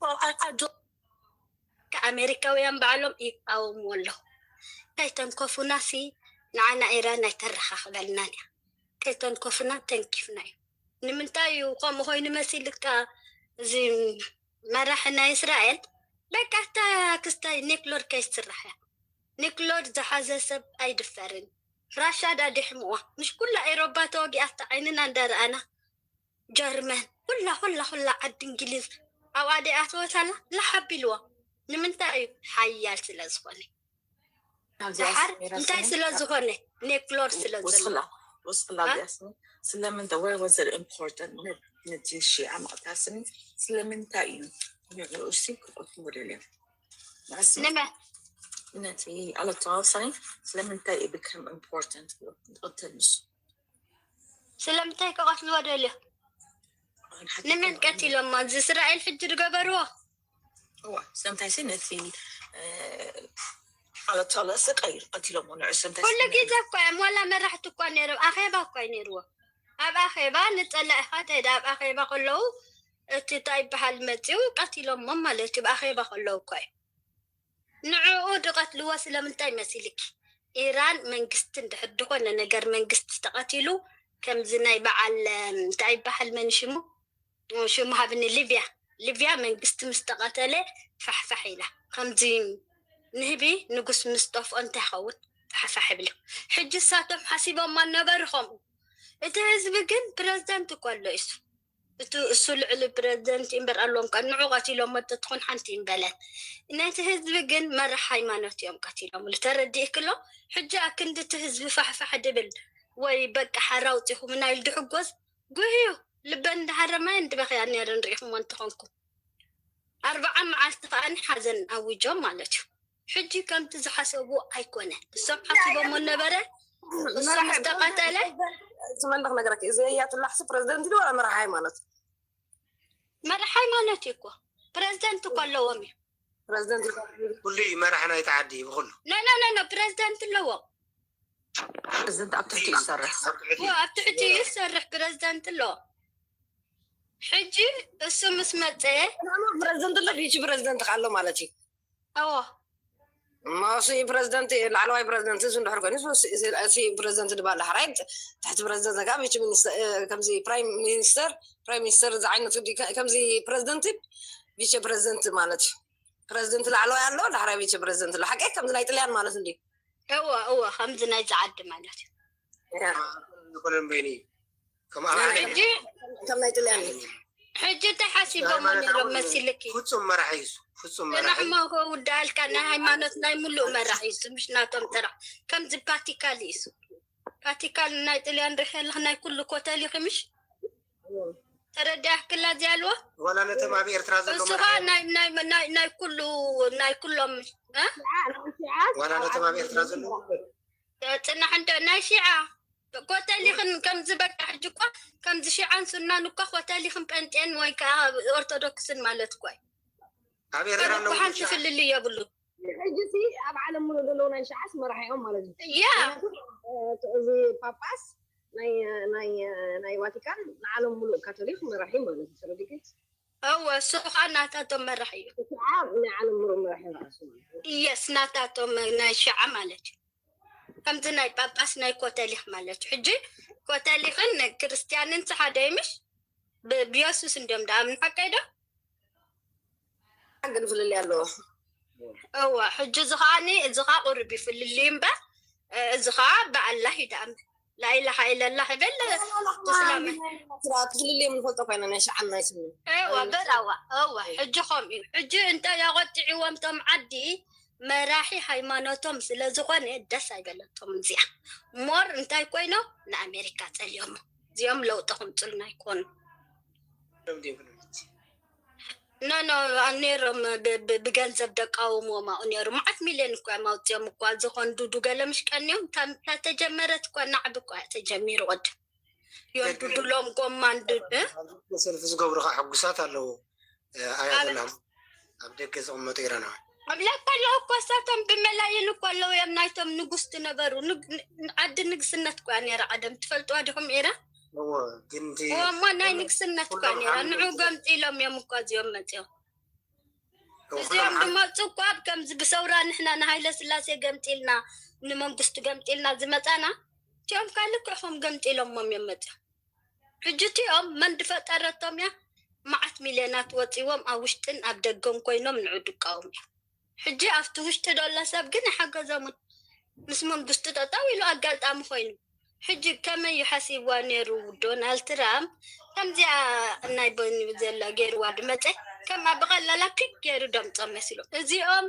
ሰሪቶም እዮም ናይ ክንደይ ዓመት ንወርሕስ ይልኪ ኣንቲ ወይ ዜና ሰምዕ ነይረ ንወርሕስ ክንደይ ሚሳይል ሰርሑ ድበለ ንወርሕሲ I don't know 200-300 ሚሳይል ሰርሕ ብል ነይሩ ባዕሎም እዮም ካሰርሕዎ ባዕሎም ምን ኩሉ ድሮን ገለ ባዕሎም እዮም ሰርሑ ካብ ደገ የምፁን እዮም እዚ ሚሳይላት ሕጂ ወፂዶ ሕጂ ትደሓየለ እዮም ኣውፅኦሞ ዘለዉ ተረዲ ይክሎ Iran Connie is the most